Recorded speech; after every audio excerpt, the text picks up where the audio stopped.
I live in a world where, after the wars, there are barely any men left. Now, for every man, there are 5 women, and the government gives out wives for money. I'm a blind beggar, barely able to feed myself.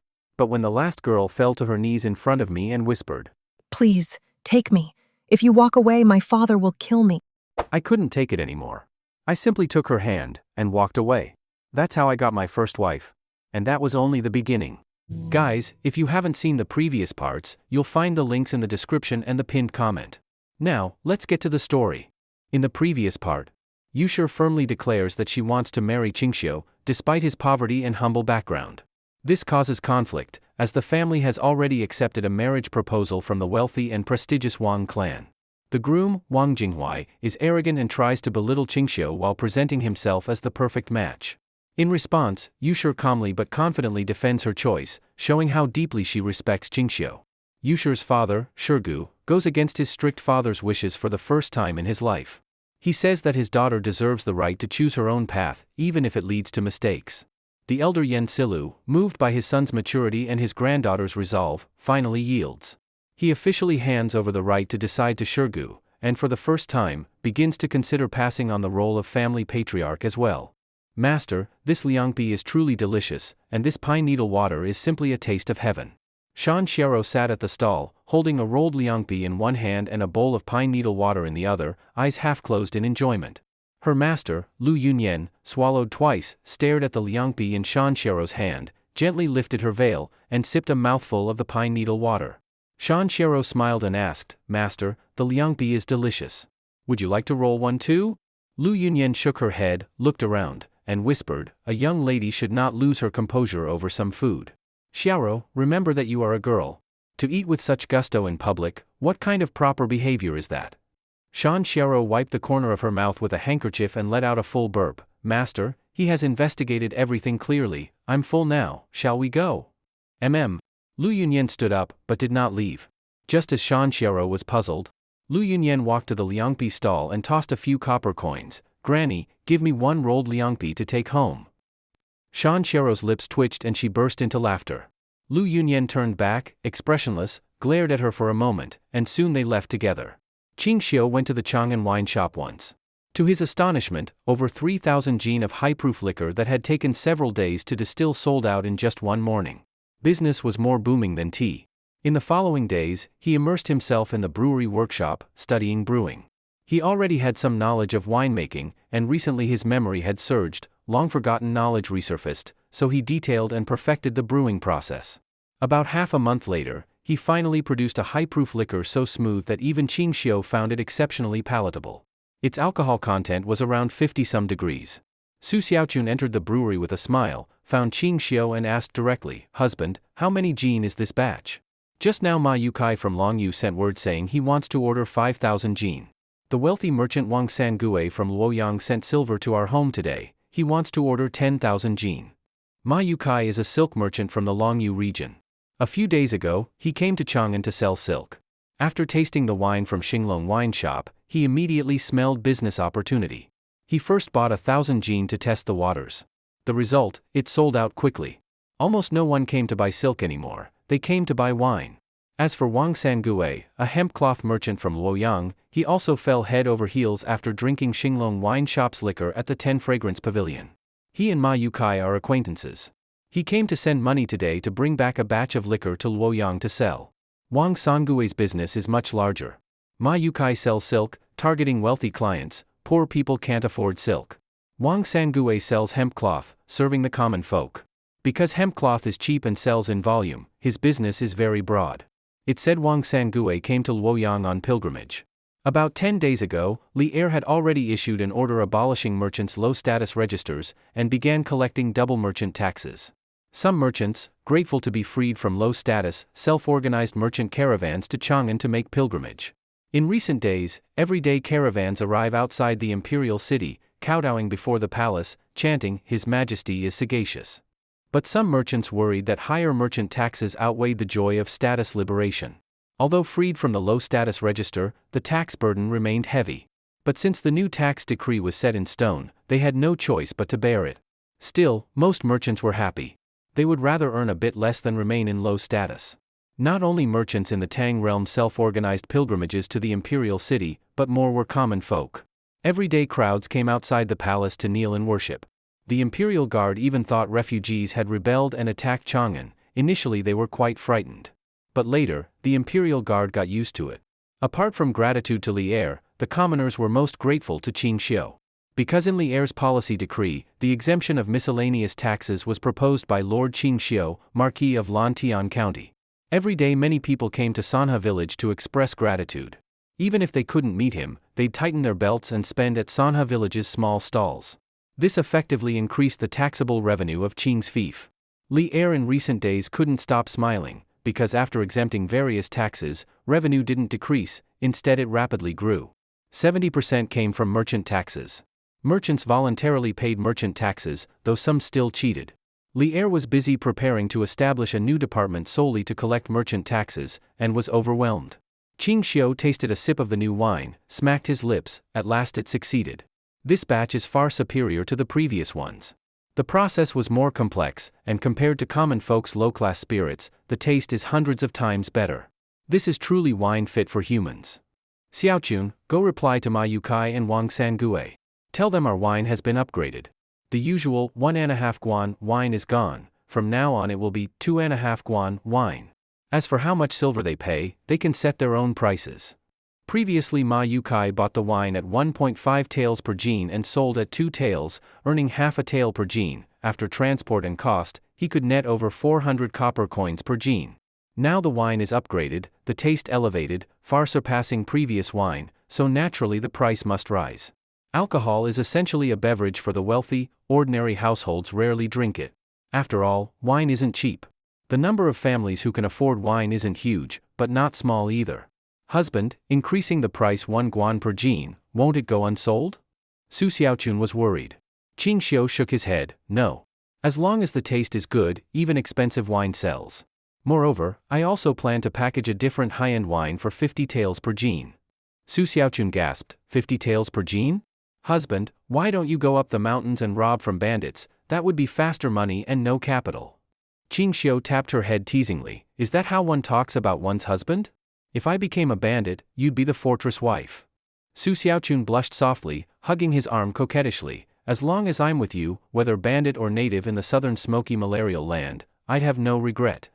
But 50 taels per jin wine, that's way too expensive. Ching Xio explained, you don't understand. Some utterly wealthy people, having nowhere to spend, are almost losing hair over it. With our Xinglong shop's name established, we should launch some luxury goods. Not just wine, I also plan to package new teas, 10 guan per liang. Susiaun silently gasped. Ching Xio patted her pert hip and said, let's go. I'm going to see Wang Sangue. You reply to Ma Yukai. On their way home, Ching Xio said, wife, you've trained so many female managers, don't try to do everything yourself anymore. You are now a month pregnant. Always being busy like this is quite dangerous. All right, husband, Susiaun said happily, entwining her arm with his as they returned home. At their gate, there were over 10 horse carts, guarded by some 20-30 strong men. No doubt they were carrying silver. Susiaun looked worried. Husband, with more than 10 carts of silver, our little storeroom can't hold it. Our boudoir's small strongbox is already full. What will we do? Ching Xio also looked worried. The boudoir's small strongbox held a full 10,000 taels of gold, all earned recently. With the brewery, Ching Xio dismantled the still in the sundry goods store to keep copper coins, but even that was nearly full.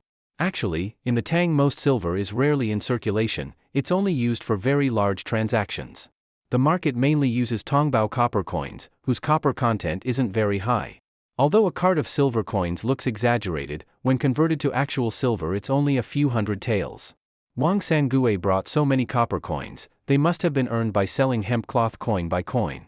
Collecting so many, where to put them? They couldn't build a warehouse just for storing silver, it would be too conspicuous. Then suddenly Ching Xio had a flash of insight, 2 words, bank. Yes, why not start a bank? Holding back his idea of starting a bank, Ching Xio stepped into the house. In the courtyard stood a middle-aged man, not tall, neither fat nor thin, slightly tanned, with squinting eyes and a face that practically screamed, I'm a shrewd businessman. He was curiously watching Li Tai writing and drawing on rice paper, math problems he definitely couldn't understand. Because Arabic numerals had not yet become widespread, only Ching Xio, Li Tai, Susiaun, and the female slave managers they trained used Arabic numerals. When someone entered, Wang Sangue quickly came up, bowing and smiling flatteringly. "This little one greets Lord Qingho and the madam. The 15,000 guan of silver has already been delivered to your household. Lord Qingho, may I take 10,000 jin of Xinglong wine today?" Ching Xio pointed at a small stool and said, "Sit down, let's talk." Wang Sangue sat down carefully, full of awe for this marquis he'd only met once before. As a top merchant from Luoyang, it was impossible that he didn't know about this young marquis, and he admired his methods greatly. Ching Xio placed a gourd of wine on the table and said, "Old Wang, let's keep it short. This is the new version of Xinglong wine I've improved over half a month. I added several steps to the process, used more grain. The 1.5 taels per jin wine is no longer available." "This, what does that mean?" Wang Sangue was a little anxious. "Lord Qingho, didn't we agree before?" Ching Xio rinsed a teacup, poured him some new wine and said, "Try it first. Let's talk after you've tasted it." Wang Sangue sniffed and immediately felt invigorated. He was rich and fond of drinking. Previously he drank Sanla wine. But ever since he had tried Xinglong wine, he discarded Sanla like a rag. When he saw peddlers selling it, he would just sneer. He could tell from the smell alone that this wine was much better than before. He sipped it, his eyes lit up, and he praised, "Good wine. Smoother than the old Xinglong wine. Not only does it have all 4 excellences, it has all 4 excellences." For a moment, he was speechless. Ching Xio smiled and said, "This wine sells for 3 taels a jin in Chang'an. For wholesalers like you, 2.5 taels. As for your retail price, that's up to you. But a reminder, if your price is too high, folks from Luoyang might learn the difference and come to Chang'an to buy it. I suggest you don't go over 4 taels." Wang Sangue, a veteran businessman, certainly understood the benefits of setting his own price. He laughed and said, "Then it's settled. From now on, the wine and tea business depends on you, Lord Qingho. I brought 15,000 guan silver this time, please let me take 10,000 jin of wine first. I'll deliver the remaining 10,000 guan later. What do you say?" Ching Xio nodded. "Write a receipt. I'll have someone load the wine for you later." Due to the brewery's expansion, 4 workshops brewed continuously, producing tens of thousands of jin every few days. After deducting costs, that still meant tens of thousands of taels in revenue. And that was just a few days' income. Over a month, it would be hundreds of thousands, nearly matching Li Air's annual tax revenue from last year. That's the power of merchants. You can't squeeze much money from commoners. "But," Ching Xio frowned, "Old Wang, you take the wine, but also take your silver. From now on, no more copper coins. I have nowhere to store them. From now on, use gold or silver ingots." Wang Sangue smiled bitterly. "Lord, this silver came 1 coin at a time from the people. It may be scattered, but the total is exact. You can be sure of that."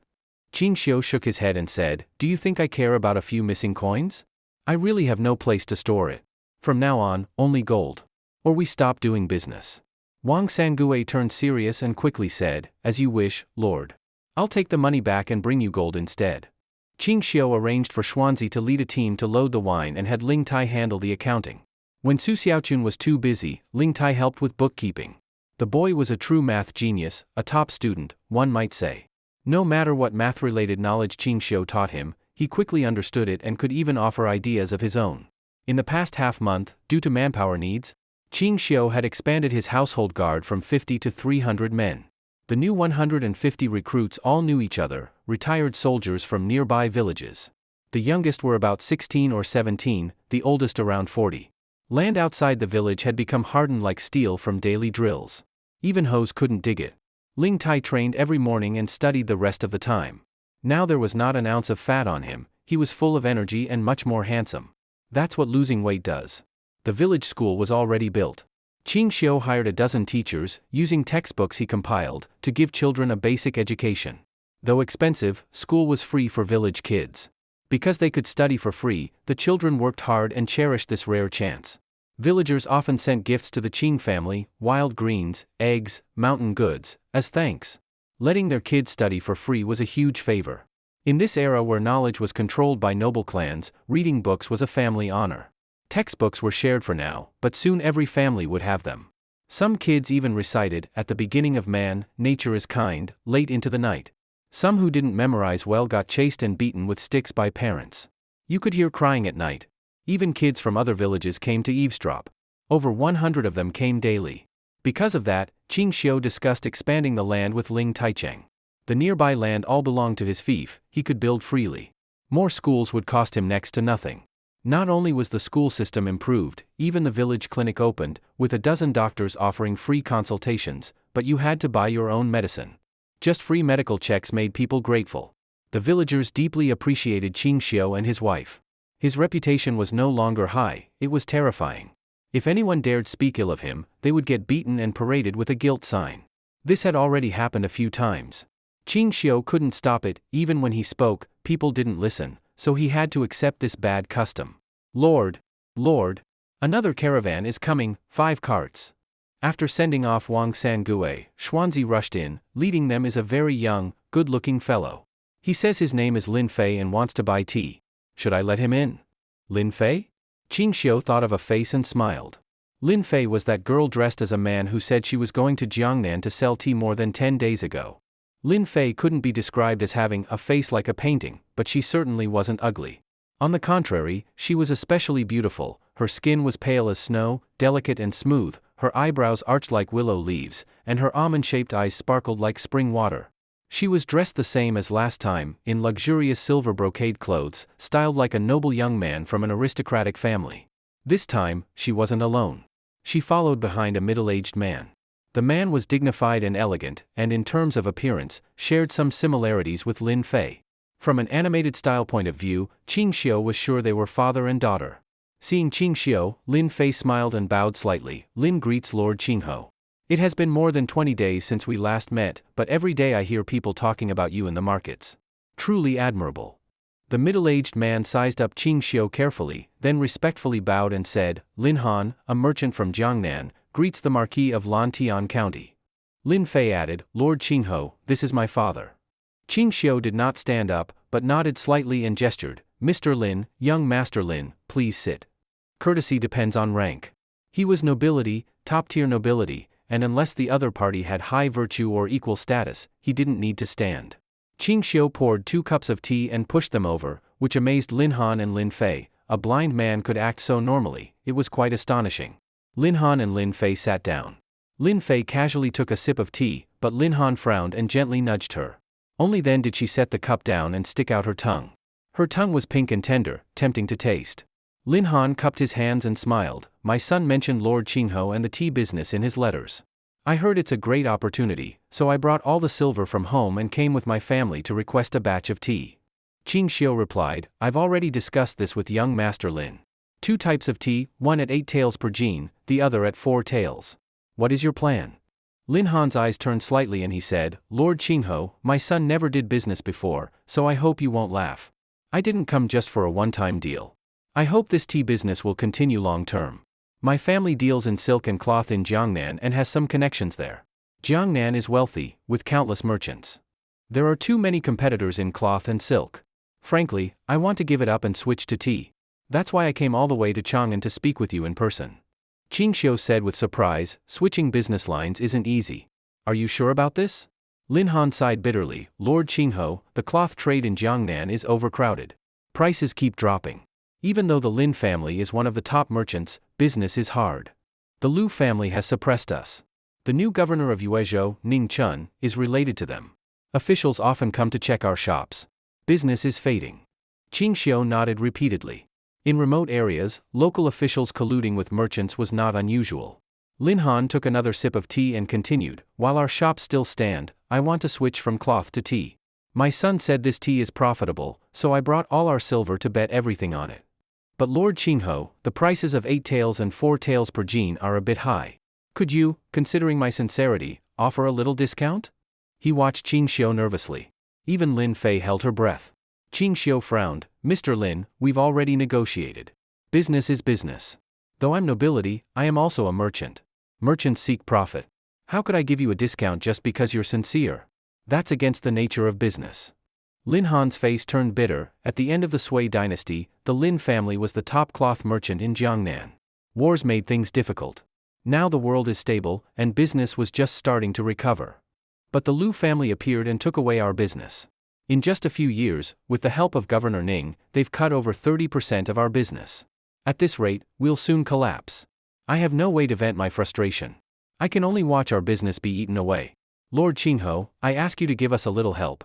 When we recover, I will repay every bit, with an additional 20% interest. What do you say? He looked at Ching Xio again, tense. Ching Xio chuckled, empty words mean nothing. Why should I trust you? You say the Lu family and the governor are working together, how will you beat them?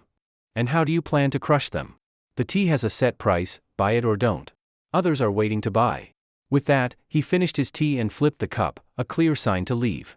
Lin Han said helplessly, Lord Qingho, the silver has already been delivered. It would be unreasonable to take it back. Let's proceed with the prices you offered. Ching Xio turned the cup upright and asked, how much silver did you bring? Lin Fei quickly said, my father brought 180,000 taels of silver. Even Ching Xio took a deep breath, that was truly a large sum. You're buying tea with all of it? Lin Han nodded, yes, all for tea. Ching Xio frowned, Mr. Lin, this is not a smart way to do business. If something goes wrong during transport, like heavy rain, all the tea could be ruined. Lin Han nodded sadly, I know. But I have no other choice. You wouldn't understand our family situation. Ching Xio nodded, very well. I'll say no more. I'll have the silver counted and on top of your order, I'll give you an extra 500 jin of each tea. A gift to wish you good fortune. Lin Han and Lin Fei were overjoyed. Thank you, Lord Qingho. An extra 500 jin of each was a generous profit, thousands of taels worth. 2 of the 5 carts were filled with gold, and the other 3 held silver ingots. Ching Xio gave them 15,500 jin of yuguanin and 15,500 jin of biluakun tea. The carts were so heavy the horses struggled to move them. Watching them leave, Ching Xio prayed silently, please don't rain in the next half-month. If it rained, the Lin family would be ruined. After they left, Lin Fei frowned and asked, Father, why did you make things sound so tragic at Qingho's house? Lin Han smiled, how else do you think we got that extra 1,000 jin of tea? Fei, in business, sometimes you have to exaggerate or even play the victim. I spoke the truth, just stretched it a bit. If talking earns us thousands of taels, why not? Lin Fei turned away and pursed her lips, feeling her father's methods were a bit shameless. After a long silence, she asked, Father, when are we going back to Jiangnan? Lin Han shook his head, no rush. Your mother and brother haven't been to Chang'an. They want to sightsee. We'll stay a few more days. All right. So how do we price this tea? As she spoke, she let down her hair, it flowed like a waterfall, and her beauty increased severalfold. Lin Han squinted and smiled, biluakun, 10 taels per jin. Yuguanin, 30 taels. Lin Fei was shocked, Father, isn't that too expensive? Lin Han smirked, not at all. This pricing ensures good profit. This tea hasn't spread in Jiangnan. We'll be the first. Lin Fei looked concerned, but what if another merchant starts selling tea, and buyers protest over our high prices? Wouldn't we have to lower the price? Lin Han's eyes gleamed as he said, let's first see how well it sells. If tea in Jiangnan is as popular as in Chang'an, we'll try to get exclusive rights from Qingho. Lin Fei opened her mouth but then smiled sweetly, Father, you're smart. Once they secured exclusive rights in Jiangnan, their pricing would be justified. It would be the only supply, buy it or don't. If someone wanted tea, it wasn't like they could travel all the way to Chang'an. Li Tai finished recording the account and returned. Teacher, the accounts are all settled. Li Tai placed a bill on the table and was about to continue studying math problems. Ching Xio said, Qingke, we won't be working on math today. I'll teach you something else. Li Tai's eyes lit up with curiosity. Teacher, what will you teach me? Instead of answering directly, Ching Xio asked, Qingke, when merchants make transactions and bring back 10 or more carts of silver each time, do you think that's convenient? Li Tai shook his head, not at all. Ching Xio continued, have you thought about replacing silver with something simpler in transactions? For example, a sheet of paper. Li Tai's jaw dropped in shock. Teacher, how can a piece of paper replace a transaction of 100,000 taels of silver? At that moment, Susiaun returned and smiled quietly as she passed by.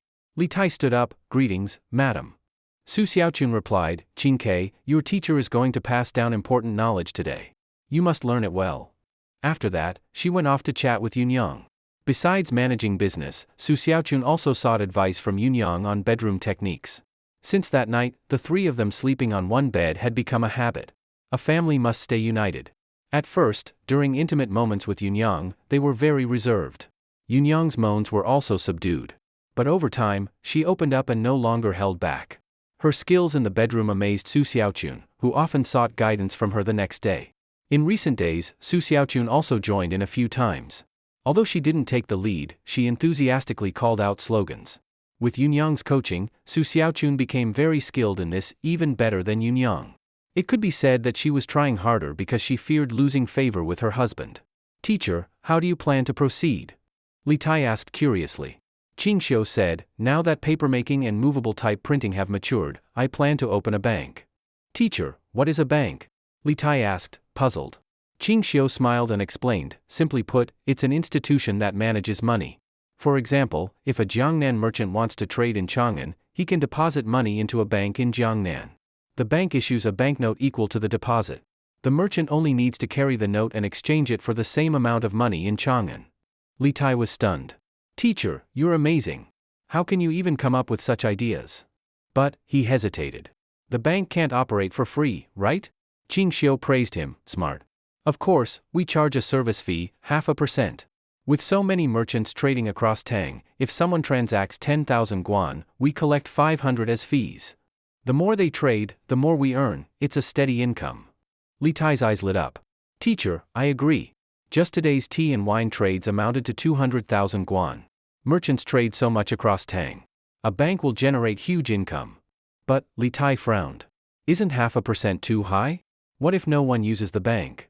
Ching Xio shook his head. Think, from Jiangnan to Chang'an is over 1,000 li. Transporting carts of silver needs dozens, even hundreds of escorts. The journey takes at least half a month. During that time, you must cover lodging, food, and other costs. If they use banks, merchants save time and money. Li Tai thought carefully, then nodded excitedly. Teacher, your plan is perfect. It's hard not to make money. Ching Xio added, we can also offer storage services. For a small fee, we keep their valuables safe, another income stream. Li Tai's eyes gleamed. Teacher, when will we open the bank? Ching Xio replied, the sooner, the better. Ching Ke, your father's an official with wide connections. Talk to him, we'll run the bank together. I'll provide the technical side, he'll promote it. Opening it won't be hard. Li Tai stood up. Teacher, I'll go to Chang'an now and talk to my father. Wait, don't rush, Ching Xio pulled him back. It's best if you control the bank's management. Also, we need to design anti-counterfeiting marks. Otherwise, fake banknotes would be a problem. Teacher, what are anti-counterfeiting marks? Ching Xio lowered his voice. For example, I'll teach you some simple numbers. He explained for a long time before Li Tai understood the purpose and methods of anti-counterfeiting. Then he left with his guards for Chang'an. When Li Tai entered the Ganlu Hall, besides Li Er, there was Zhang Sun Wuji. Zhang Sun was kneeling before Li Er, complaining bitterly, Your Majesty, I rely on the steel business to feed my family. You've taken away our steel supply. How will my family survive? Li Er replied helplessly, Fuji, the Balian steel method must be under my control, it concerns the state. I've assigned you the weaving bureau business. Though it's not as profitable, it's enough to support your family. The Royal Weaving Bureau made cloth and silk for the royal family and rewards. Zhang Sun Wuji grimaced. Supplying steel earned thousands of guan monthly. Now, I've managed the weaving bureau for over half a month and earned just a few hundred. That's a huge gap. Li Er smiled bitterly. I've allocated 1,000 guan monthly from the treasury to support your family. Forget the steel business. If I find a new opportunity, I'll consider your family first. What do you say? Before Zhang Sun could speak, Wang De entered and announced, Your Majesty, Prince Wei requests an audience. Li Er brightened. Ching Xio is here? Let him in quickly, it's been over half a month. I even dreamed about him last night. Li Er doted heavily on Li Tai. Since he became the disciple of a great teacher, Li Er cared even more. Whatever Li Tai wanted from the palace, he always came first. This caused envy among the other princes, especially Crown Prince Li Chengqian. Seeing Li Tai again, Li Er almost didn't recognize him. He had gotten much fairer, thanks to guards shading him while running, and much slimmer. But since he knew about Li Tai's determination to lose weight, he didn't mention it. He grabbed Li Tai's hand happily and asked, Ching Ke, how are your studies with Mr. Ching?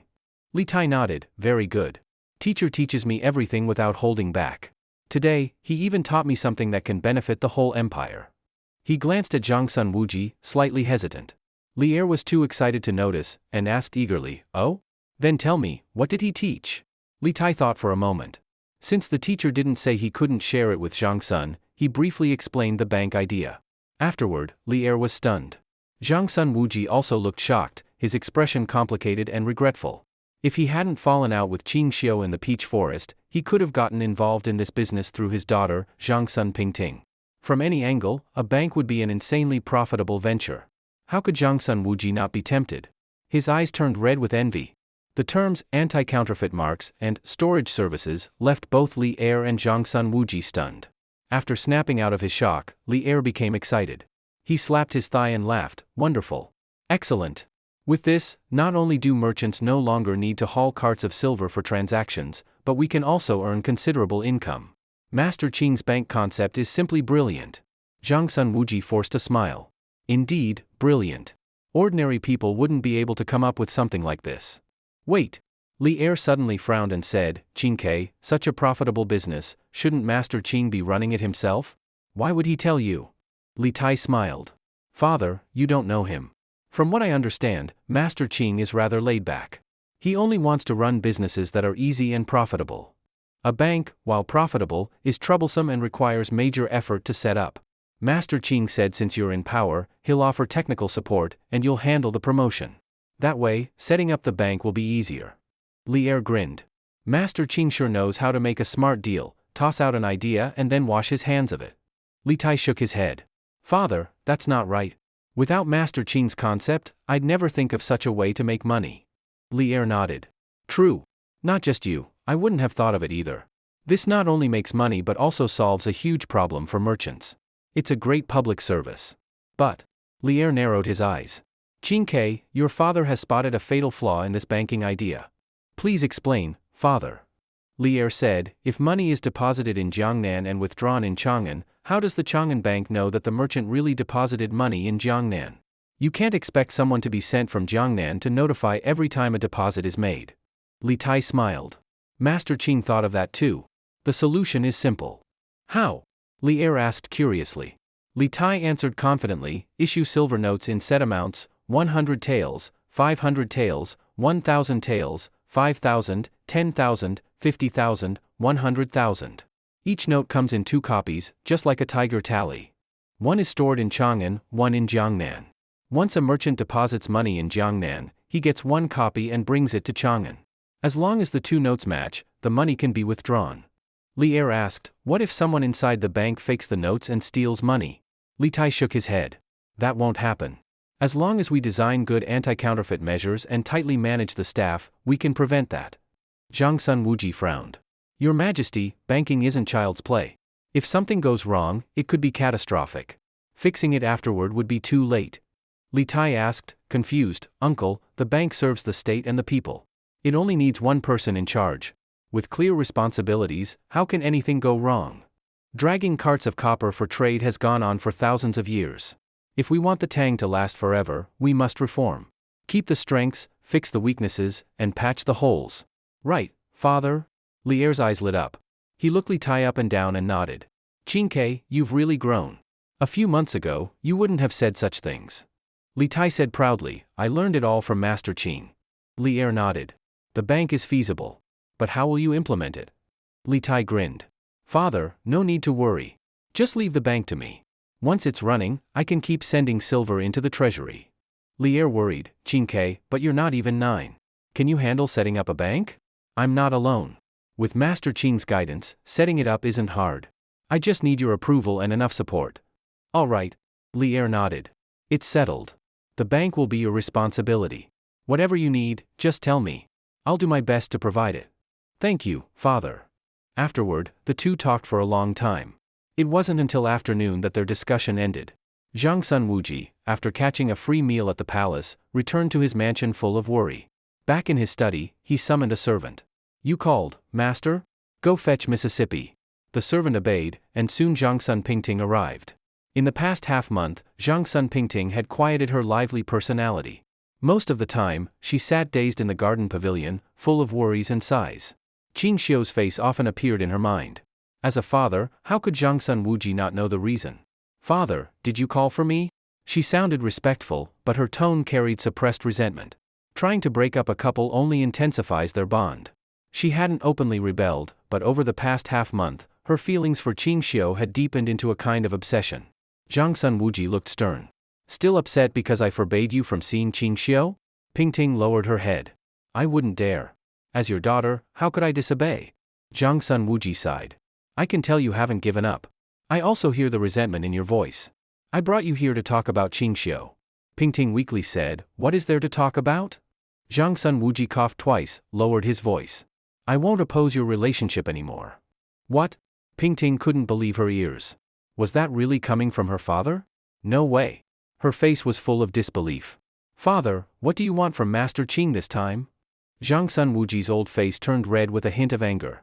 What are you saying? Isn't it because I care about you, seeing you so down that I decided to say this? Pingting tilted her head at him, as if to say, go on, keep making it up. Smack. Zhang Sun Wuji slammed the table. What kind of look is that? Is that how a daughter looks at her father? Pingting withdrew her disdainful gaze and lowered her head in fear. After all, he was her father. He could beat her for any reason. A little resistance was fine, but open defiance would not end well. Zhang Sun Wuji snorted, sipped tea, and said, this time, I really have no ulterior motive. I just don't want to see you miserable over that blind man. If you want to be with him, so be it. I won't interfere. Pingting was shocked. Really, father? Zhang Sun Wuji nodded. Yes, really. If Master Ching also likes me, and I become his concubine, you won't mind? Zhang Sun Wuji's face darkened. He gritted his teeth. That brat's lucky. Pingting cried tears of joy. Father, you're too kind. Zhang Sun Wuji scolded with a smile. All right. Just a minute ago you were giving your father dirty looks. Her face turned red, and she wiped her tears with her sleeve. Zhang Sun Wuji waved her off impatiently. Go on, let me have some peace. Only after she left did his face relax. Now that he knew about the bank, he realized it was a massive moneymaker. That blind man handed the whole business to Qingke just because he was his student.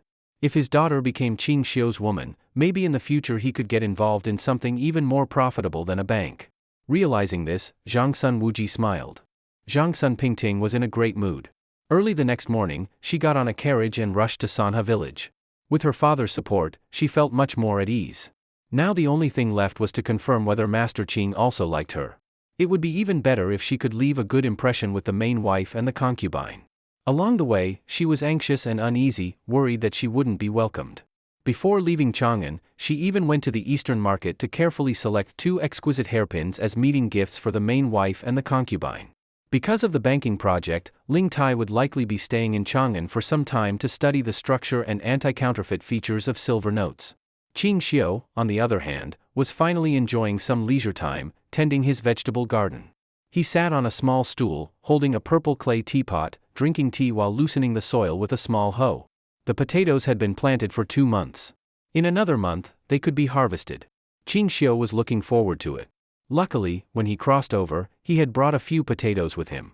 Otherwise, he would have had to cross the ocean to find them again. This saved a lot of effort. But sweet potatoes were more troublesome. They took twice as long as regular potatoes, nearly 70 days to ripen. Corn and peanuts had a growth period of about 4 months. In 2 months, they'd also be ready for harvest. What excited Ching Xio most was the first chili plant. It only needed just over 2 months to grow from sprouting to ripeness. The chilies had already been growing for over 2 months. Though the season wasn't quite right, the plant was full of red and green peppers. The chilies were over 10 centimeters long. With good sunlight, they'd be ready to pick in just over 10 days. Ching Xio roughly calculated that this chili plant would yield about 10 gen of peppers. If all the harvested chilies were used as seeds, he could grow 2 more seasons this year. He had brought only a small pouch with a dozen chili peppers when he crossed over. A dozen became 10 gen. Planting all of that could yield several hundred gen. Replanting that would yield a massive crop. In just 1 year, chili peppers could become a common foodstuff. Earlier, Wang Sangue had sent over more than 100 gen of gold. Susiaun and Yunyang were worried about where to store it. The small safe in the main bedroom was full. They didn't feel safe just leaving it in the room. So they decided to dig a new vault in the small room where Yunyang used to live. They took action immediately. The 2 of them directed a few servants and began digging a hole inside the room. Plus the 180,000 taels of silver delivered by Lin Han the day before, the total amount of gold and silver in the house was several thousand gen. Even if Ching Xio's family did nothing else and wasted money every day, they might still not finish spending it all in their lifetime. Ha ha ha, Ching boy, what are you up to? Li Yuan's hearty laughter came from outside as he strutted into the yard with a swagger. Li Yuan also held a purple clay teapot, sipping tea from time to time. Ching Xio ignored him, but Li Yuan wasn't offended. He strolled over to the small garden with a smile. Surprised, he touched the corn stalks that were nearly waist-high and exclaimed, "Ching boy, your crops are growing fast. Just a few days ago, they were up to my knees, and now, only 6 or 7 days later, they're almost at my waist. By the way, what kind of crop is this? The stalks are so thick, the grain must be something special." Ching Xio smiled mysteriously. "This is called corn." "Corn?" Li Yuan's eyes widened. He leaned in nervously and whispered, "Grain made from jade?" Ching Xio was speechless. Li Yuan exclaimed, "No way, if it's called corn, the grain must be related to jade." Ching Xio rolled his eyes. Fine. If you say it grows jade, then it grows jade." Li Yuan muttered, "I don't know. Just tell me, what does corn look like?" Ching Xio gestured, about the size of a 3-year-old child's forearm. When you peel off the outer layer, the inside is filled with golden, shiny kernels, clear and translucent like Hetian jade, hence the name corn. PSSH. Li Yuan gasped, "I haven't read books, but don't you lie to me." He learned that from Ching Xio. Once, Ching Xio had said, "I haven't read books, don't lie to me," and Li Yuan picked up the phrase. Ching Xio smiled longingly. "Why would I lie? Peel off the kernels, dry them, grind them into powder, and you can make corn porridge, very fragrant and sweet. You can also boil it whole. The taste is amazing." Li Yuan swallowed hard, eyes full of anticipation. "Then once your corn ripens, don't forget about me." "Don't worry, I won't forget old Li." "But," Ching Xio changed the subject, "corn is tasty, but it's seed grain. Just try a little, don't waste it. Once we grow it on a larger scale, it'll become a staple food." Li Yuan nodded seriously. He then spotted the red and green chilies and his eyes lit up. "Ching boy, what are those red and green finger-sized fruits? Their shiny skins look like a delicacy." Ching Xio wiped his mouth. "Don't talk about it, just thinking about it makes my mouth water. They're called chili peppers. My favorite food. Once they turn completely red, they're ready to eat. You can stir-fry with them, stew with them, or crush them into paste." He had always liked spicy food, and after several months in the Tang dynasty, he hadn't eaten any chilies. Thinking of chili sauce made his mouth water. Li Yuan's eyes sparkled. He thought, once they're red, they can be eaten. There were so many red ones already. Could they be ripe? He glanced at Ching Xio. The guy was blind, he wouldn't notice if one chili went missing, right? Thinking this, Li Yuan sneakily picked a red chili. He turned his back and bit into it. Ching Xio watched with a harmless smile. "Wait, something's wrong." Li Yuan's eyes bulged, his face turned red rapidly, his whole head looked swollen. And he looked terrified. He threw the chili to the ground, panting and shivering. "Ching boy, you poison me? Ha ha ha ha." Ching Xio slapped his thigh and burst out laughing. Li Yuan lunged forward, grabbed Ching Xio by the collar, eyes wide with rage. "Brat. You tried to poison me. Give me the antidote, now." Ching Xio pried his hand off and said, "Look how scared you are. It's not poison. I told you it's chili. If it's not spicy, what is it? Just drink more water, you'll be fine soon." Li Yuan thought about it. Ching Xio really had no reason to poison him. So he started drinking tea, drooling and sticking out his tongue, jumping around as the chili's heat kicked in. It took a long while before he felt less spicy. He looked at Ching Xio with a pitiful gaze, then angrily kicked over his stool, fuming, "Ching boy. You're evil. You tricked me into eating that chili." Ching Xio looked disgusted. "You were greedy. Did I make you eat it? I didn't force you, right?" Li Yuan grunted and stayed silent, then frowned. "Brat, why grow this thing? It's so spicy, how can people eat it?" Ching Xio said innocently, "I never said it was a meal. It's a seasoning. If you don't eat chili, who should? Once I make chili sauce in a few days, you'll understand what true deliciousness is." "No thanks. If I eat another chili, I'll take your surname." Li Yuan's head shook like a rattle drum, he had developed a psychological trauma. But Ching Xio didn't believe a word of it. Xuanzi reported upon entering, "Marquis, Lady Zhang Sun Pingting has arrived." Ching Xio looked puzzled, he couldn't understand why Zhang Sun Pingting would come to his home. Over half a month ago, Zhang Sun Wuji had told her not to contact him anymore. Susiaun's expression turned sour at the name, she even looked fierce.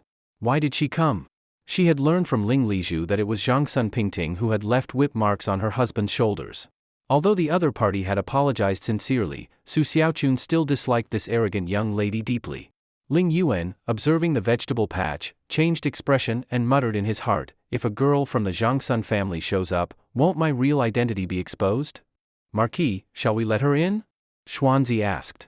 Before Ching Xio could speak, Susiaun headed straight to the gate, muttering, "I want to see what Miss Zhangsuan's purpose is coming here. Could it be she didn't beat my husband enough last time?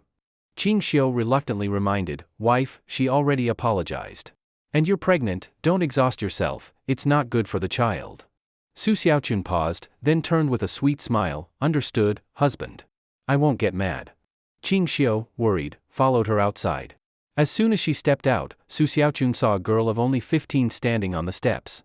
She was delicately beautiful. Susiaun addressed her without expression, Miss Zhang-sun, you're here at my home, what business do you have? Pingting felt guilty. Confronted with Susiaun's strong presence, her heart thumped. She bowed and said, Lady Su, I'm here to visit you. Susiaun was stunned. Visit her? Shouldn't it be visiting her husband? Pingting spoke sincerely, Madam, you heard right. I came to apologize to you. At the Lotus Garden, I misunderstood Master Qing and have since apologized.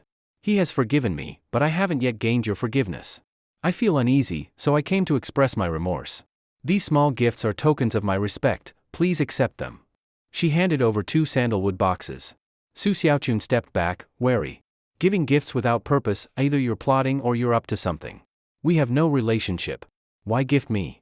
Pingting hesitated, then brightened, in Fu Rong Garden, I wronged Master Qing and apologized. Though he's forgiven me, I haven't yet gained your goodwill. So I came specially to apologize. These are minor gifts, please accept them. Susiaun shook her head, no need. Since you came to apologize, apology accepted, please leave. Pingting was flustered and on the verge of tears, feeling deeply wronged. Ching Xio emerged behind the gate, enough, dear wife, don't make it hard on a young lady. She came to apologize at the gate, and resolving feud is better than deepening it. Please accept the gifts. Susiaun snorted, haven't you heard of women's fragile pride? I'm the lady. Generosity is your men's domain, don't forget how wronged you were. She lightly tapped Ching Xio's shoulder, he couldn't see her eye rolling. Ching Xio supported her and smiled, all right, don't be angry. Zhang-sun family is a royal clan. She came all the way just to apologize, showing sincerity. Have you ever seen a duchess's daughter proactively apologize to others? If you won't accept the gifts, fine.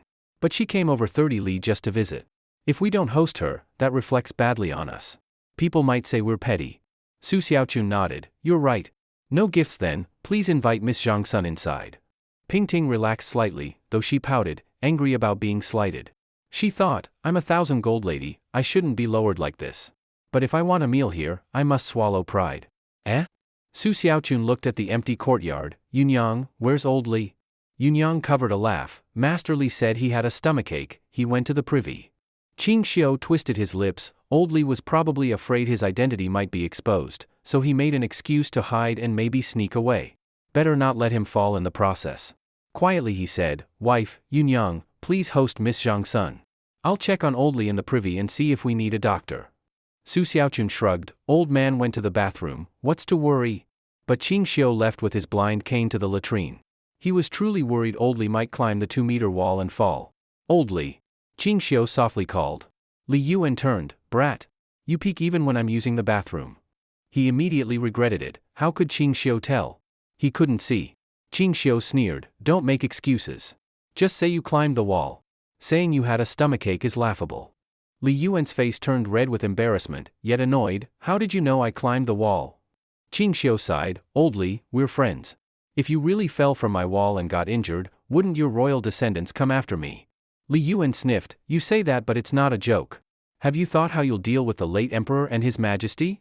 Ching Xio tut-tutted seriously, if we don't expose that layer, we remain good friends. If exposed, so what? Royals shouldn't be that cold. Li Yuan patted his backside and laughed, well put. Didn't expect the old man to be less tolerant. Fine. From now on I'm still old Li, you're little Qing. Let's understand each other tacitly. Be clear with your wife. Ching Xio rolled his eyes, we live together every day, do you think I'd hide it from them? Li Yuan chuckled, they already know? Long ago. We all just agreed not to say. Li Yuan grumbled, knew that? Why didn't you say so? I climbed the wall for nothing, sigh, I'm really old. Let's go. Stop sniffing around. Ching Xio and Li Yuan exited the privy. When Pingting saw Li Yuan, she was startled and rushed to bow, Miss Pingting greets the retiring emperor. Li Yuan waved casually, no need for formality. If you're at Sanha village, don't call me retiring emperor. Like Li Zhu, just call me grandpa. Pingting hesitated but nodded. Susiaun smiled faintly, didn't speak, silence was best at that moment. Ching Xio sat down and asked, Miss Pingting, didn't your father say you shouldn't associate with me? You came to the village to see me, won't he ground you if he finds out? Pingting's face blushed. She glanced at Susiaun and Yunyang before quietly saying, Father said, he won't stop me anymore. Let me spend time with you. Spend time freely? Yunyang felt unaffected, but Susiaun's eyes narrowed in vigilance. Pingting loved her husband, and a daughter of a duke lowering herself, she must have no good intentions. It turned out the fox giving the chicken a New Year gift had ill intent. Susiaun guessed that the real reason Zhangsun Pingting came here was to make herself familiar, build connections, and possibly use the opportunity to curry favor with her husband and climb up. She immediately gave a cold snort, her tone sarcastic. This is indeed a rare thing. Lord Zhangsun is a duke, and Miss Zhangsuan's aunt is the empress herself. Such noble status, how could a humble family like ours casually interact with a royal clan? As the saying goes, marriages should be between equals. Even if these two families associate, their statuses must match. Miss Zhangsuan's talk of casual interaction is unnecessary. My small household cannot accommodate the lofty presence of your Zhangsun family. Zhangsun Pingting's face turned red with anger, her body trembled, but she said nothing offensive to the Zhangsun family. Every word she spoke elevated their status, and she dared not argue. For a moment, her eyes brimmed with tears, and she felt a burst of urge to cry. Li Yuan, sitting in the vegetable garden, glanced at Pingting's retreating figure and squinted his eyes with a small smile. He was shrewd and had served as emperor several times before. He understood people well. Clearly, Pingting meant that she planned to dine at the Qing household forever.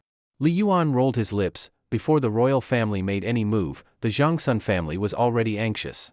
He knew Zhangsun Wuji's nature well, cunning, scheming. Li Yuan disliked him deeply. Yet that didn't mean he disliked all the family. Pingting was an exception. She was close with Li Lizhu, like sisters. Naturally, Li Yuan had a good impression of her.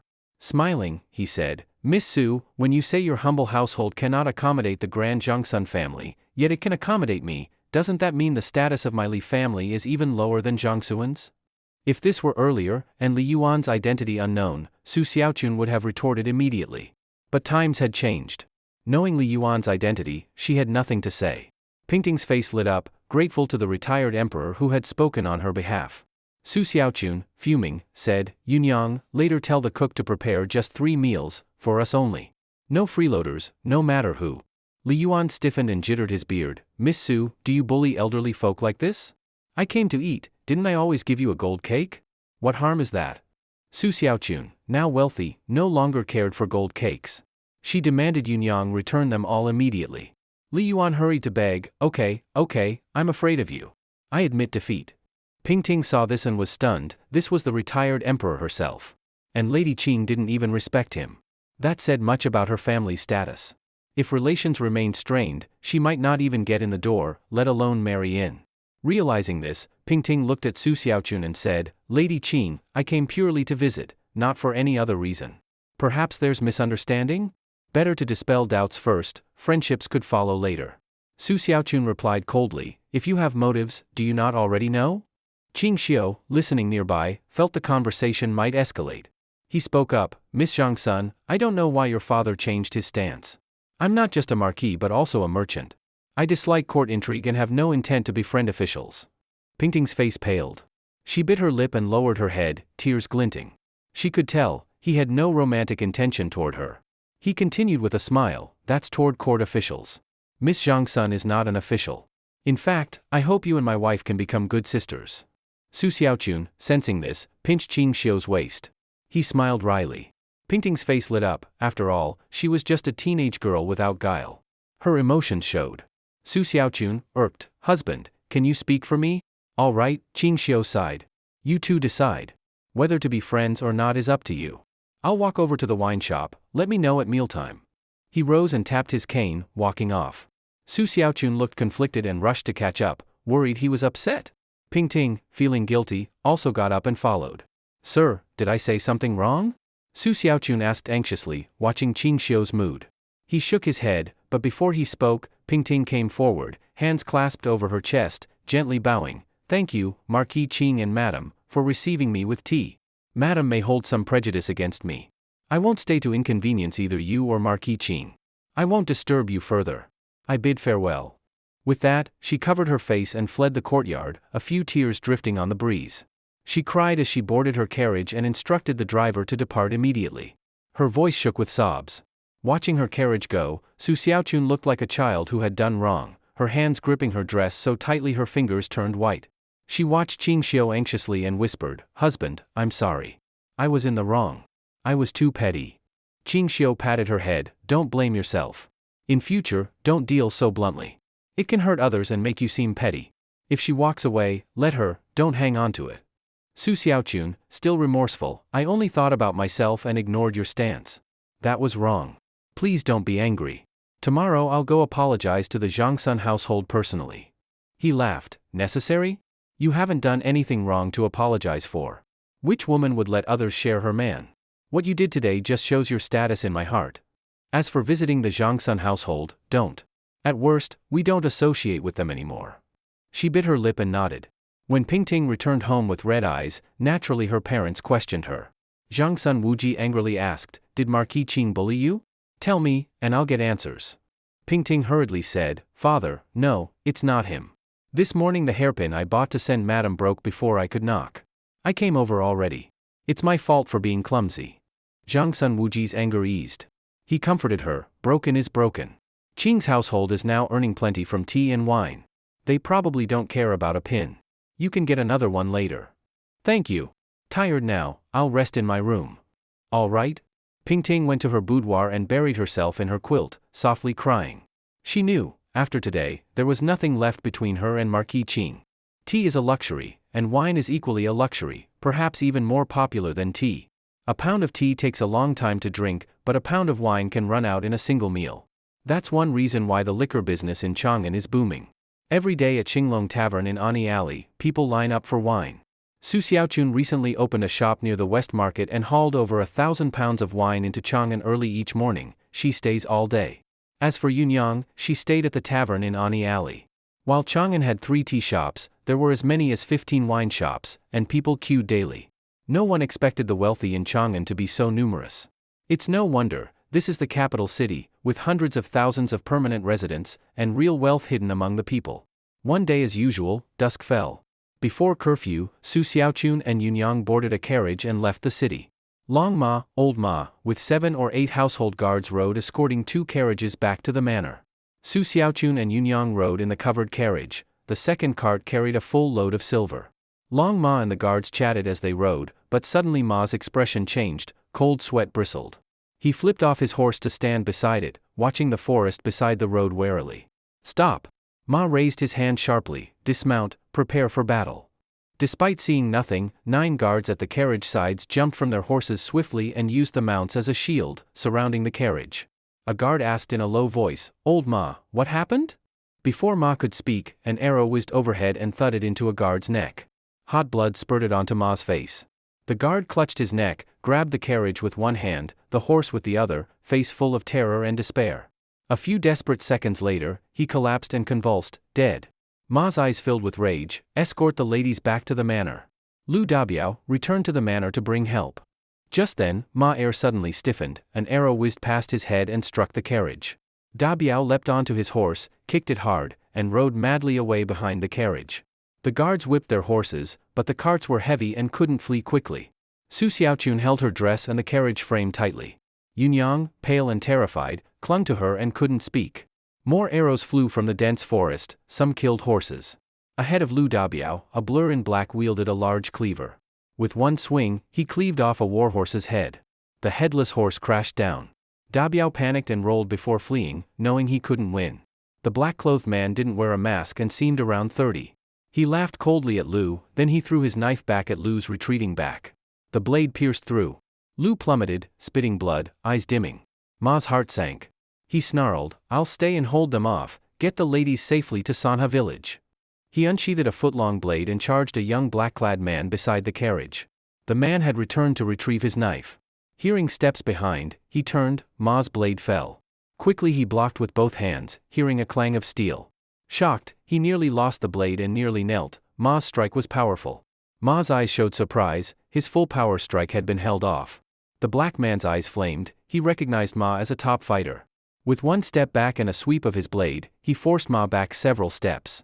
Black-clothed figures approached the carriage from both sides. Ma stared, they had come close. He broke into cold sweat. 10 guards were present, 6 had fallen. The 3 remaining fought desperately. They were exceptionally fierce, like trained assassins, they killed swiftly. In moments they felled all 3. Someone slashed Ma's back, but he didn't turn. He leapt at 2 black-clad figures climbing the carriage and with 2 strokes knocked both down, almost splitting them in half. Inside the carriage, Susiaun's trembling voice, "If you want money, the other carriage holds 5,000 taels of silver. Take it, just don't harm our guards.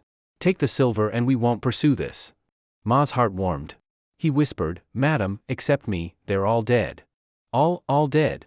Susiaun's eyes reddened. Those guards had escorted her daily the past weeks. Now they were all gone. Her grief was immense. A black-clothed man who killed Lu Dabiao approached and barked, "What are you standing here for? We've killed the old man, don't touch the silver. Take the woman and go." Susiaun's heart jolted, she knew their purpose was to take her. "Bastards! I'll kill you first." Ma swung again. The assassin barely dodged, his fanatic rage evident. He maintained a guard while shouting, "Take her. I'll deal with the old thief." Ma knew, if he fell, the ladies would be taken. The black-clad were stronger. Despite being wounded, Ma fought fiercely. Even if he died, he must delay them. He fought on with desperation. He watched helplessly as Susiaun was pulled from the carriage. With a furious roar, he swung wildly at the attackers. One could have killed him several times over, but Ma's ferocity made even seasoned killers tremble.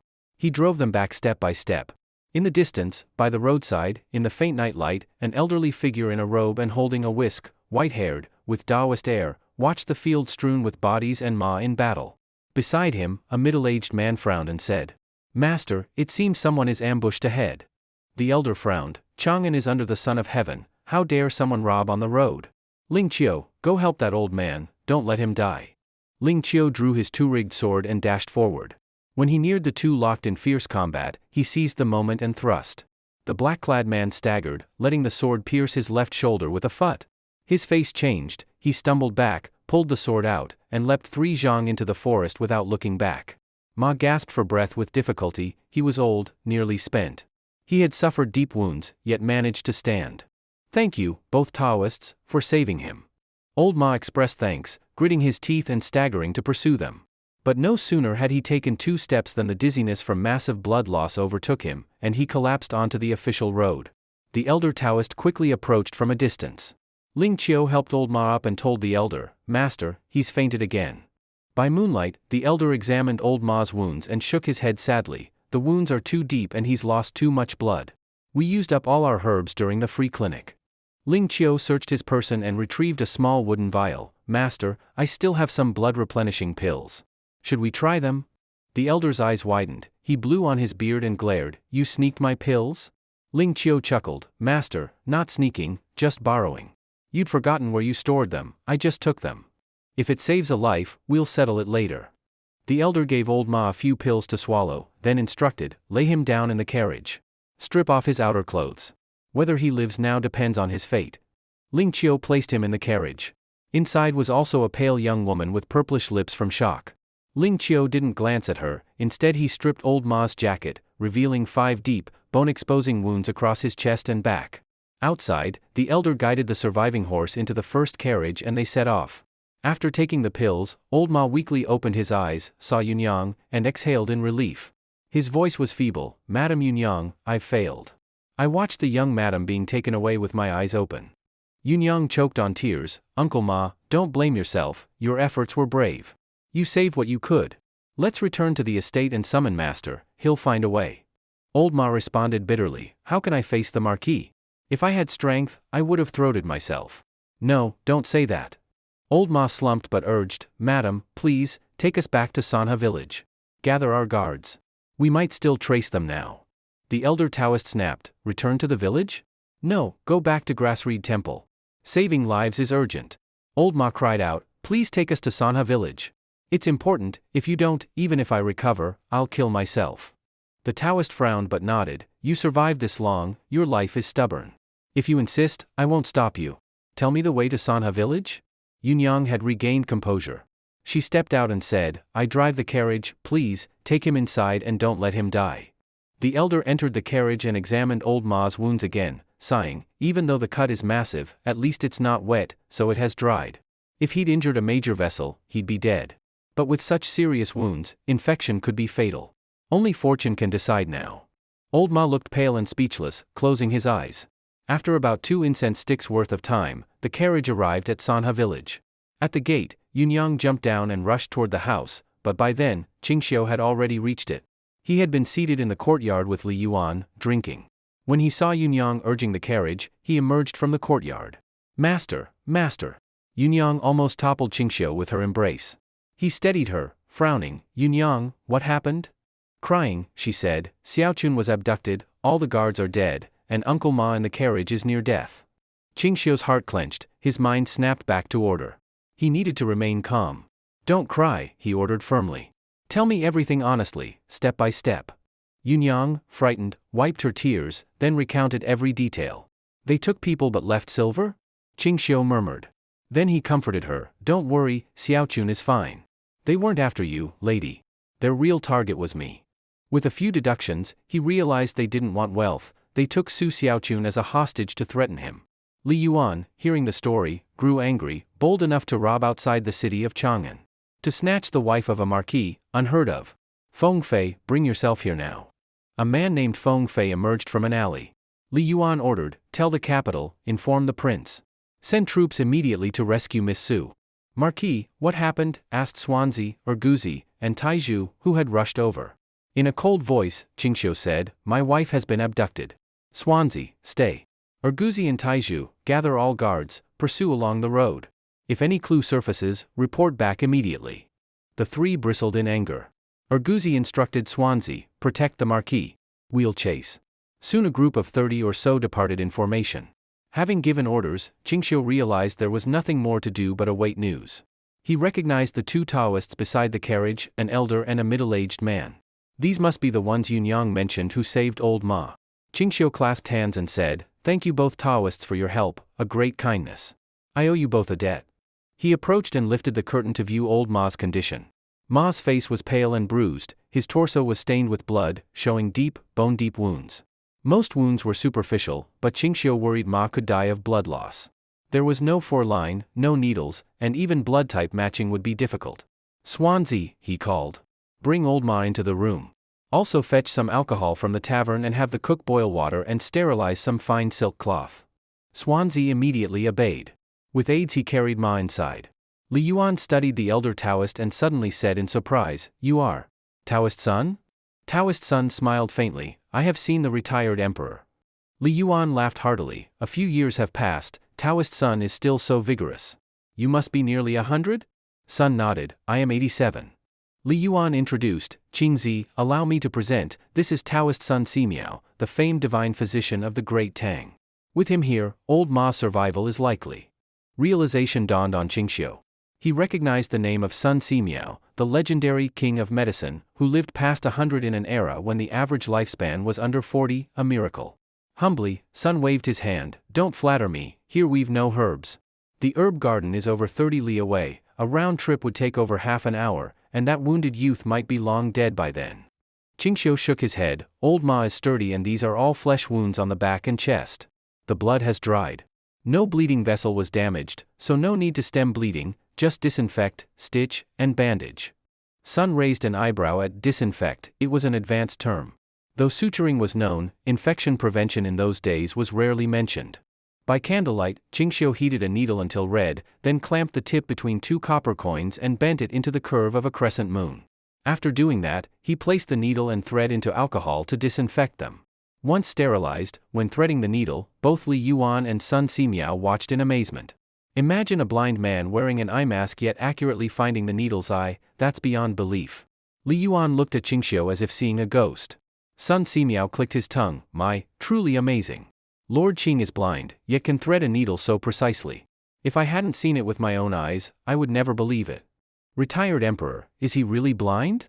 Sun asked Li Yuan in disbelief. Li Yuan twitched his mouth and solemnly nodded, yes. He really is blind. Palace physicians have examined him. His eyesight is gone, no medicine can help.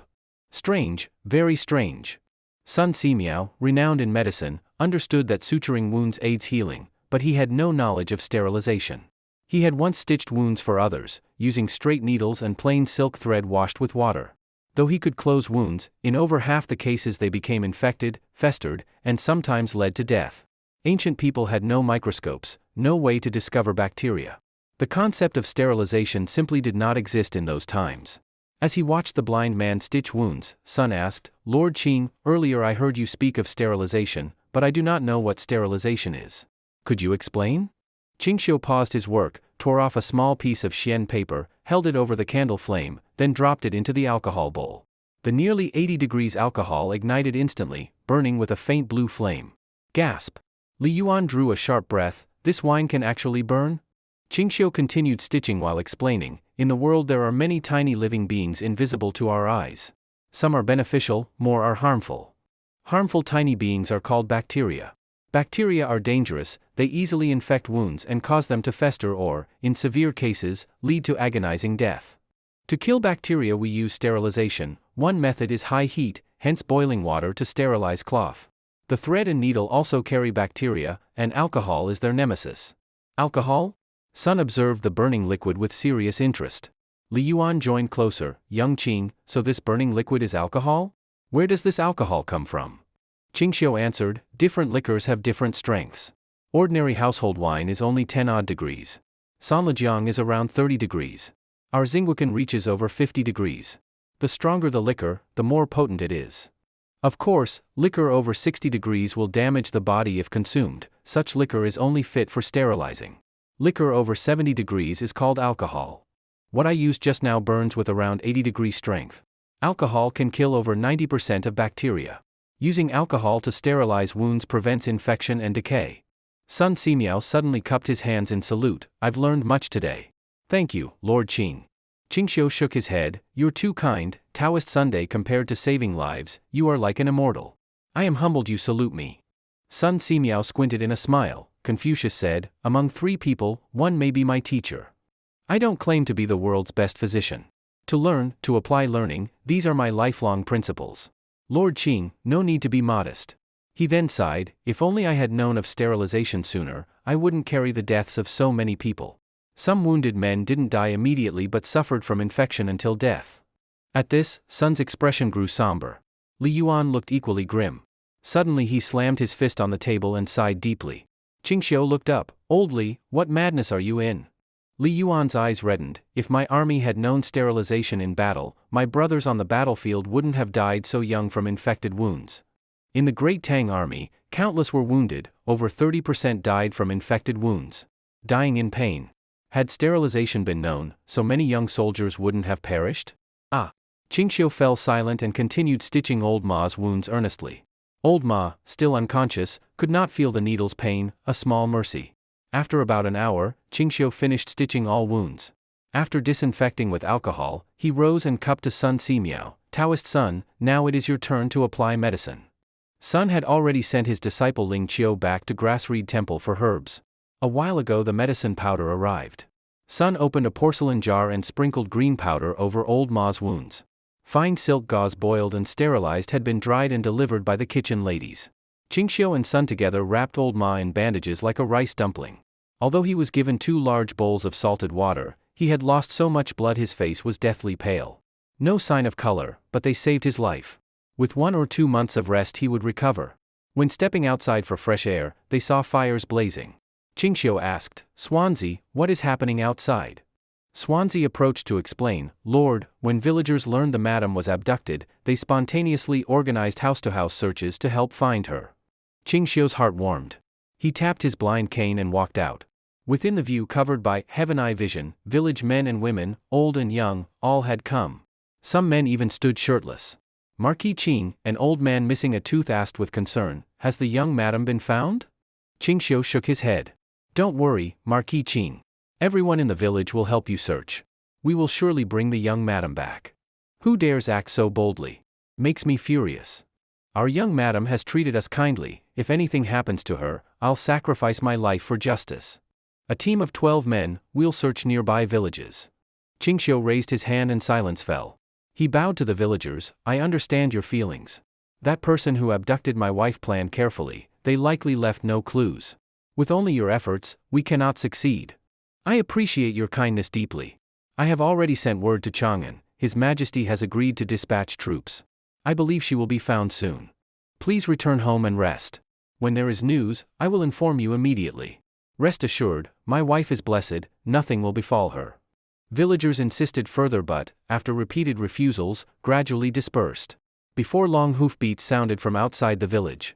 Ching Xio observed carefully, leading on horseback was Li Ji, and behind him armored senior generals, Yu Qigong, Cheng Yaojin, Niu Jinda, Li Xiaogong, Li Jing, even Sun Wujie was among them. A closer look revealed Li Ji's jade crown askew, clothes worn inside out, hair disheveled. Seeing this, Ching Xio felt a warmth. Their hurried appearance showed how anxious Li Ji was. Despite their rank, their hurried attire and rough appearance showed genuine concern, not a show. It proved to him how much they cared about this matter. Ching Xio absolutely did not expect that Li Er, the emperor, would come in person with others. He brought generals here, his status was obvious. There was no point in any more disguise. But Ching Xio knew he was blind, even so he did not speak first. Instead, with a puzzled look he asked Swansea, all those hoofbeats, did someone arrive? Swansea whispered, Marquis, it's the few dukes who dined at your house that day. Ching Xio bowed to everyone and said, it is indeed honored that the dukes have come so far to pay respects.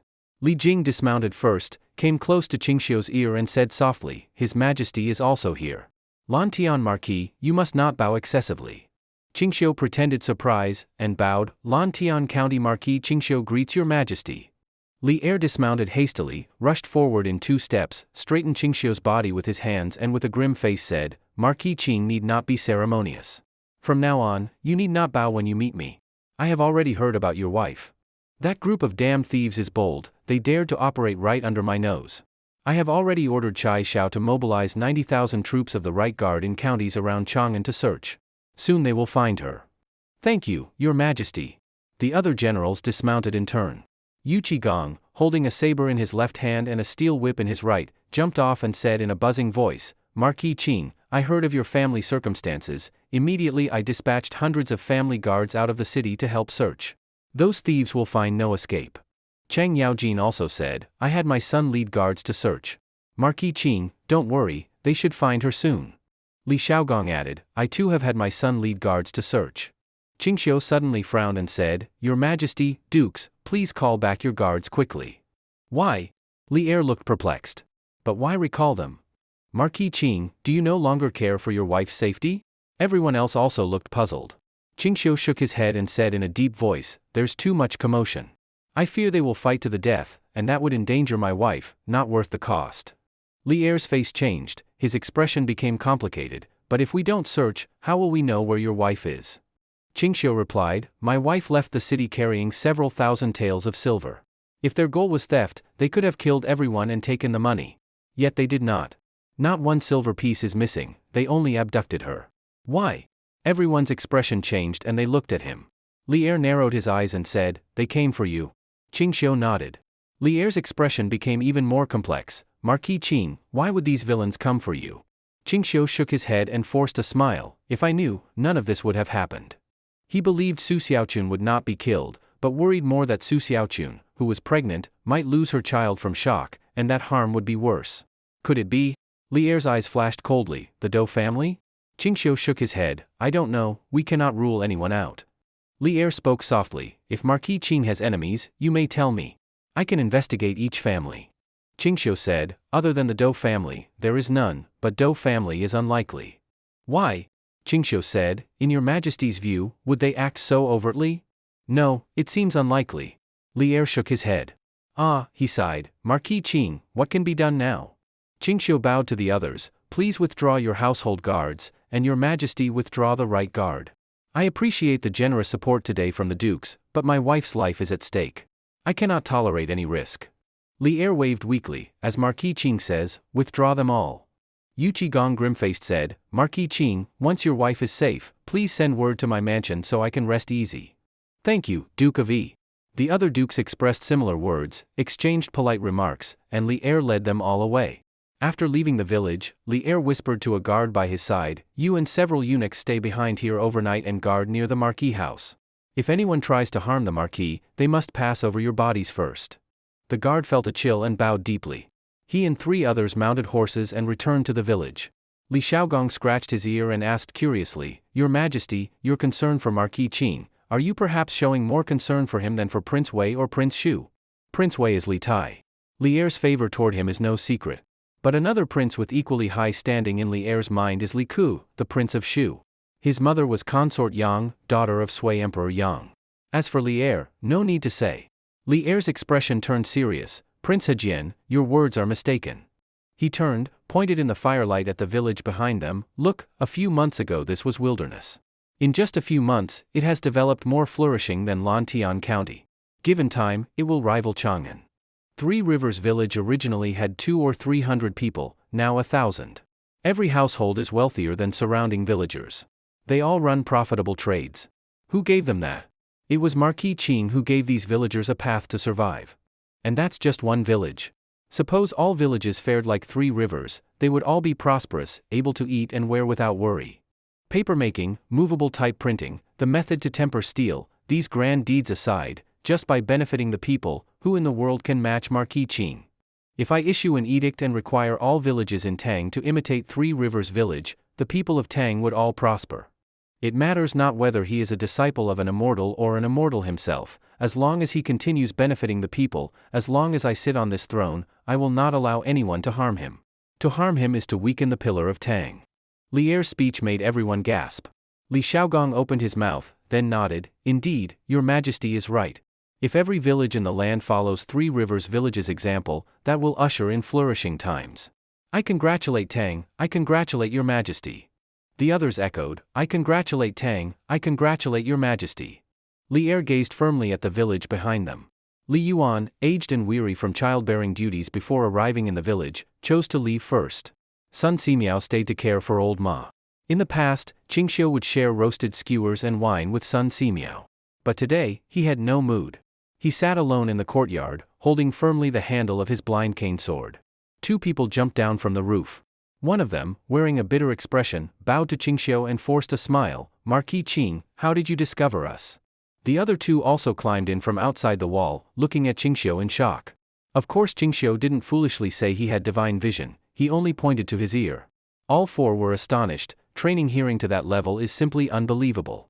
Ching Xio sighed helplessly, if you stay on the roof beams, you might scare away the guest I'm waiting for.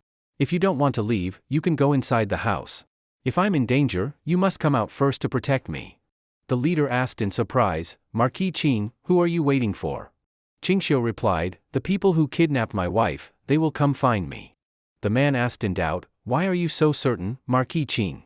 Ching Xio explained, near Chang'an, under the emperor's gaze, they can't linger long. By midnight, they must come here. The guard shook his head, if that's so, then we must not be careless. Marquis Qing, forgive us, it's safer if we return to the roof. Ching Xio frowned, can you use your brain?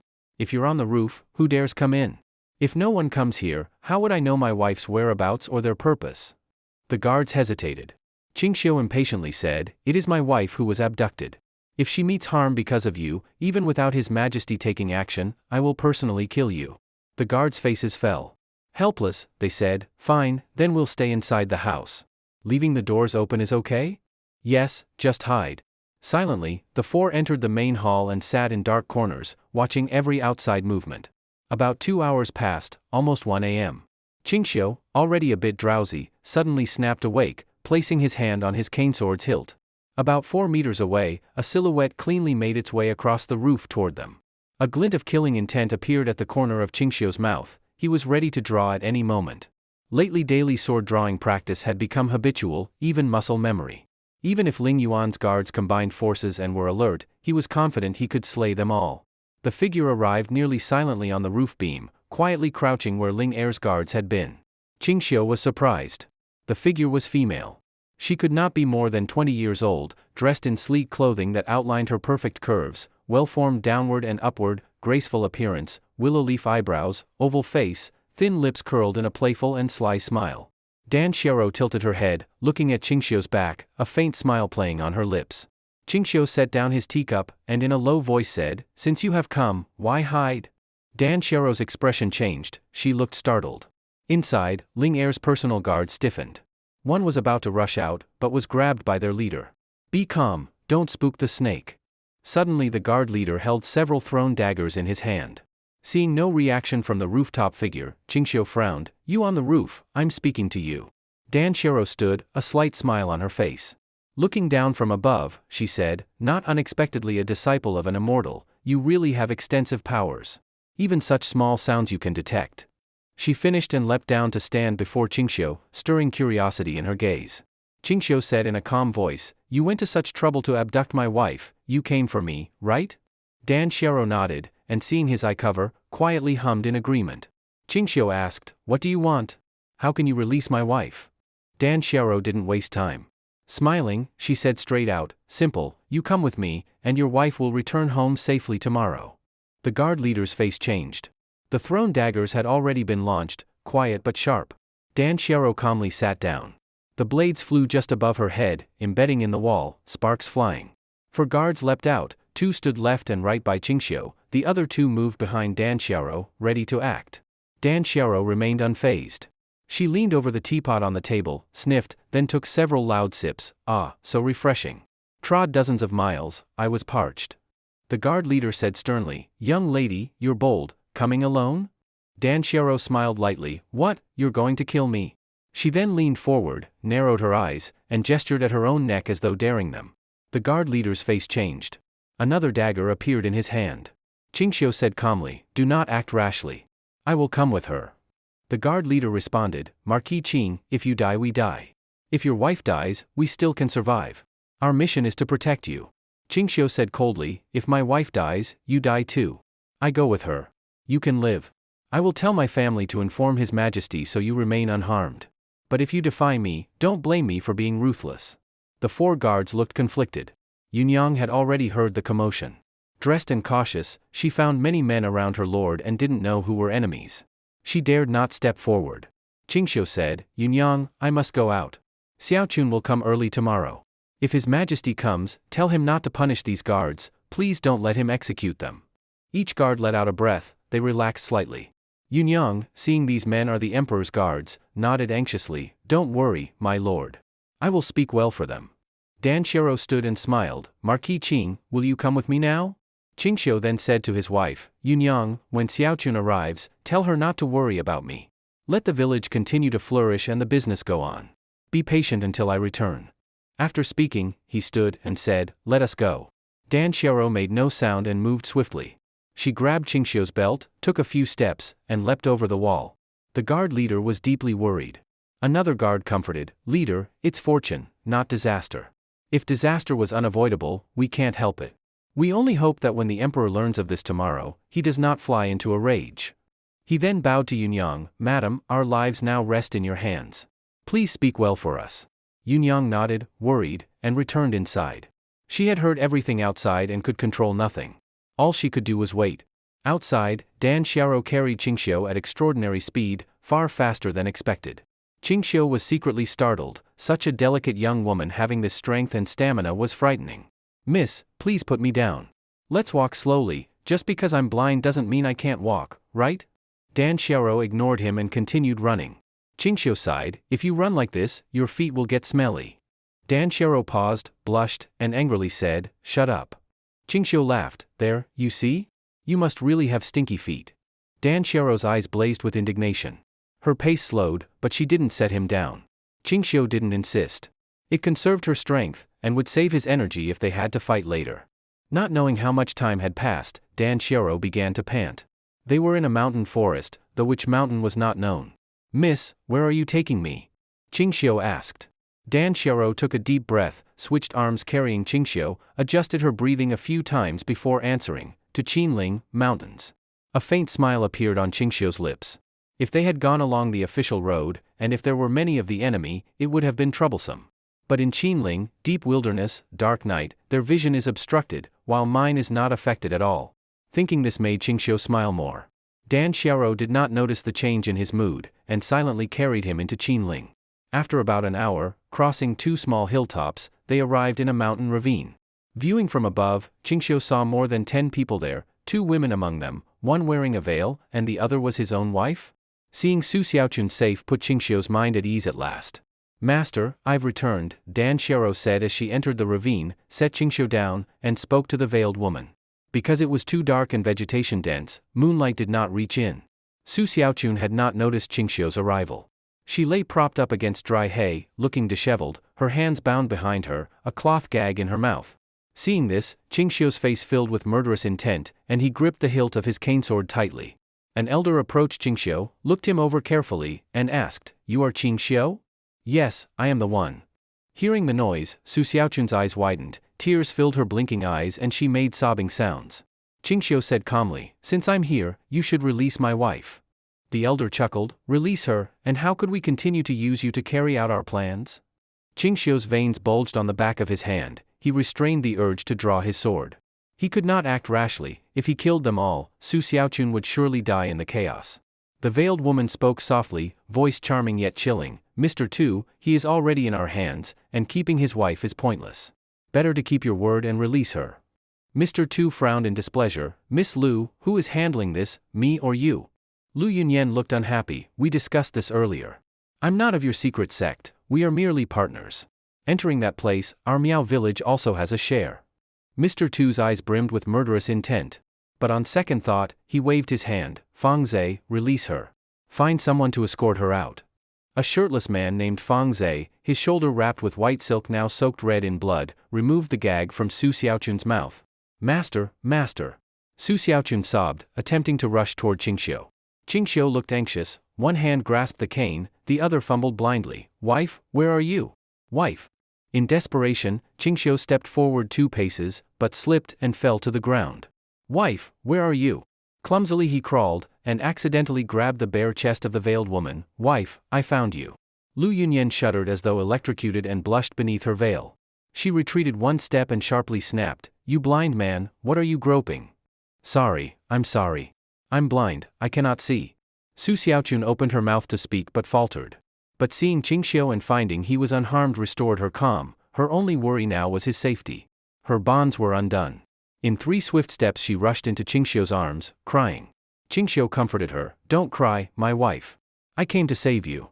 Straining with tears, Susiaun said, "My lord, their target is you.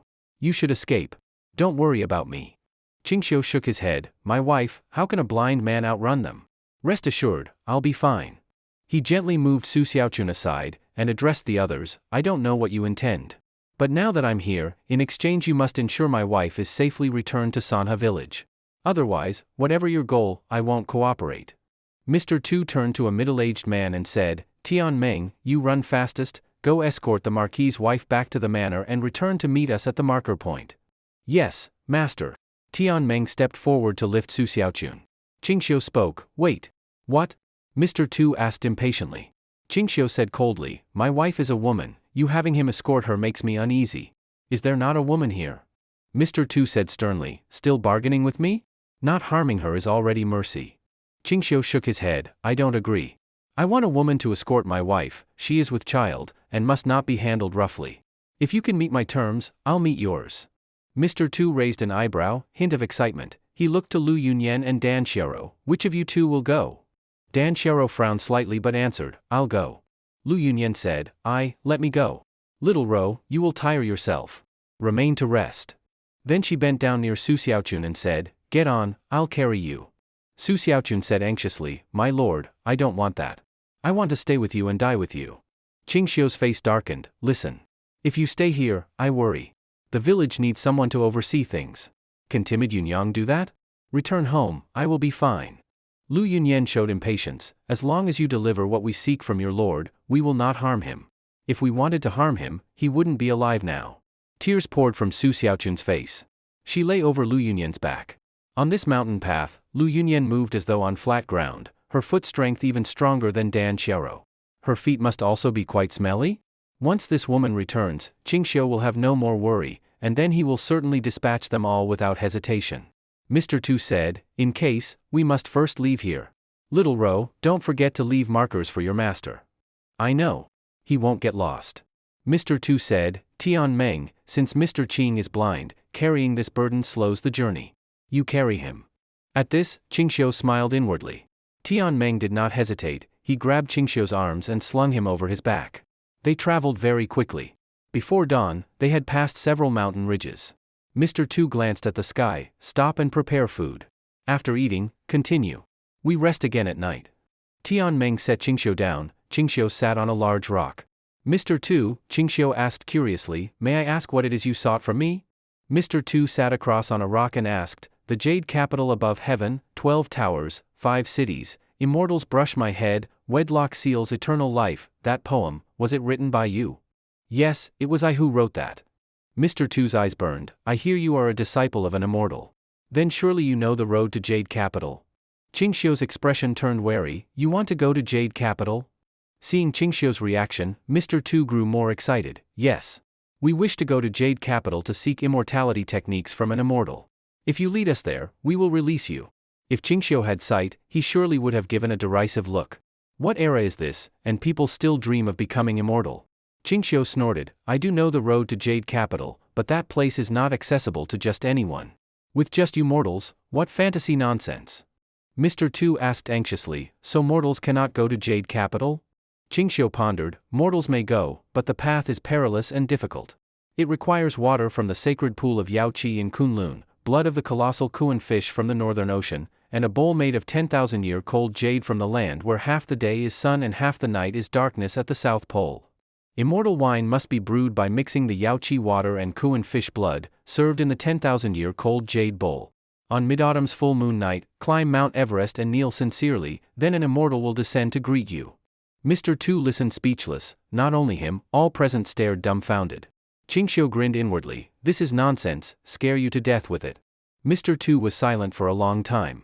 Suddenly his face flushed with excitement, his whole body trembling. He came in front of Ching Xio and squatted down, eyes shining, you actually know that at the far south there is a place half black night, half white day. Could it be that you have been there? Ching Xio shivered, shaking his head, I will never go there again in this life. It's too cold, people can freeze to death alive. If mortals do not need to pass that road to go to the White Jade Capital, I would never go, no matter what. If my master had not infused immortality power into me every day, I would have frozen to death in that far south land. Mr. Tu, I've told you the method. I will never go there again, even if you kill me. It's just too cruel. Mr. Tu said excitedly, the path to immortality ought to be extremely difficult. If it were easy, immortals would be everywhere. Ching Xio sighed, so many years have passed in a blink. I wonder how my immortal master is doing. Immediately Mr. Tu looked at him with deep respect and asked, Master Ching, all the abilities you have shown during this time, were they taught by an immortal?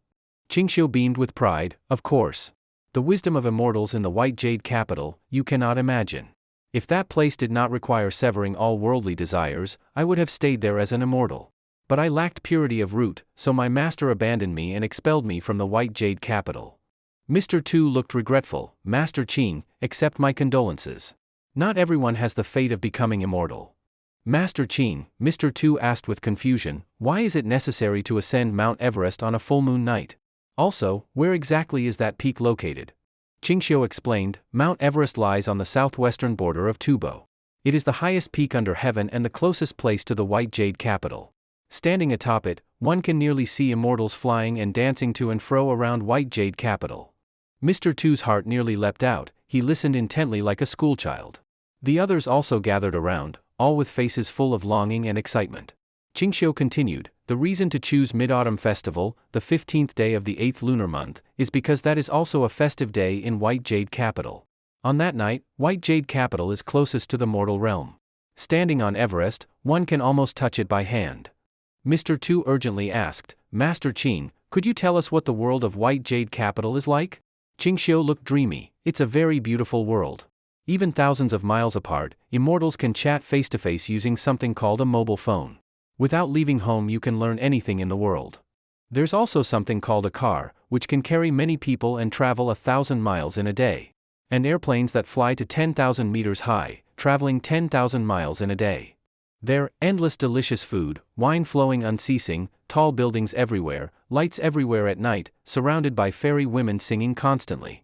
The medical skill is also very powerful, broken arms or legs can be reattached. Mr. Tu and his followers all wore expressions of yearning, every face said, I want to go. Ching Xio inwardly sighed. In this age without even padded clothing, going to the far south is nearly impossible to survive, let alone Mount Everest. Climbing it is no easy feat, let these daydreamers go suffer. Mr. Tu, the food is ready.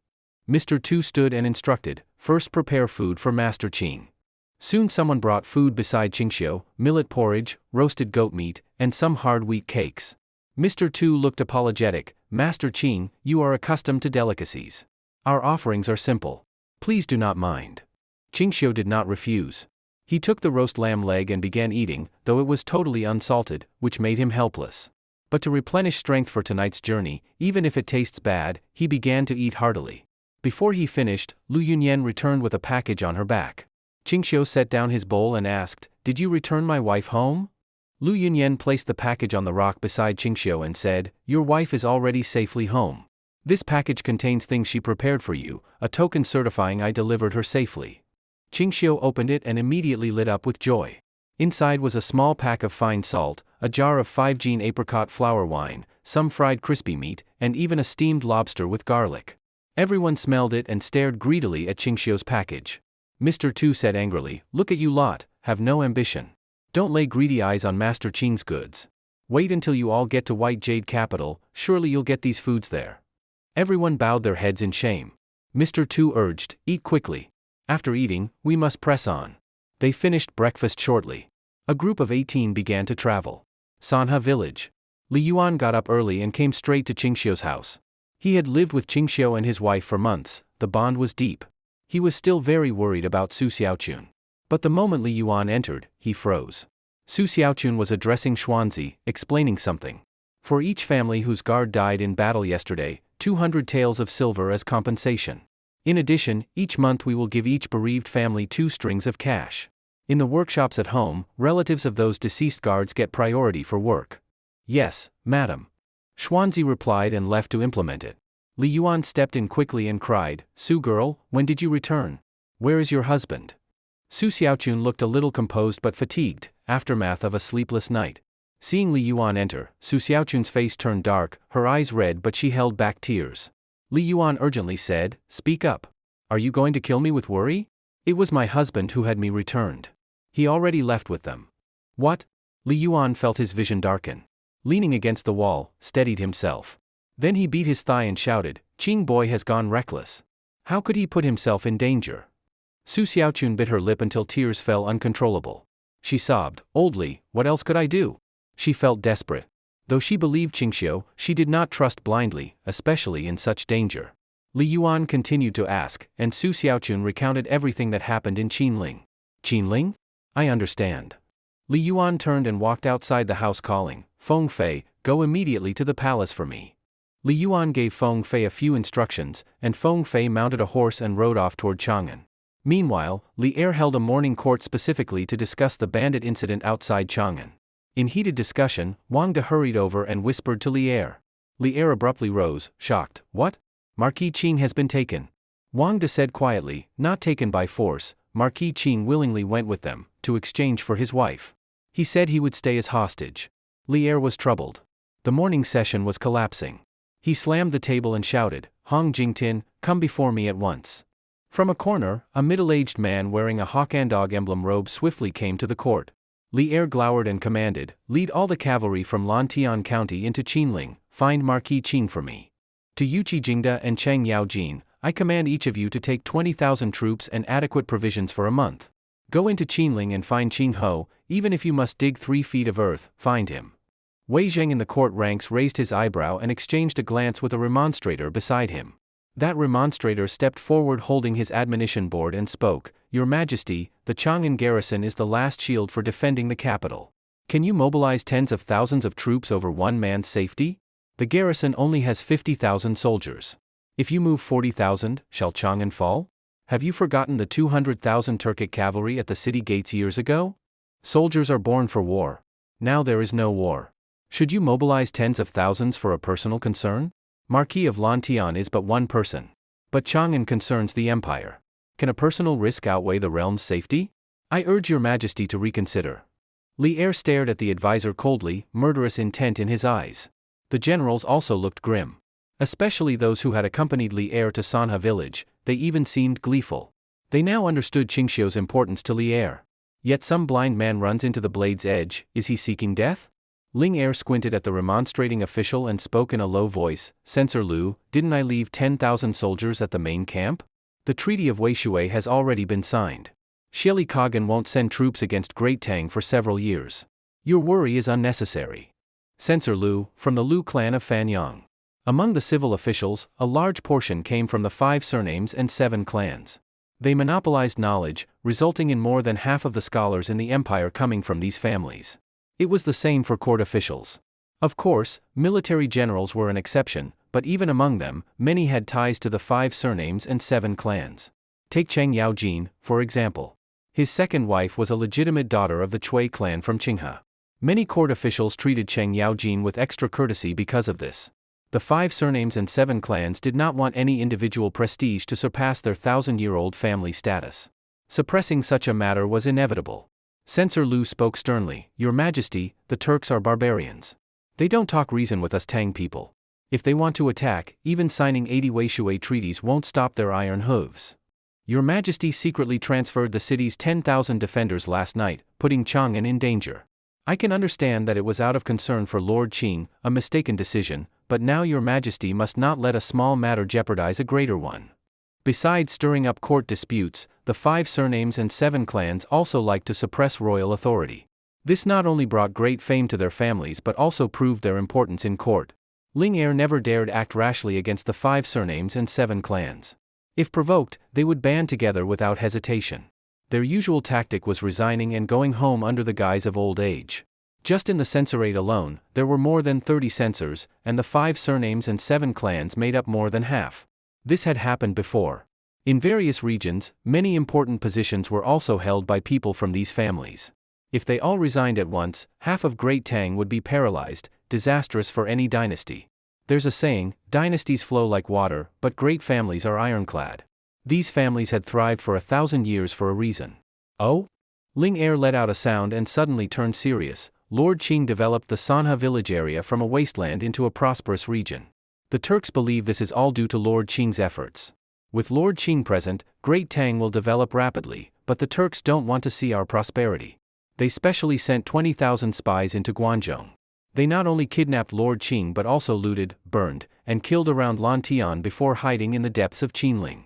Wei Chide and Cheng Yaojin, I order you to each lead 20,000 troops with 2 months of rations into Qinling to eliminate the Turkic spies. Don't let them threaten Chang'an. Depart immediately and make no mistakes. Censor-in-Chief Wei Zheng's mouth twitched. All the censors' mouths twitched. Censor Lu was already dumbfounded. Some generals couldn't hold back and burst out laughing. Wei Chide and Cheng Yaojin didn't dare delay. They immediately accepted the order and left the Taiji Hall as fast as they could. Censor Lu's face changed. He shouted, Your Majesty, this is a serious matter, not a child's game. Please withdraw your order. Think thrice, Your Majesty. The remonstrating officials all began to speak out. Ling Er's gaze was full of authority. Censor Lu, 20,000 Turkic troops have already infiltrated Guangzhou. I sent troops to eliminate them. How is that child's play? Do you want to watch the Turks loot and kill in Guangzhou? Are you still a subject of Great Tang? Censor Lu's face turned ashen. He cried out with sorrow, Your Majesty, whether there are 20,000 Turks, you know better than all of us. How can you make up military reports? People around Censor Lu gasped. Everyone gave him a, You're bold, look. Ling Er immediately exploded in rage. Lu Shoulin, how dare you openly defy imperial authority?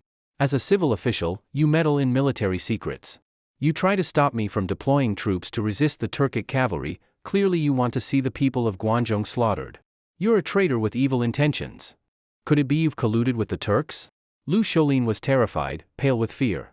Ling Er coldly said, Lu Shoulin defied imperial authority, disrupted military affairs, sheltered Turkic cavalry. Guards, take Censor Lu outside, beat him 20 times, strip him of his office, imprison him, and behead him in the West Market in 3 days. All the civil officials were shocked. Censor Lu trembled and looked at Wei Zheng with fear. Wei Zheng quickly stepped forward. Your Majesty, Lu Shoulin is a deputy censor. The censorate's duty is to speak frankly. Since it's frank advice, some mistakes are inevitable. Leaving aside the truth of the military report, in my view, Censor Lu was only doing his duty. If there's a mistake, it's mine, as the censorate's head who asked him to speak. Your Majesty, if you wish to punish someone regardless of the truth, then punish me too. He removed his official hat and looked straight at Ling Er. I am the mastermind behind Censor Lu's advice. I am deeply guilty. Please strip me of my position and behead me in the West Market. Ling Er frowned, pressing hard on the dragon table, eyes nearly spitting fire at Wei Zhang. The other censors all stepped forward. I'm also an accomplice. Please strip me of office and expel me from Chang'an. I second that. I second it too. Your Majesty established the censorate to allow frank advice. Now the person who speaks frankly is to be expelled. What's the point of the censorate then? We're willing to be exiled from Chang'an without complaint. Ling Er's expression shifted. He truly wanted to expel them all. But he couldn't. Doing so would cause too much damage. Even the scholars from the 5 surnames and 7 clans would turn against the court. The flow of talent into the government would be cut off. Please allow it, Your Majesty. Wei Zhang knelt, holding up his hat high. You're rebelling. Ling Er trembled with rage. Wei Zhang shook his head. Your Majesty, we are loyal. Please punish us as you see fit. Ling Er took a deep breath and waved his hand. Release Censor Lu. He is innocent. I was only angry just now. Censor Lu was released. Though greatly relieved, he still pleaded, please withdraw the order, Your Majesty. Don't risk Chang'an's defense for one man's safety. The others echoed. Please withdraw the order. Don't trade a small matter for a big one. I second it. Ling Er gritted his teeth. Censor Lu, I've already pardoned you. Don't push your luck. Wei Zhang said, Your Majesty, Censor Lu is right. I agree with him. Wei Zhang, are you trying to drive me mad? Ling Er trembled, nearly ordering his execution. Wei Zhang shook his head. I don't wish to anger Your Majesty. I only advise honestly. Why should that cause anger? Fine.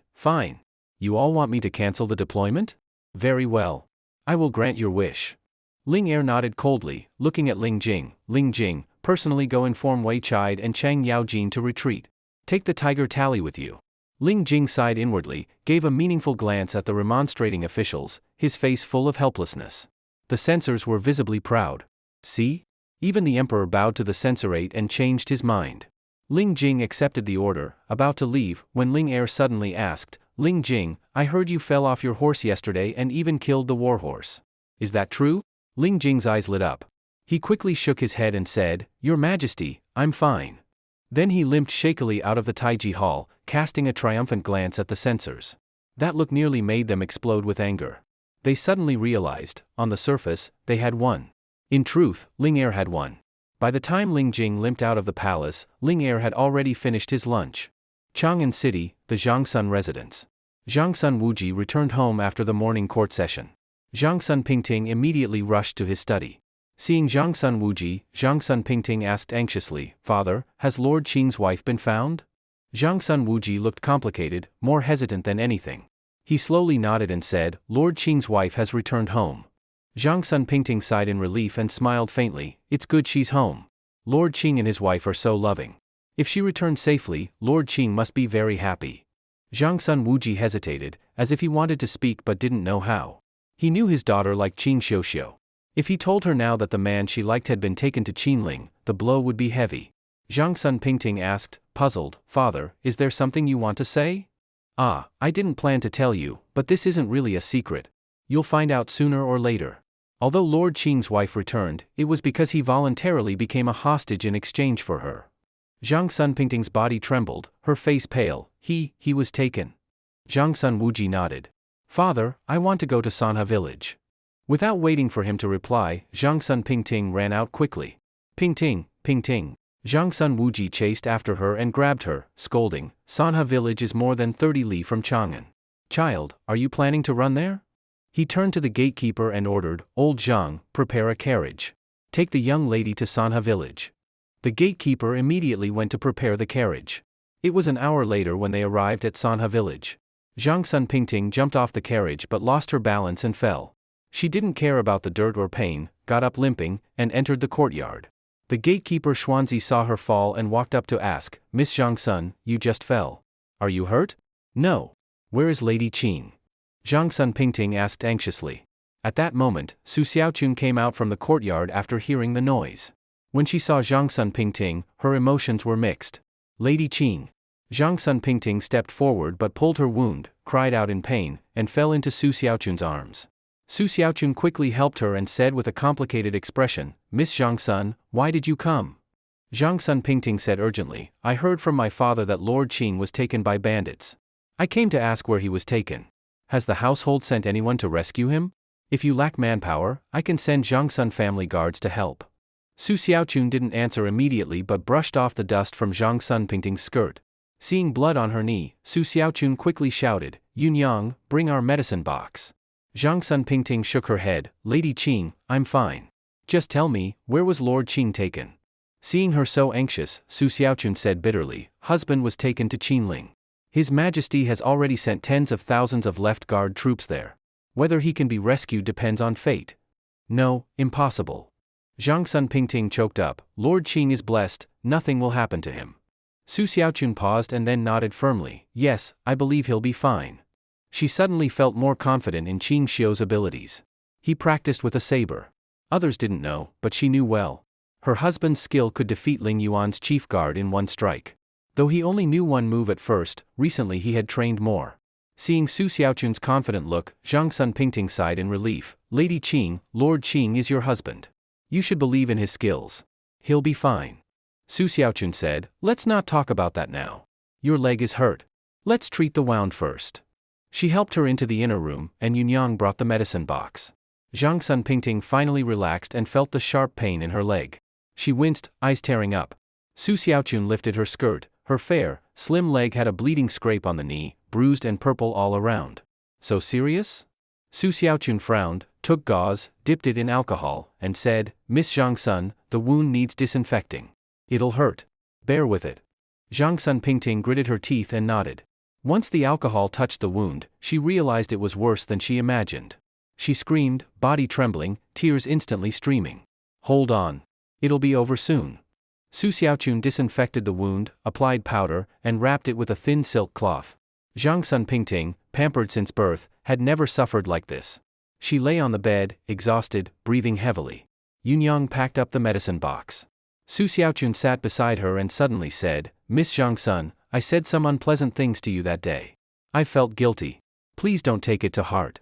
Zhang Sun Pingting quickly shook her head, Lady Qing, you were right. I was the one being unreasonable. Susiaun said sincerely, I hope you can forgive my rudeness that day. You weren't wrong. I was. You don't need my forgiveness. Zhang Sun Pingting paused, then added, Lord Qing isn't here. I hope you can stay strong. You're pregnant, and he wouldn't want to see you worn down. Susiaun nodded, looked at her, and suddenly asked, Miss Zhang Sun, do you like my husband very much? I don't. Zhang Sun Pingting blushed and denied, don't misunderstand, Lady Qing. Lord Qing and I are friends. He's been taken by bad people, of course I'm worried. Susiaun sighed, if you like him, just admit it. Why hide? I do like Mr. Qing, Zhang Sun Pingting said softly, eyes full of sorrow. Susiaun glanced at her injured knee and said, if you didn't like him, why be so worried? You were so anxious you hurt yourself. Your mother must be heartbroken. Zhang Sun Pingting said awkwardly, I was just stupid. I caused you trouble. I should go back. Susiaun sighed, if my husband returns safely, I'll tell him what happened today. He values feelings and won't let Miss Zhang Sun down. What do you mean? Zhang Sun Pingting looked confused. Susiaun tapped her head and smiled, you're really silly. But if Yunyang is this silly and my husband doesn't mind her, he won't mind you either. Yunyang blinked, why am I being dragged into this? Zhang Sun Pingting couldn't believe her ears. Pointing at herself, she stammered, Lady Qing, you mean, I. Susiaun nodded and said sincerely, Sister Pingting, we'll be one family. When my husband returns, if you're willing, you can marry in any time. If not, just forget what I said. Either way, we'll be good friends. I'm willing. Zhang Sun Pingting sat up, nodding with tears in her eyes. All she wanted now was to be with the one she loved. Everything else didn't matter. Yunyang, who had been silent, hesitated, Xiaochun, Miss Zhang Sun is willing to marry as a concubine, but her father is a duke. Nobles care a lot about face. Even if she's willing. No, it's fine. Zhang Sun Pingting cried and laughed, shaking her head, my father won't mind. Yunyang nodded. Susiaun said, now we just have to wait for my husband to come home. Once he does, I'll arrange the marriage. Zhang Sun Pingting blushed and nodded shyly. Qinling Mountains. A day passed, and it was getting dark. Mr. Tu found a mountain gully to rest for the night before continuing, and ordered everyone to stop and start cooking. No one had slept for 2 days and 1 night, and everyone was exhausted. Only Ching Xio was full of energy because he had slept all day on Tion Mang's back and had already recovered. Mr. Tu gave a meaningful look at Lu Yunyan and Shan Xiao, then said, "I'll go check how dinner is going." After speaking, he walked toward the cooking area. He came to a young cook, dropped a packet of powder into his hand, and said softly, "Just don't put it in Lu Yunyan and her disciples' bowls." The cook silently opened the packet, poured the powder into 2 bowls, and mixed it into millet porridge. He didn't deliver it to Lu Yunyan and Shan Xiao himself. Instead, he waited for others to take their food, then called over, "Miss Lu, Miss Xiao, are you eating or not? If you want to eat, come get it now. If not, I'll throw it all out." Lu Yunyan frowned and signaled to Shan Xiao. Shan Xiao brought back 2 ceramic bowls, handed one to Lu Yunyan, and they began eating with enjoyment. Ching Xio was eating crispy meat with one hand and big lobster piece by piece. He opened a wine jar, and the fragrance immediately spread, making all of Mr. Tu's people gulp with desire. Mr. Tu came over too, but didn't ask for wine. Ching Xio handed the wine jar to him and smiled, "Mr. Tu, thanks for taking care of me along the way. Give this wine to your people." There were about 5 or 6 jin of wine in the jar. If shared equally, each person could have 3 or 4 liang. He didn't believe they wouldn't get drunk from such strong liquor. Mr. Tu smiled and said, "Sir Qing's wine is like celestial nectar. I drink daily in Chang'an, but this isn't the time. Wait until you meet our sect leader, then we'll drink to celebrate. Our sect leader is very hospitable. He will surely like you." Ching Xio put the jar aside and asked, "Mr. Tu, can you tell me about your sect, Inmen?" Mr. Tu thought for a moment and then smiled. "Inmen is mysterious, but there's no harm in telling you.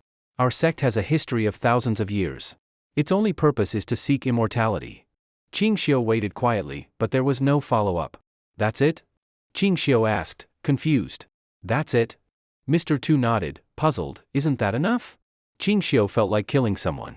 He sighed, "I opened my heart and told you all my secrets about the path to immortality, and you give me just 2 vague sentences? Come on." Mr. Tu replied awkwardly, "Then what does Sir Qing want to know?" Ching Xio said, "Like, where is Inmen located? How many members does it have? What is its hierarchy? Who is the sect leader? What's your position in it? We can talk about all that. Of course, if you think that's secret information, you don't have to say. I just thought it'd be interesting to chat."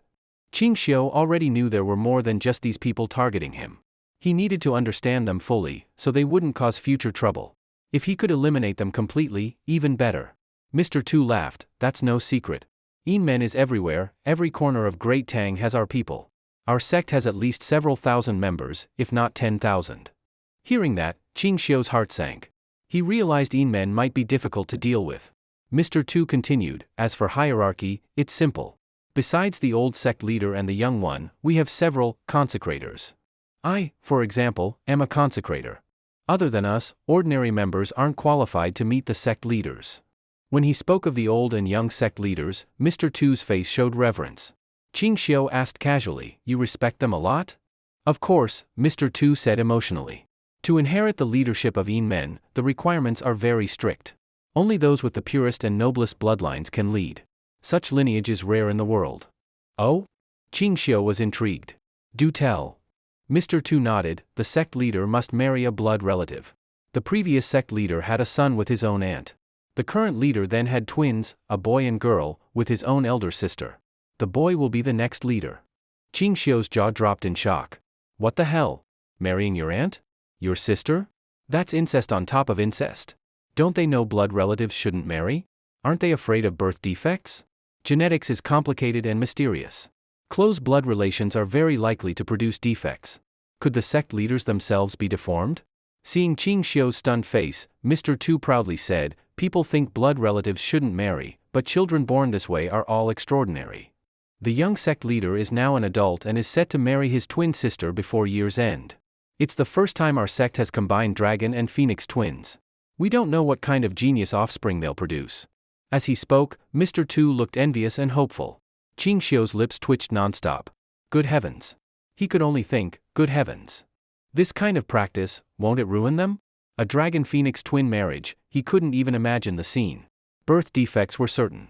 Mr. Tu stood up and said, "All right, I've told you everything you wanted to know. We'll stay in Qinling for another 10 days or so. When the other consecrators arrive, I'll take you to meet the old sect leader."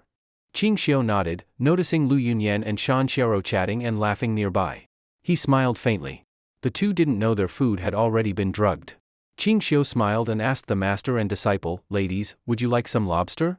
I can't finish it all. It'd be a waste." Lu Yunyan didn't move, but Shan Xiao looked eager. Lu Yunyan said softly, "If you want some, go." "Master, I'll bring you some too," Shan Xiao said, walking over. "No need, I'll go with you." Lu Yunyan followed Shan Xiao. Shan Xiao smirked, she'd seen her master act like this many times. Saying no, but the body is honest. But when Shan Xiao came within 5 steps of Ching Xio, her body suddenly went limp, and she collapsed, eyes full of fear. Lu Yunyan stepped forward but also felt weak and fell beside Shan Xiao. Her beautiful face under the veil filled with terror. "Tu Qingshan, you drugged us?" Lu Yunyan asked, trembling. Shan Xiao shouted, "Master, you mean that old Tu guy drugged us?" "Why?" Lu Yunyan gritted her teeth. "Tu Qingshan, why did you drug us?" Mr. Tu smiled, walked over, and looked down on them with disdain. "You people from Jiujiang Miao village think you can set foot in Bayou Capital? Dream on. To become immortals of Bayou Capital, only our Inmen members are worthy. No one else has a chance." Ching Xio smiled, watching everything like a god. He had the mindset of someone watching a show, sitting on the mountain watching the tigers fight. "What kind of drug did you give us?" Lu Yunyan asked sternly. Tu Qingshan dug in his ear and smiled, "A secret bone-softening powder from Inmen. After ingesting it, within 10 to 12 hours, the body becomes weak and limp, losing all mobility, just like a fish on the chopping board, ready to be slaughtered." "Tion Mang!" Tu Qingshan called out. "Master, your command." Tion Mang stepped up respectfully. Tu Qingshan waved his hand emotionlessly, "Kill them." Lu Yunyan and Shan Xiao's pupils shrank. "Master. I don't want to die," Shan Xiao said, trembling, choking on her words. No one can face the fear of death calmly. After all, Shan Xiao was just a girl of 18 or 19. Lu Yunyan shouted, "Tu Qingshan, have you thought about the consequences of killing us? If we die, the Miao village won't let you off." Tu Qingshan seemed too lazy to argue and simply waved coldly. Tion Mang raised his knife and stepped forward. Lu Yunyan trembled and said, "Tu Qingshan, Mr. Tu, you can kill me. I won't resent you. My disciple is young, only 18. Do whatever you want to me, just please let Xiao go. I promise she won't report this to Miao village, and no one will retaliate." Ching Xio tilted his head with interest as he watched Lu Yunyan. Whatever else, she seemed loyal and righteous.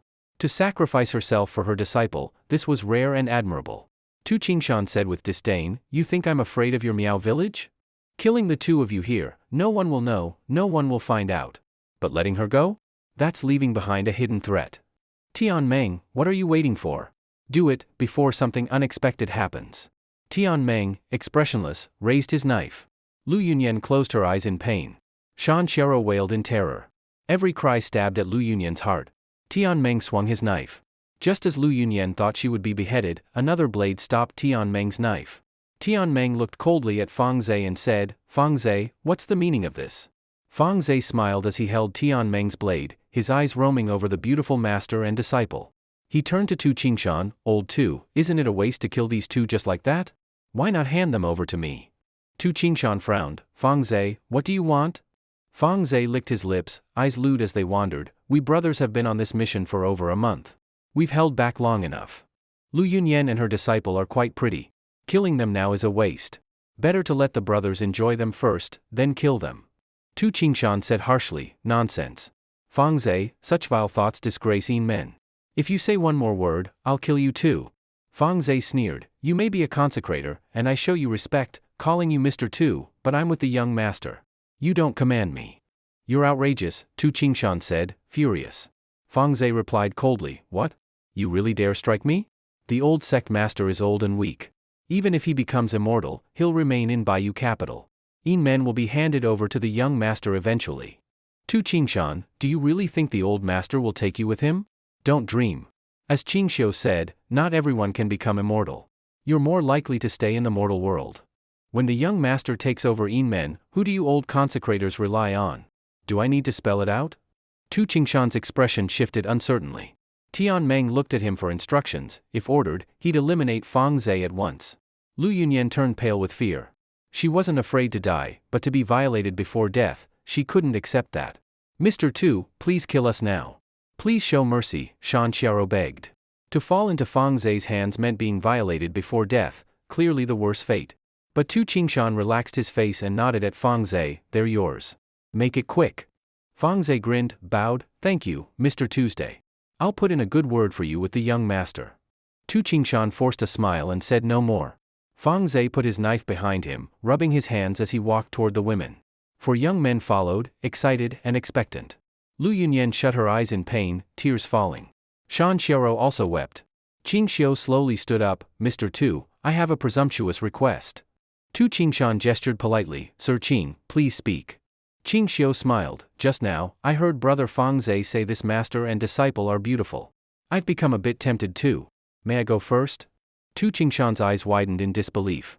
Tion Mang was stunned. Fang Zhe's expression turned dark. Lu Yunyan and Shan Xiao's eyes widened in horror and disgust. Tu Qingshan twitched, "Sir Ching, I didn't expect you to be such a person." Ching Xio smirked, "Why else do you think the sect master deemed me impure and expelled me from Bayou Capital?" Tu Qingshan looked enlightened. He turned to Fang Zhe, seeking his opinion. Fang Zhe said coldly, "Sir Ching, wait until I'm done. Then you can do whatever you like." Ching Xio frowned, "Mr. Fang, I'm clean. I won't touch your leftovers. I want to go first." Tu Qingshan supported him, "Fang Zhe, Sir Ching is a guest personally invited by the old sect master. There are many beautiful women, why not let him go first? If the old or young sect master finds out you disrespected Sir Ching over this, you'll be in trouble." Fang Zhe changed his expression and bowed to Ching Xio, "Since you're our honored guest, please go first. You 4, take them to a secluded area. After Sir Ching is done, it's our turn." The 4 men carried Lu Yunyan and Shan Xiao toward a wooded area. Lu Yunyan trembled and cursed, "Bastards. You scum. Especially you, blind fool. How dare you repay kindness with betrayal? Fang Zhe wanted to sleep with your wife last night. I begged to protect her. I carried her back for you, and this is how you repay me. I'll haunt you forever. Ah. Let me go, you bastards." Hearing this, Ching Xio locked his spirit sense on Fang Zhe. A fierce killing intent exploded in his heart. Fang Zhe sensed the chill, saw Ching Xio's grim face, and quickly said, "Sir Ching, it's all a misunderstanding. I admit I had thoughts, but I never touched your wife. When Lu Yunyan spoke up, I handed her over right away." "Oh?" Ching Xio smiled faintly. "Then I should thank you." "Hee, not at all. I'll thank you, with 80 or so cuts." "Huh? What do you mean?" Fang Zhe asked, puzzled. But Ching Xio had already drawn his saber. With a whoosh, Fang Zhe felt his body drop. His legs were suddenly in excruciating pain. He looked down and saw his legs had been severed at the knees. The slash was as fast as lightning, barely a blink. Before he could scream, the black-clad blind man leapt past him like a ghost. With a few whoosh sounds, the 4 young men carrying the women were beheaded instantly. The others hadn't even realized what happened, it was all too fast. Tu Qingshan and Tion Mang's eyes widened in horror. They were top-tier experts, and even they could see just how terrifying those few strikes were, terrifying enough to cause despair. For headless bodies spurted blood like fountains, the severed necks gushing like erupting volcanoes, and the blood fell like rain. In the midst of the blood rain, Ching Xio's black robe was dyed dark red. Hot blood splashed all over Lu Yunyan and Shan Xiao. Both cried out and closed their eyes. When they opened their eyes again, they saw the blind man standing with his back to them, facing Tu Qingshan and the others. Tu Qingshan, snapping out of it, was furious and roared, "Be on guard. This blind man is a martial arts master, extremely skilled. Everyone, be careful." Only then did the others react, hastily drawing their weapons, quickly positioning themselves on either side of Tu Qingshan and Tion Mang. Damn, such ruthless swordsmanship. I've never seen sword skills like this in my life. Isn't he blind? How can his strikes be so fast and accurate? Everyone was puzzled. The man had black cloth over his eyes, even if not blind, he couldn't see, yet every strike was perfectly precise. This blind man had shattered their understanding of the visually impaired, and that's what made him terrifying. Tion Mang narrowed his eyes and said seriously, "Master, he was hiding his strength, he's been faking all along." Ching Xio said coldly, "You all can become fertilizer for this rich soil." With that, he moved like a ghost into the crowd. At this point, he had no reason to hold back. Tion Mang gasped, "So fast." Faced with a downward slash, Tion Mang raised his blade to block. The clash of steel rang out as he staggered back 3 steps, horrified. Looking at his blade, he saw it was nearly broken. Tion Mang was shaken. That one strike was the strongest he'd ever encountered, far beyond his strength. Failing to kill him in one blow, Ching Xio immediately targeted the people beside Tion Mang. Since Tion Mang could take a full force strike, he couldn't be finished off quickly. The priority was to reduce the enemy's numbers. Ching Xio spun with momentum, sweeping his blade. Swish swish, one head fell, and another was nearly severed, hanging by flesh. Tu Qingshan barked, "Tion Mang, stop him." He too drew his blade and chased after Ching Xio. Tion Mang followed closely. But by now, darkness had fallen, and visibility was low. Everyone's vision was obstructed. Tu Qingshan shouted, "Kill him. No survivors. Darkness doesn't affect the blind, but it weakens us. We can't let him drag this into the night." He raised his blade and slashed toward Ching Xio's head. Tu Qingshan expected to smash his skull like a watermelon. But in the next instant, the blind man ducked as if he had eyes on the back of his head, lay back smoothly, and countered with a slash. Slice. That strike left a deep gash in Tu Qingshan's abdomen. He gasped and stepped back. But that step gave Ching Xio an opening. He struck like lightning, killing two more on the spot. Tu Qingshan looked extremely grim. He didn't care about these men, but they had come 15 strong. Now 8 were dead, 1 disabled, and only 6 remained, including himself and Tion Mang. To be butchered like vegetables by a single blind man, who could bear that? No, only 5 remained. Because in that moment, another had fallen to Ching Xio's blade. Tu Qingshan's face darkened. He roared, "Scatter. Save yourselves. Whoever escapes Qinling must deliver the immortal method to the old sect master. Tion Mang, hold him off, cover my retreat." Tion Mang paused, clearly unhappy. "Retreat? You're all surrounded by me. No one's getting away today." Ching Xio sneered, then chased after Tu Qingshan. He understood the principle, capture the leader first. Seeing this, Tion Mang hesitated, then turned and ran in the opposite direction, yelling, "Master, I'm the fastest here. Stall him a bit. I'll return to Inmen and tell the old master the secret of immortality." Tu Qingshan almost coughed up blood. Ching Xio smirked, "What a loving master and disciple. Every man for himself in a crisis. As for the small fry, 1 or 2 escaping didn't matter. But Tu Qingshan, the mastermind, must not be spared." Though old, Tu Qingshan still had strong martial arts. He managed to run for a tease time. If he were younger, Ching Xio might have had to chase him half an hour. But Tu Qingshan's stamina had clearly declined. He looked back. The blind man was only a few steps behind. Panicked, Tu Qingshan shouted, "Blind man. Don't you have any respect for elders? Chasing down an old man like me, isn't that shameful?" Ching Xio snorted coldly, "This is the price for messing with me. Then I'll fight you." Tu Qingshan suddenly turned and slashed. Ching Xio sidestepped and countered. Tu Qingshan raised his blade but was weaker than Tion Mang. His weapon was knocked 4 to 5 meters away, stopping only after hitting a tree. He grunted, flipped over, and kicked the tree trunk. Crack! The thick tree snapped and fell toward Ching Xio. Taking advantage of the obstacle, Tu Qingshan turned and ran. Every few steps, he kicked down a tree to block Ching Xio's path. He broke over a dozen trees. Sweating all over, he gasped heavily. Ching Xio, on the other hand, was calm, barely winded, only slightly elevated heart rate. "I'll die with you." Tu Qingshan finally couldn't take it anymore and charged with red eyes, attacking recklessly. To be fair, this method worked. Ching Xio could kill him, but would likely get hurt. For a moment, they were evenly matched. Clang clang clang. Blades clashed, sparks flying. Slash. A careless moment, Ching Xio's blade struck Tu Qingshan's shoulder, almost severing the arm. He screamed, rolled on the ground, and held his blade with his other hand. Ching Xio knocked the weapon away and stepped forward, pressing on Tu's arm. With a flick, he chopped off Tu Qingshan's left hand. "Ah? Sir Ching, spare me, have mercy." Ching Xio said coldly, "You killed 9 of my men. 1 life isn't enough. And you want mercy?" Tu Qingshan, terrified, begged, "It was the old master's order, I'm just a pawn. I'm over 80. Won't killing me shame you? Shame your mother." Ching Xio raised his blade, slash, and cut open Tu Qingshan's throat. He made gurgling sounds as he died. In that instant, Ching Xio felt a massive change. His godlike vision suddenly expanded from 400 meters to nearly double. Damn, killing increases my abilities? Not only did his vision grow, his stamina, strength, and senses were enhanced. Even his previous fatigue vanished. He was ecstatic. If this was the case, he wouldn't mind killing more. Ching Xio sheathed his blade and walked back without looking back. Returning to the starting point, Fang Zhe was nowhere to be seen. Only a pair of severed legs and 2 blood trails remained. In the dark, a normal person couldn't see a thing, but with God vision, Ching Xio wasn't normal. Hearing footsteps, Lu Yunyan and Shan Xiaoro didn't dare breathe, silently praying he couldn't see them. The steps came closer, their hearts raced. Then the steps suddenly turned and walked away.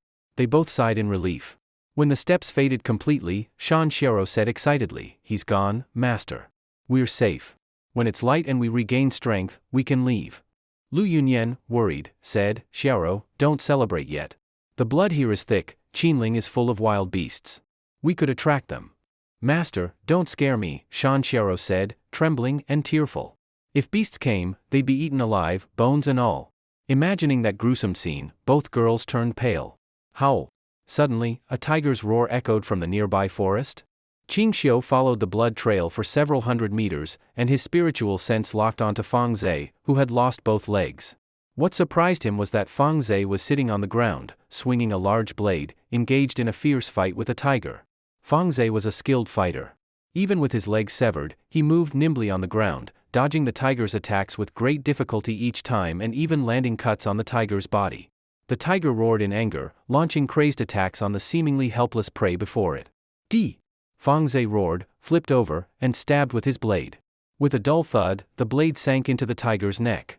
The large tiger fell to the ground, let out a few whimpers, convulsed violently, its whip-like tail lashing around, and after a moment, it stopped moving. Fang Zhe sat there panting heavily, his face showing relief at having survived. He pulled out the blade and hacked at the tiger's head a few more times, laughing viciously, "Damn blind man picking a fight with me, even you beast, have it in for me. If you've got the guts, come at me again, huh?" Clap, clap, clap.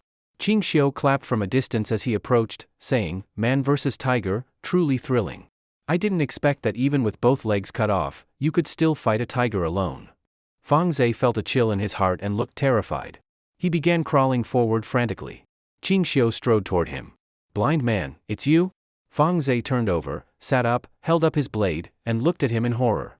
Tu Qingshan and Tion Mang, those two useless fools, couldn't even handle a blind man, utter trash, garbage. He muttered while waving his blade and retreating. Ching Xio drew his cane saber. With one strike, he sliced off Fang Zhe's arm. Fang Zhe screamed, the sound echoed through the forest. With another slash, Ching Xio cut off his other arm, leaving Fang Zhe half a human pig. A human pig means severing limbs, cutting ears, nose, eyes, and tongue. So far, only his arms and legs were gone, still halfway to being a human pig. Blind man. Fang Zhe howled in pain, "Killing should be swift, I admit defeat. Please just finish me off quickly." Ching Xio said coldly, "I told you I'd thank you with 80 to 100 cuts." Soon after, a series of screams echoed through the forest. Even from far away, Lu Yunyan and Shan Xiaoro heard the blood-curdling cries and looked terrified. They clearly recognized it was Fang Zhe's screams. It was obvious, the one torturing him was the blind man. After 100 strikes, Fang Zhe was barely breathing. Ching Xio dealt the final blow and was about to leave when something rustled in a grass nest nearby. A young beast made a few cries. Ching Xio frowned and walked over with his blade. He parted the grass with the tip of his blade and saw a small yellow-furred, black-striped body crawling inside the nest. A tiger cub? It was a rocky spot with a shelter beneath, a few meters down, with dried grass inside.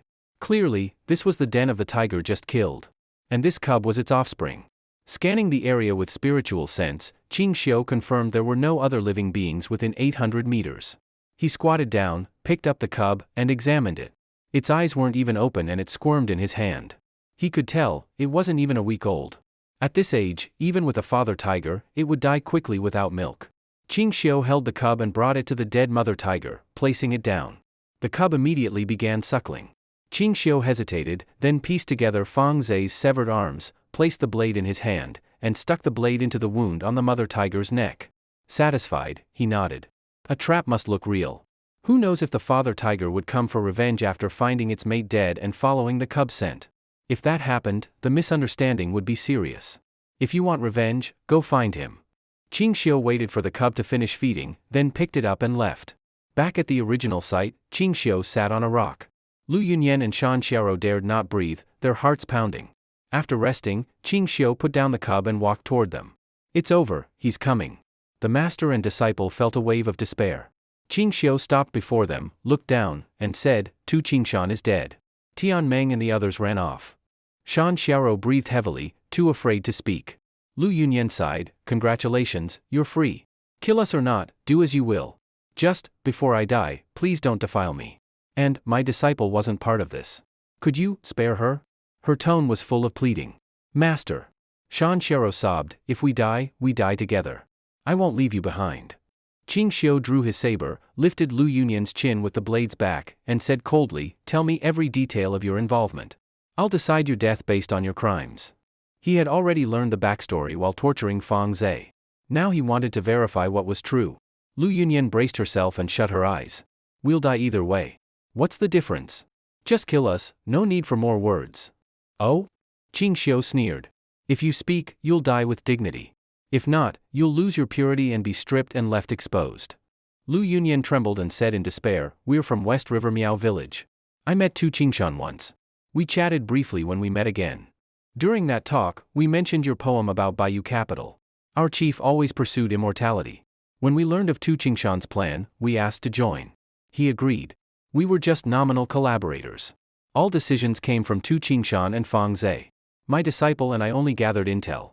We didn't take part in kidnapping your wife, we didn't even know about it until after she was taken. Ching Xio quickly added, Sir Qing, my master and I really didn't know about Tu's plan. We were just errand runners.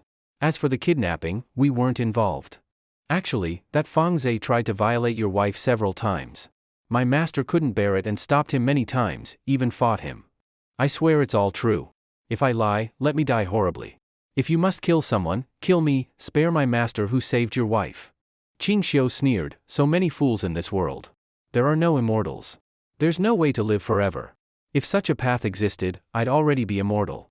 You think it's for fools like you? He took belts from the corpses, braided 2 ropes, and tied the women tightly. Perhaps influenced by movies, the binding method was a bit shameful. Ching Xio asked tremblingly, are you tying us to take us out of the mountains? You're not killing us. Ching Xio teased, little girl, are you dreaming? Me not killing you doesn't mean you'll live. What do you mean? Lu Yunyan asked, panicked. Ching Xio tied the other ends of the ropes to a tree, then picked up the tiger cub and said, I'll kill everyone involved, including you too. Their hearts turned cold. Ching Xio continued, since you have a bit of conscience, I won't kill you myself. But your blood will draw beasts to tear you apart. If not, the cub's father will chew you into bones. In the darkness, 2 terrified pairs of eyes stared at Ching Xio, thinking the same word, demon. He was a demon. Ching Xio turned to leave. Lu Yunyan screamed, blind man. Must you be so cruel? You might as well give us a quick death. Ching Xio said coldly, killing 2 powerless women myself would haunt my dreams. I'm not a saint. If I can, I'll be a vengeful king of hell. With that, he walked away, to finish the job. The master and disciple spent the entire night in terror. When the sky turned pale, more than a dozen wolves appeared nearby. Exhausted, the 2 were instantly filled with dread, pale from fear. Old Cheng, dawn is coming. It's been a full day and night. Could the Marquis of Qing already have met a tragic end? Yu Qigong, tall and dark-skinned, sighed and asked. Behind him and Cheng Yaojin was a mass of soldiers advancing fast in a grid-like search pattern. Cheng Yaojin said in a low voice, Blackie, the Emperor's order was, alive or dead, bring back the body. Even if Qing Ho is dead, we still carry his corpse back. Ah? Yu Qigong closed his eyes painfully. Such a fine youth, such a rare talent for the Tang. If he has truly perished, it would be a tragedy for the Tang. Cheng Yaojin took a bite of his dry cracker, then said, keep moving quickly. Eat as you march. Line everyone up in rows and search like fishing in shallow water, don't miss any clue. We rest only after nightfall. Old Black, dawn is nearly here. We must press forward before daylight. All right? Yu Qigong nodded, and the 2 quickened their pace. After about a stick of incense time, several soldiers carried in a body with a severed, blood-soaked arm. 2 generals, we found a corpse ahead. Yu Qigong and Cheng Yaojin hurried to inspect. After checking, Cheng Yaojin's face darkened. The body is cold, probably died last night. Keep searching, speed up. We're likely not far. Just then, chilling screams sounded nearby, piercing in nature, and birds in the area scattered immediately. Cheng Yaojin and Yu Qi exchanged glances. They drew their tang blades and rushed toward the source. When they arrived, they saw wolves circling 2 collapsed, bloody figures, sniffing. Some wolves already started tearing at their blood-stained garments. Women? Their brows knitted. In the wilderness, and there are women here. Never mind, first drive off the wolves. Yu Qigong charged forward with his blade, shouting. The pack fled, tails between their legs. When the 2 got close, they were shocked. 8 corpses lay scattered. Some had no heads, some were intact, and one had flesh still connected at the neck, the head lying off to one side. They noticed 2 women covered in blood, tightly bound like bundles, ropes tied to a tree. Gong gasped. His eyelid twitched. Who is this cruel? Tying 2 live women here so tightly, no escape at all. Yuchi's jaw dropped. Old Cheng, they intend to feed them to wolves. Lu Yunyan and Shan Xiao, relieved the wolves had scattered, began to cry tears of joy, but soon noticed the dark and light-skinned armored middle-aged men approaching. Could it be that releasing wolves was worse than the lion's den? Gong bent forward and harshly asked, "You two, speak plainly, where is Marquis Qing? And what happened here? Why so many corpses?" Chang Yaojin also asked. Lu Yunyan, still trembling but relieved, explained, "We don't know whose bodies these are. That woman is my niece. We came from West River to Chang'an to travel but were captured to be meat horses, used by these people." Meat horses? Chang Yaojin's pupils narrowed. He nodded slowly. Gong drew his blade and hacked at a corpse. "You bastards, capturing women to be meat horses, those bandits are no different from mountain robbers." Meat horse, a term bandits used for kidnapped women, meant solely to satisfy carnal needs, used until worn out and then discarded. Such atrocities happened often in unrest. Even in the prosperous Shangguan era, bandits in remote areas still took young women for this purpose. Chang Yaojin's eyes lit up with insight as he squinted. "Continue." Lu Yunyan continued, "They drugged us with bone-softening powder so we couldn't move, bound us here. They also captured a blind man, but that blind man was powerful. Last night he attacked suddenly and killed half their group." Gong and Cheng Yaojin exchanged incredulous looks. A blind man, Marquis Qing, with such martial prowess? Unheard of. And where is that blind man? Cheng Yaojin asked again. Lu Yunyan shook her head. "I don't know. A few escaped, he went after them." "Oi," the 2 generals gasped. Gong pulled Cheng aside, lowering his voice. "Old Cheng, Marquis Qing pursued so many men, can you believe it?" Chang Yaojin's expression turned strange. "What? You don't believe it? Among people we know, who else could it be? He's the only blind man." Gong suddenly sighed in admiration. "He's blind, and yet these corpses were all strong, supple bodies. All fierce fighters capable of taking on dozens, but he, a blind man, chased and slew them. It's unimaginable, a blind man wielding a blade, chasing down fully able martial artists?" Chang Yaojin smiled and said, "Given how things unfolded, we needn't worry about him now. If he doesn't go looking for trouble, those aggressors couldn't handle him. In fact, he probably killed them all. Heh, now I understand why he'd sacrifice himself to exchange for his wife. He's clearly a killing genius." Gong rubbed his fists with excitement. "When he returns to Chang'an, I'll spar with him, won't go easy just because he's blind. That he hid such skill, his heart is praiseworthy, truly praiseworthy, haha." Chang Yaojin scoffed and returned to Lu Yunyan. He narrowed his eyes, leaned forward, and sneered, "Little girl, do you think we'd believe your lies?" Lu Yunyan panicked. "Sir, every word I said is true. Not a single lie." Chang Yaojin sneered back. "Let me tell you where your flaws lie." He pointed at the bodies. A woman from an ordinary home, kidnapped as a meat horse, would naturally show fear, panic, despair, and profound relief when rescued. But you appeared too calm. That calmness proves you're not an ordinary woman. You've seen similar scenes. And a gentle woman staying composed among so many corpses, speaking coherently, makes you anything but ordinary. And you said Marquis Qing chased the bandits. From what I know, he's clever. Could he not foresee that leaving you tied here would get you eaten by wolves? If those bandits captured you, Marquis Qing, driven by hatred, would have freed your ropes before leaving, even if he couldn't escort you out of Qinling. But he didn't. He deliberately left you here as wolf fodder. Am I right?" Chang Yaojin's sharp eyes fixed on the 2 women. Lu Yunyan opened her mouth but found no words. She was mortified and caught in that accusation. Although Chang Yaojin was rough and nicknamed the Mischief King, he was no fool. He had great wisdom and meticulous attention to detail. Gong glared and angrily said, "You lying bitches. Dare you fool us?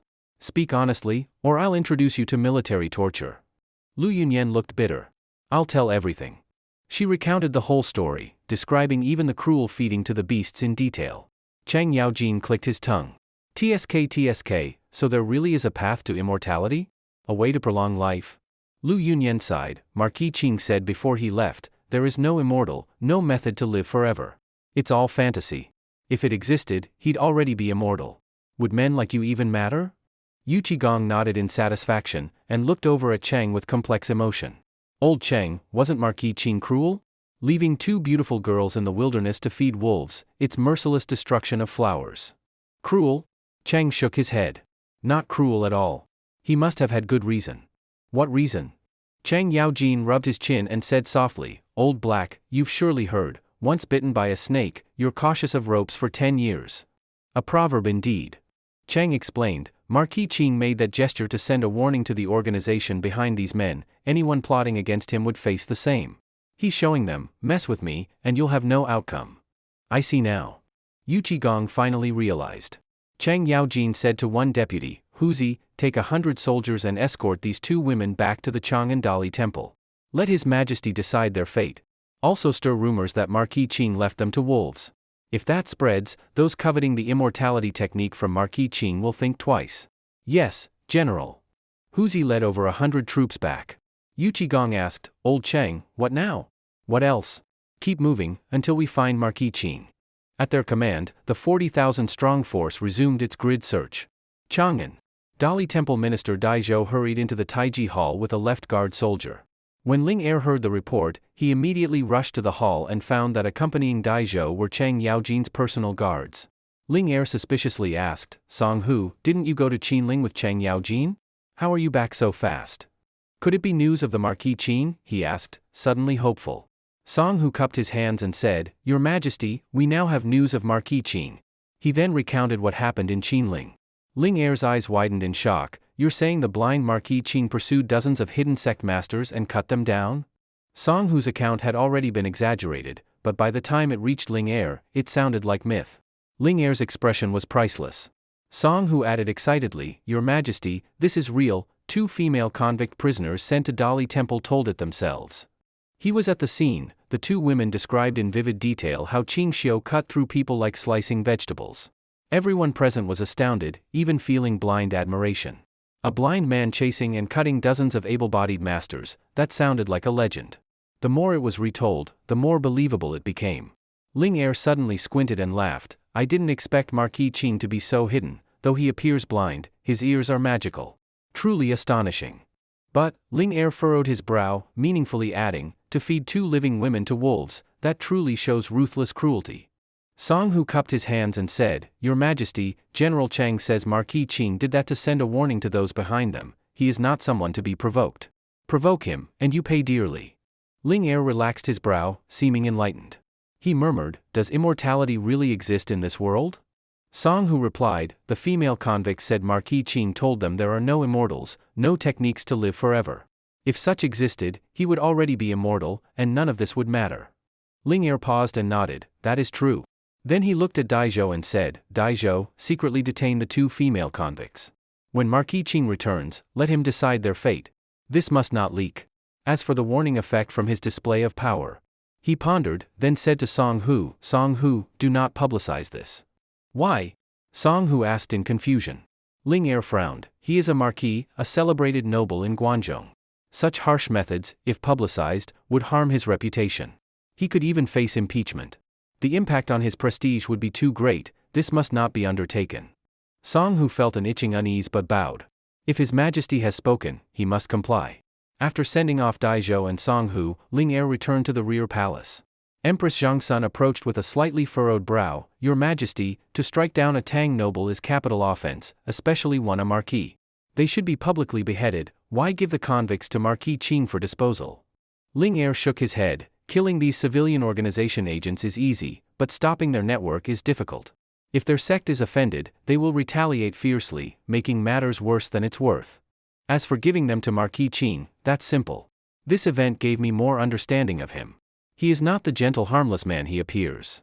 On the contrary, his ruthless side matches his capacity to benefit the people. He is not to be underestimated. Clearly, Marquis Qing is not someone to test with weakness. I intend to use such a rare talent to build the flourishing Zhenguan era. Simple friendliness is not enough. Letting him handle the convicts is a gesture of goodwill, showing the royal court values him enough. That way, even if he doesn't fully serve the Tang, he won't oppose the court. Empress Zhangsun nodded lightly. Your Majesty's reasoning is correct. I spoke too hastily. Ling Er sighed. I hope Cheng Yaojin and Yu Qigong can bring Marquis Qing back from Qinling safely. 3 days later. Ching Xio held a tiger cub and led a wild mountain goat by rope. He had captured the mother goat from the herd. It produced milk. The cub was now fully open-eyed, clingy to him and toddling adorably. Ching Xio roasted a wild rabbit in a mountain ravine, sprinkled with fine salt, rich in color, aroma, and taste. Meanwhile, he watched two men with his god's eye view from about 10 meters away. One was Tion Mang, the other a hidden sect member whom Ching Xio nearly lost in the chase. Other sect members had been killed before they could regroup. With Ching Xio's current strength, a surprise attack would end both men easily. He had not killed them yet because he overheard Tion Mang's remarks before attacking. Those comments revealed the hidden sect's junior sect leader was waiting near Mount Taibai for a meet-up. Ching Xio scrapped his plan to kill them, for now. He had already planned something perfect. The sect operates under single succession. If he could capture the junior sect leader alive, the senior sect leader, keen to preserve the sect's lineage, would avoid bringing trouble. This tactic was used by Chao some years ago. This is, using the emperor to command the princes. From Lantian to Mount Taibai is about 30 li. Tion Mang's leg strength was formidable, running faster than Ching Xio's shoes could fall off. To develop such leg power is terrifying. As for swordsmanship, two Tion Mangs together still could not beat Ching Xio, but in escape, he's nearly unstoppable. Tion Mang did not know all his movements were observed by someone overpowered by monitoring. He had no idea Ching Xio had caught up and identified them. Tion Mang was chatting casually with the other sect member. Tian Gu, that blind man is terrifying, Master 2 is likely dead. Tion Mang nodded calmly, not maybe, he is already dead. The blind man's saber skill and strength are world rare. If I hadn't run fast, I too would have died by his blade. Master was powerful, but at 80 plus, his stamina failed him. Dying by the blind man's hand was inevitable. Tian Gu, weren't you master and disciple? Why aren't you saddened by his death? Tion Meng's expression suddenly turned dark, his face slightly feral. Wang Tong was startled. Tian Gu, if you don't want to speak, never mind. I was just asking. No matter, Tion Mang said in a low voice. My parents died when I was young. I nearly starved to death before that old man found me. He taught me martial skills, I owe him gratitude, but he took me in like a parent. When I was 14, I married and had a son, life was happy. But when the boy was 6, the old man said my son had good bones and forced training. His brutal training was unbearable for most. If I hadn't endured hardship from childhood, I couldn't have survived his methods. I knew it was harsh and didn't want my son to suffer as I did. He should read and write, live peacefully. But the old man insisted. I had no choice and handed my son over. He trained my son for 3 years. His skill soared, but the suffering was unbearable. My son begged me to save him, but I asked Tu Qingshan several times, he refused. Once in endurance training, the old man forced my son to kill a few refugees from the Qin surname. My son refused, so he beat him brutally. A 9-year-old child couldn't withstand such iron fists. My son returned home, looking normal, but his life force had broken. He died that night in his sleep. My wife, grieving, cried daily, fell ill and soon died. Now she barely clings to life. Tion Mang patted Wang Tong's shoulder. His laughter was hollow. I owe the old man gratitude for teaching me, but I also hate him for taking my son. His death does not sadden me at all. Wang Tong, hidden sect people have no attachments. You are young. Before leaving the sect, don't think of family or career. We do bloody work, any day could be your last. Better to ruin yourself than others. Wang Tong shook his head in sigh. I didn't expect, Tian Gu, you had such a past. No wonder you feel so detached at Tu Qingshan's death. Tion Mang said gravely, if not for my wife's condition, I'd have killed Tu Qingshan already. Tian Gu, I'm rested enough now. Let's keep moving. We're less than 30 li from Mount Taibai. We can arrive before nightfall. Tion Mang nodded, said nothing, lifted his nearly breaking blade, and walked onward. Mountain paths are hard to travel. 130 li in total. It took exactly 6 days. At the same time, many nights were passed on the road. At dusk, near Mount Taibai, Ching Xio hid behind a tree. From a god's view he covered a diameter of 2,000 meters. No one appeared behind in his view. Within 1,000 meters ahead in the fan-shaped view, at least 100 people. These over 100 people were scattered around a small wooden hut. Some were in grass nests. Some hid in trees. None of them was an exception. All vigilantly scanned the surroundings. They were on guard duty. Smoke curled outside the wooden hut. In front lay a clear stream with a bottom visible. 8 guards lingered around the wooden hut. They watched 8 directions ahead. Besides the 8 guards, there were 2 maidservants, 2 firekeepers, and an elderly woman with dignified appearance sitting in front of the hut, holding several small wooden dolls in her arms, appearing about 60 years old. Beside the elderly woman sat a handsome young man, about 18 or 19 years old, with extraordinarily enchanting looks. One could describe him with sword-like brows, star-like eyes, graceful and clear. The young man's temperament was out of this world. His white hand-embroidered clothes had no dust. A short sword inlaid with gems hung at his waist, about 2 chi long. Seeing this handsome youth, Ching Xio's eyes brightened immediately. Not because of any romantic liking, but he guessed this handsome youth might be the young master of the hidden sect. Ching Xio observed the surroundings a little, designed a set of action routes in his mind, then tied the goat to a small tree. He tore off a piece of cloth from his clothes and tied up the goat's mouth. Then he put the tiger cub into a sack, leaving only its head exposed. Doing this was, on one hand, to prevent the goat from bleeding. On the other hand, to prevent the tiger cub from running away. He patted the little tiger's head and softly spoke, "Yangya, be good, wait for my return." Yangya was the name Ching Xio gave the tiger cub, because this cub was strange, it had not opened its eyes yet, and 2 small sharp teeth had grown on its upper jaw. Hence the name, Yangya. After doing all that, Ching Xio began to move slowly along the action route in his mind. About half an hour later, dusk deepened.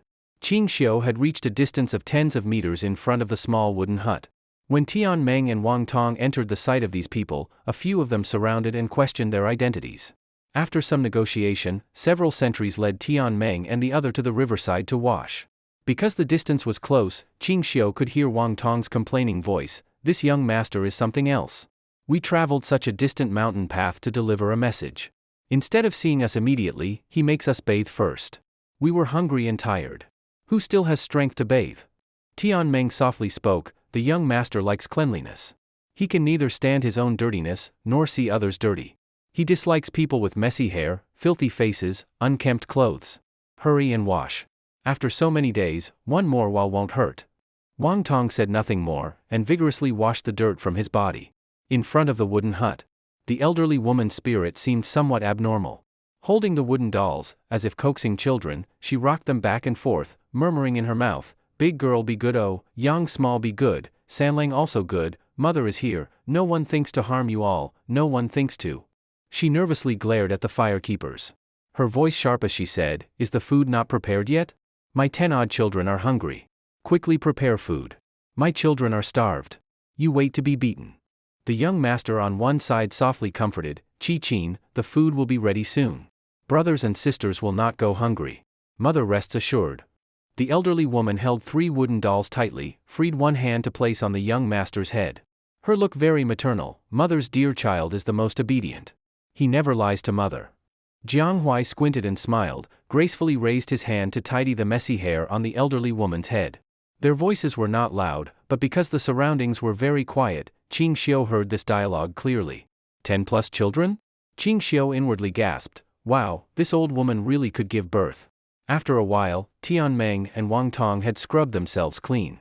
Wearing fresh clothes, they were led to in front of the wooden hut. Tion Mang clasped hands to Ching Huai and softly spoke, "Respect to the young master." Jiang Huai removed the elderly woman's hand from his head, slowly stood and asked, "Why only the 2 of you? Where are the others?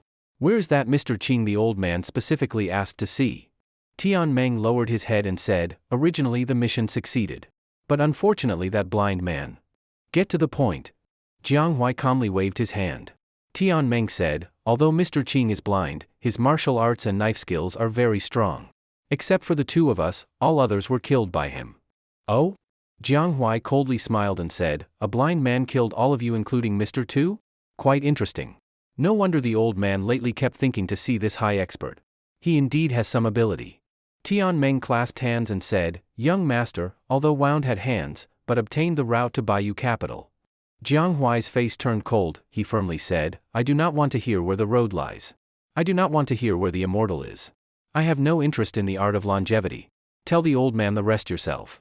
Tion Mang showed a very surprised expression. Very soon Jiang Huai's expression returned to normal and he said, "This path is surely full of hardship and danger. If the old man wants immortality, let him go himself. I only want to support those who raised me into old age. Let those who treat me well have peaceful ends. I have no interest in other matters." The elderly woman suddenly started acting erratically. She glared ferociously at Tion Mang and Wang Tong, loudly said, "You also came to seize my children? Don't think so, you won't succeed." Huai, run fast, they come to catch you. You run fast. The elderly woman shoved Jiang Huai's back, cried hysterically. Jiang Huai, expression unchanged. To Tion Mang and Wang Tong he said, leave now. At dawn I will send people. At the same time we will depart together to see the old man. Yes, young master. Tion Mang and Wang Tong were led away. Jiang Huai turned to support the elderly woman. Softly said, Mother, the bad people are already killed by me. Huai will not be captured. Look, they're all dead. The elderly woman looked behind Jiang Huai. She did not see Tion Mang and Wang Tong there. She cried tears of joy. She raised her hand, touched Jiang Huai's cheek and sobbed, Great, great. My Huai is not dead. Huai is still here. But where is your sister? Where is your sister?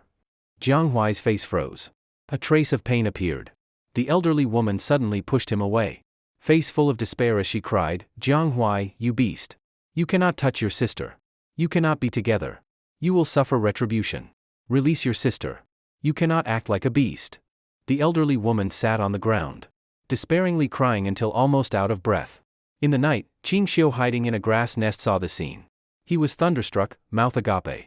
His face full of indignation. He clenched both fists and softly cursed, Damn, this beast doesn't even spare his own sister. Jiang Huai looked sorrowful. He gazed at the elderly woman and said, Mother, sister is not with me. You hid sister. You forgot after difficulty? The elderly woman suddenly silent. She freed one hand and patted her head, screeching, Yes, yes, yes, I hid Yenner. Haha, I hid very hidden. You and your father cannot find Yenner.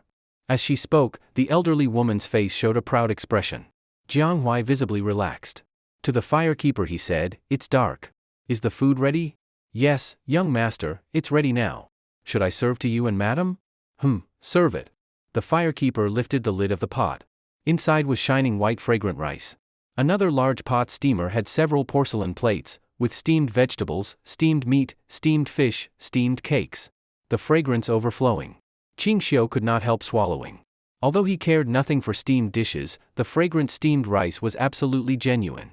2 servings of rice and a few plates of steamed dishes were brought to the small table outside the wooden hut. Jiang Huai said, Send the rest to the people below. Yes, young master. The firekeeper returned to the stove and began using a large copper bowl to scoop rice. Ching Xio's face changed. Suddenly he sprang up, like a ghost, launched toward Jiang Huai and the mother and son pair. He ran madly, shouting angrily, Who dares touch my rice? I will kill his whole family. Staring at the rice he had longed for many days, about to be shared, could he not be anxious? This shout of a lifetime startled everyone around. Especially the elderly woman opposite Jiang Huai, the wooden dolls in her hands scattered everywhere. She screamed, hugged her head, face pale, crouched on the ground, mumbling, Brother, don't beat me, don't beat me. I obey, I'm very good, don't beat me. Jiang Huai's face changed. He saw a dark shadow, like a phantom, come to the dining table. One hand lifted the bowl of white rice. One sword staff rested at the back of the elderly woman's neck. This scene made Jiang Huai's face turn pale. He trembled with fear. Ching Xio's hair and face were dirty, and his clothes were stained all over with dried blood. But seeing these people each clean and thinking about his own situation made him angrier and angrier. Ching Xio said in fury, These 2 bowls of rice are mine. Whoever touches them, I'll be mad at them.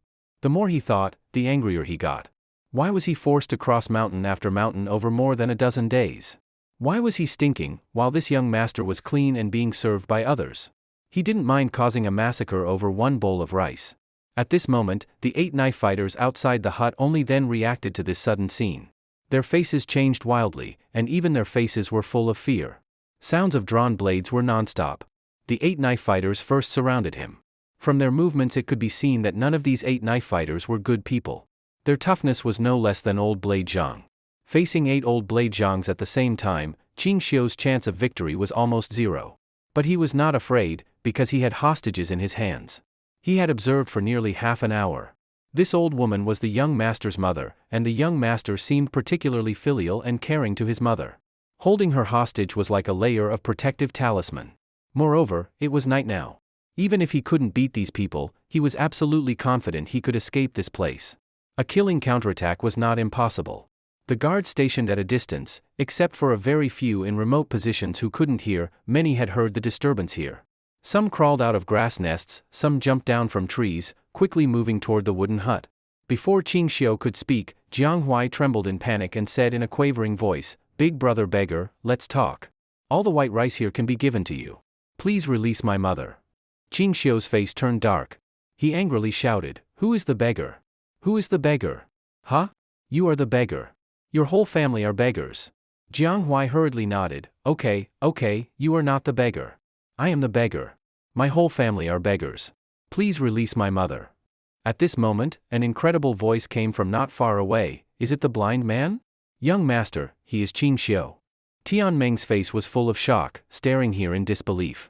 Upon hearing this, Jiang Huai's face instantly turned deathly pale. As for the old woman, she was squatting on the ground holding her head, crying and wailing, but pressed by Ching Xio's sword back, she could not move at all. Mr. Ching? Jiang Huai panicked and stammered, the one making trouble for you is my father. It has nothing to do with me and my mother. I did not send anyone to find you. It was entirely the old man acting alone. If you want revenge, you can go find him. My mother is innocent. Could you please let her go? Ching Xio sneered and silently observed the 8 knife fighters advancing. He coldly spoke, releasing your mother is fine, but all the people here must get the hell out of here. Otherwise, with a sudden force in his hand, the old woman was already shocked and collapsed to her knees.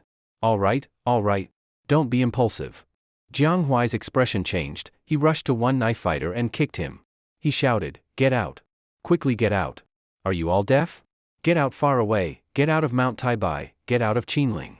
But young master, your safety. Jiang Huai roared, you useless trash, worthless. Others have already infiltrated to my face, do you still dare mention safety? With you protecting or without you protecting makes any difference. Get out, all of you. The 8 knife fighters all lowered their heads shamefully. Indeed, others had already crept up to his front, what difference does it make to have them protecting? Humiliation, it was absolute disgrace. The knife fighters exchanged glances. Some sort of unspoken eye communication. But there was no real strength. They can share looks, but what else can mouths do? One middle-aged knife fighter said in a low voice, young master, the old Sect's young master only wanted us to be responsible for your safety. We don't concern ourselves with other people.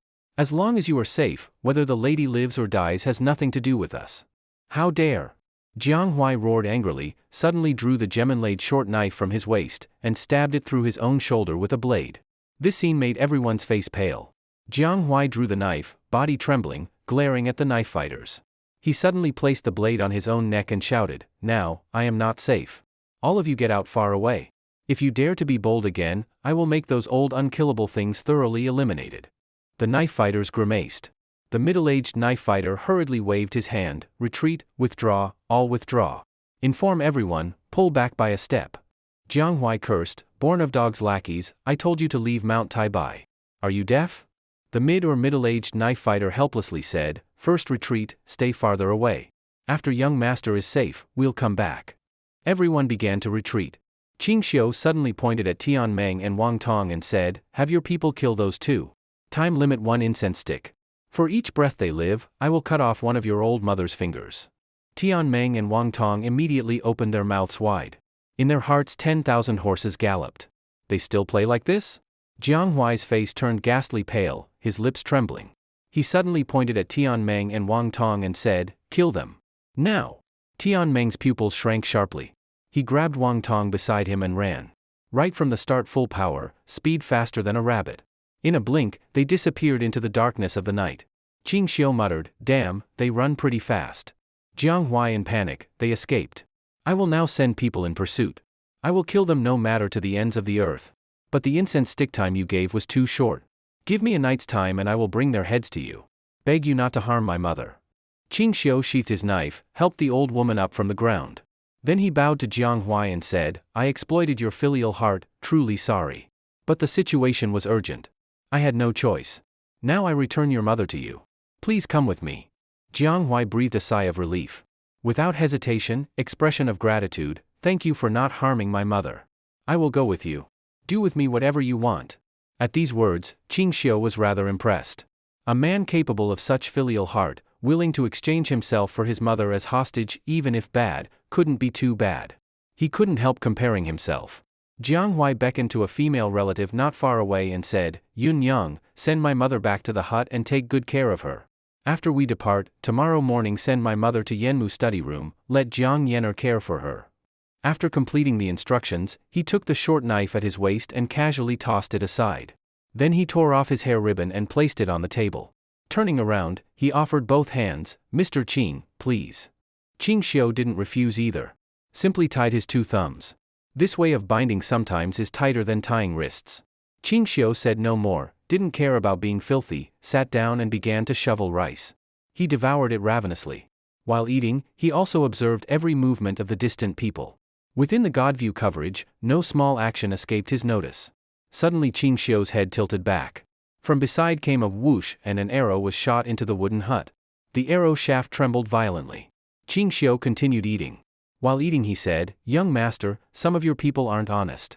Did they want to see me kill you mother and son pair with their own eyes? TSK, these people, they have rebel bones." Jiang Huai, astonished that he had dodged an arrow, couldn't speak. Now hearing this, he looked darkly toward the distance and in low voice said, "If anyone else fires a hidden arrow, I will kill everyone here."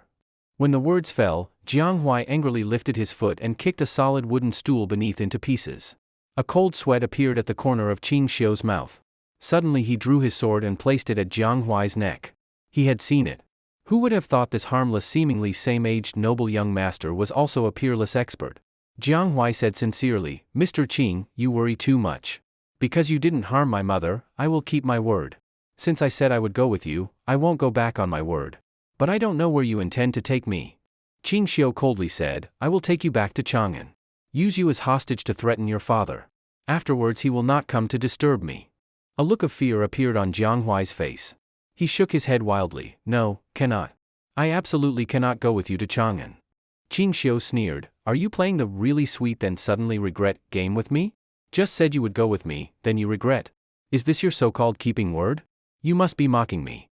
Jiang Huai's face turned ugly. "I thought Mr. Ching was holding me only in order to leave here safely. I didn't expect you want to take me to Chang'an. Mr. Ching, I absolutely cannot go to Chang'an with you. You do not decide." Ching Xio lifted his blind cane and heavily struck Jiang Huai on the back of the neck. Jiang Huai instantly saw black before his eyes and his body went limp and fell. Ching Xio did not look back. Already full and drunk, he grabbed Jiang Huai and wildly ran in the opposite direction, disappearing like a line in the night. Ching Xio, after leaving for a while, circled back and returned to the original hiding spot.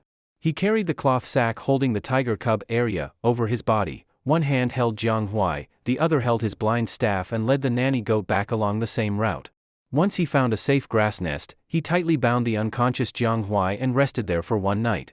The next morning at the break of day, Ching Xio stretched and immediately used his God's view to observe Jiang Huai. The kid had already woken up. Now he stared at him with despairing, helpless eyes. Ching Xio then removed the torn rag from his mouth. Because he was bound too uncomfortably, he had almost no sleep all night. His eyes were full of red veins. Jiang Huai took a deep breath and said helplessly, "Mr. Ching, you have taken me to Chang'an as a prisoner. The hidden sect will not let this go." "Oh." Ching Xio replied lightly, "If they dare come looking for you, then slaughter them, let your father die out completely." Jiang Huai shook his head, "Killing me is useless. He will not die out." Ching Xio asked, puzzled, "Isn't you the only son?" Jiang Huai looked painful and said, "I have a younger sister. She and I are Dragon Phoenix twins." Ching Xio was surprised, "You mean that even if you die, your father would support your sister to become the sect's young master?" "No," Jiang Huai's expression was sad, "if I live, he will let me and my sister continue the Jiang family line. If I die, Jiang Lufeng will choose to continue the line with my sister." Ching Xio asked, "Who is Jiang Lufeng?" Jiang Huai's face turned ugly, muscles twitching, he ground his teeth, "He is my father." Ching Xio looked stunned, this news struck him deeply. "Damn." Ching Xio couldn't help swearing, scalp tingling, "You mean if you die, Jiang Lufeng would have children with your sister?" Jiang Huai painfully closed his eyes, his despair beyond despair. Ching Xio clicked his tongue, "Tisk tisk, so someone who denies kin really exists. How is this different from beasts? Even pervert Ji Diandai said, you can't do it to me nor I to you. But for Jiang Lufeng, all is allowed." Jiang Huai opened his eyes, tone bitter, "In our Jiang family, those who continue the line generation after generation are always lunatics." It got worse with Jiang Lufeng. He could choose an aunt's daughter to continue the line, but he picked his own younger sister, my mother. "You must have hidden near the hut for a long time. You should have seen my mother is a lunatic, right?" Ching Xio hummed and nodded. Jiang Huai sneered sadly, "Consanguineous children bring retribution. Every generation of our family had many malformed children. This is punishment from heaven." To produce perfect offspring, they must first bear some monsters. Those monsters are immediately executed. My mother, in her 20s, gave birth to 13 children, all malformed monsters. Each was secretly executed when born. She went mad from the blow. Jiang Lufeng had no hope. But as if heaven favored it, my sister and I were born a few months later. Thinking of Jiang Huai's mad mother, Ching Xio felt pity. Regardless, Jiang Huai's mother was innocent. She was also a victim. Ching Xio sighed, Mr. Jiang, your family's frequent monsters are not punishment from heaven, but genetic issues. Genetic issues? Jiang Huai looked confused. How many generations has your family kept this inbreeding pattern? Jiang Huai thought and said, about 700 or 800 years, spanning over 20 generations. Ching Xio chuckled, no wonder so many deformed children. Let me explain about this. If both siblings carry diseases, their children have double the chance to inherit disease, and may also get mutations beyond hereditary ones, leukemia, intellectual disability, deformities, etc. In your family for over 20 generations, whether uncle-niece or brother-sister pairings, the inherited issues are massive. By your father's generation, it's almost impossible not to have deformities. No wonder your mother bore so many monsters. Jiang Huai half understood and nodded, probably, that's it. Ching Xio continued, your father and mother being able to produce 2 healthy children like you and your sister is a miracle. From the first generation on, each subsequent generation doubles the probability of monsters. By your generation, it's exponentially high. Put that probability into 10 parts, your father and mother had a 95% chance of producing mutants. You and your sister were almost 100% likely. Jiang Huai's face turned pale. He spoke emotionally, Mr. Qing, please save us. My sister is innocent. I cannot harm her. I cannot marry her. I only see her as a sister. I have no improper thoughts toward her. Ching Xio looked strange, Mr. Jiang, please see your situation clearly. Now you are a fish on the chopping block. You ask me to save you? Are you joking? Jiang Huai pleaded, then kill me now and take my sister to Chang'an as hostage. Jiang Lufeng would never dare provoke you again. Hearing a brother willing to say that to protect his sister moved Ching Xio slightly. He fell into thought. If only Jiang Huai is captured, his father Jiang Lufeng would likely choose the sister to continue the line and end up grieving a lost son. Retaliation is inevitable. From the 8 old Blazhong knife fighters guarding Jiang Huai, it's clear Jiang Lufeng cared deeply about his son.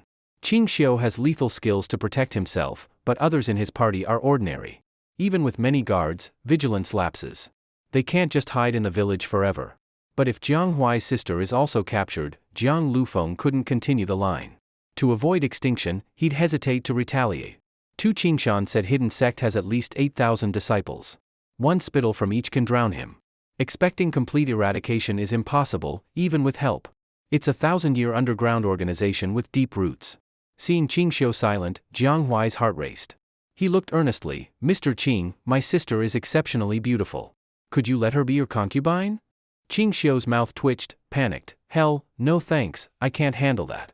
If she bears deformed children, where would my face be? Even if Jiang Huai's sister was a goddess, Ching Xio had no desire. Too horrifying. Must she really follow my mother's path? Jiang Huai painfully closed his eyes with tears streaming. Ching Xio frowned, where is your sister? Jiang Huai after a moment lit up, my sister is at Yanmu study room. Yanmu study room is near the Jialing River and Western Han Water Ferry crossing near Langzhong. Ching Xio's mouth dropped open. He suddenly stood and tapped Jiang Huai's forehead with his blind staff, furious, are you joking? Mount Taibai to Langzhong is over 1,000 li. Am I so bored that I'd run 1,000 li to Langzhong to kidnap your sister? Jiang Huai excitedly said, Mr. Qing, 1,000 li is not far. We just need to go to the Jialing River ferry at the northern foot of Qinling. From there to Langzhong is 1 day by boat. Ching Xio thought, then nodded, that idea is okay. We only need to go to Feng County to take a boat. But going to Chang'an would be troublesome. Fine. If it solves everything, I don't mind the trip. All right then. Ching Xio said, with you, our speed is slow. I'll untie you. We go to Feng County first.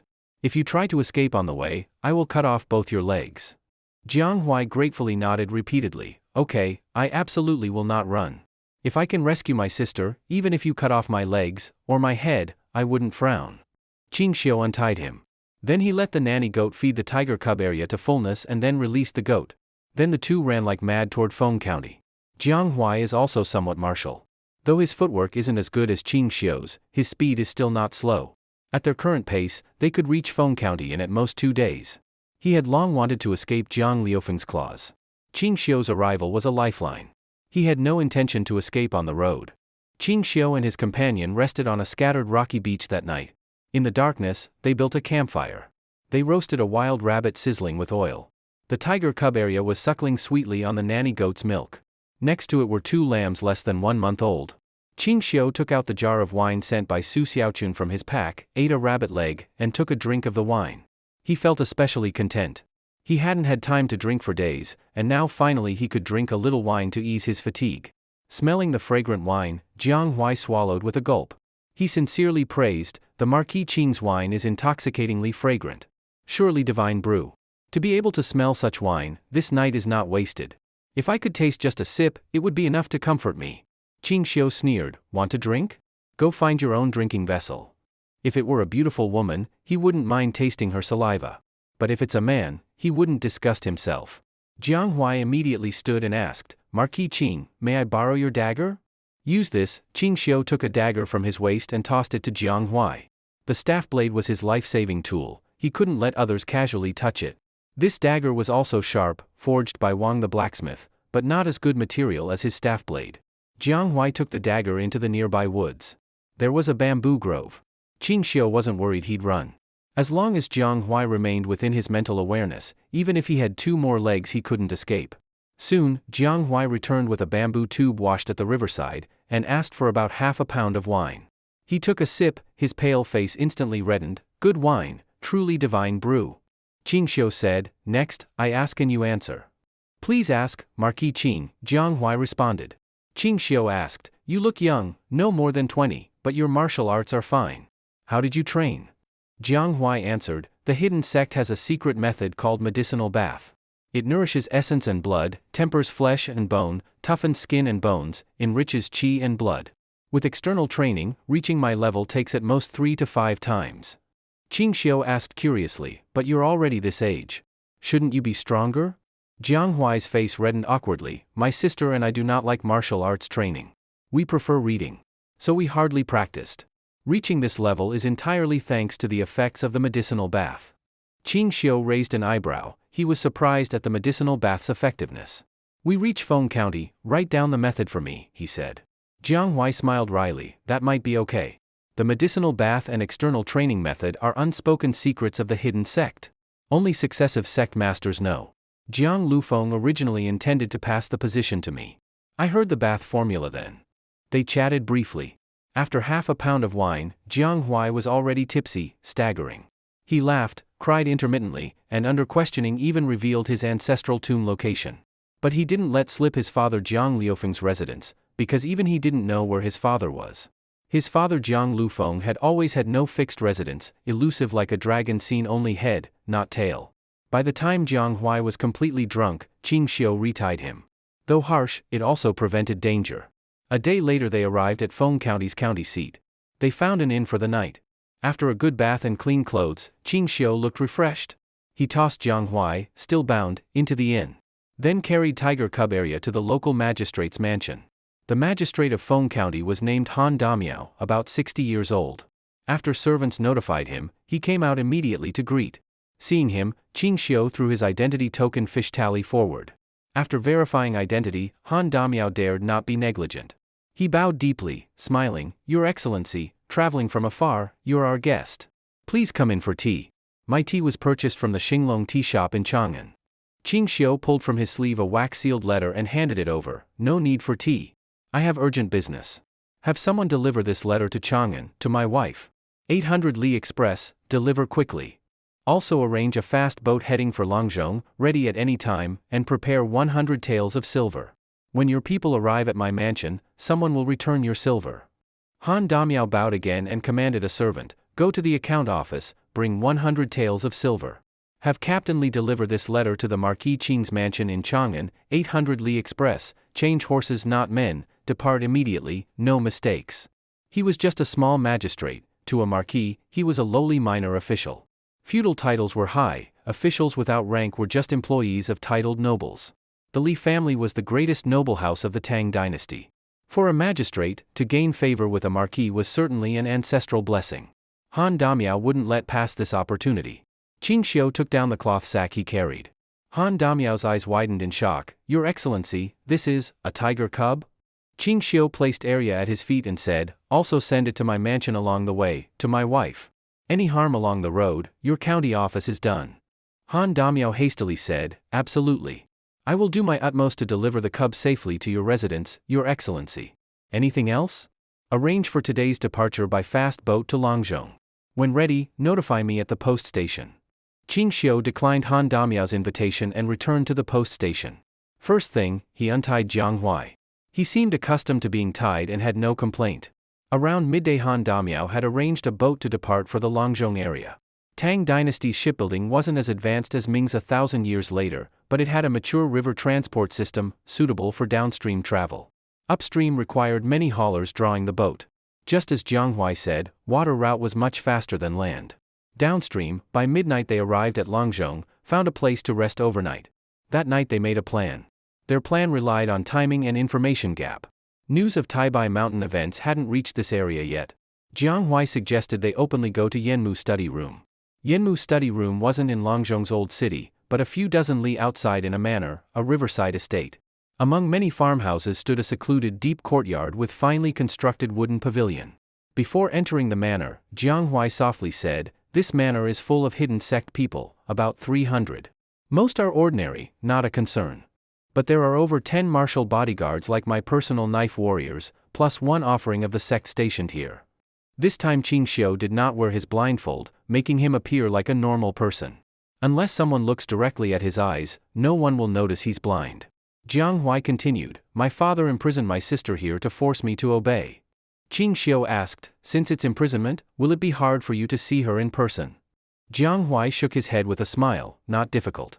As long as I don't try to take her out of Yanmu study room, I can command anyone here. Entering will be smooth, but exiting might be difficult. Ching Xio's lips curved slightly. Softly he said, that is not difficult.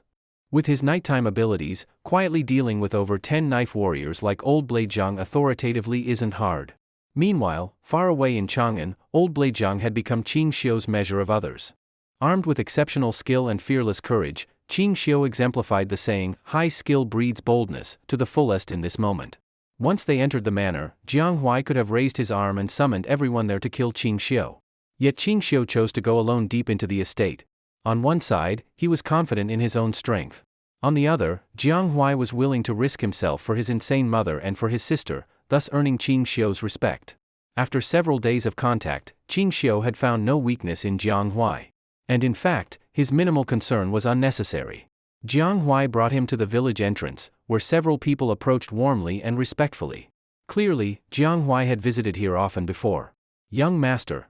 An elder scrutinized Ching Xio suspiciously. Why can't I see the 8 sword fighters the old sect master assigned you? And who is this stranger young master? Jiang Huai calmly replied, Uncle Zhaoan, I had them remain behind to protect my mother. As for him, he's not some ordinary young lord. He's a secret expert my father placed at my side.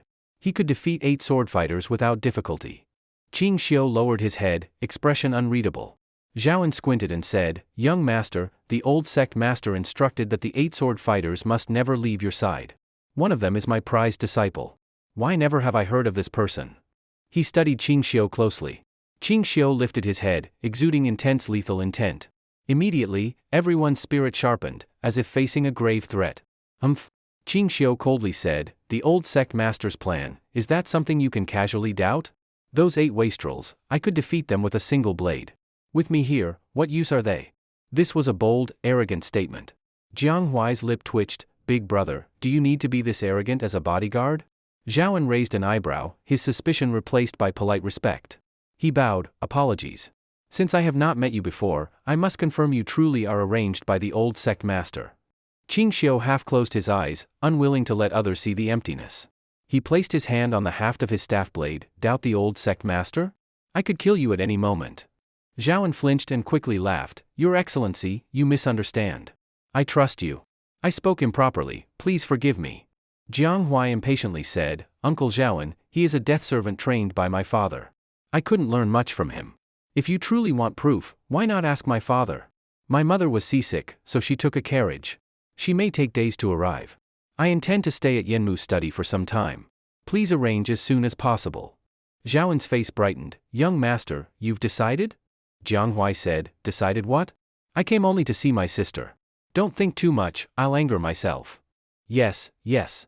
Zhaoen nodded quickly, dispersed everyone, then personally led the way. Along the path, he observed Ching Xio carefully. When they reached the largest courtyard entrance on the estate, Zhaoen made a respectful gesture. Please enter, young master.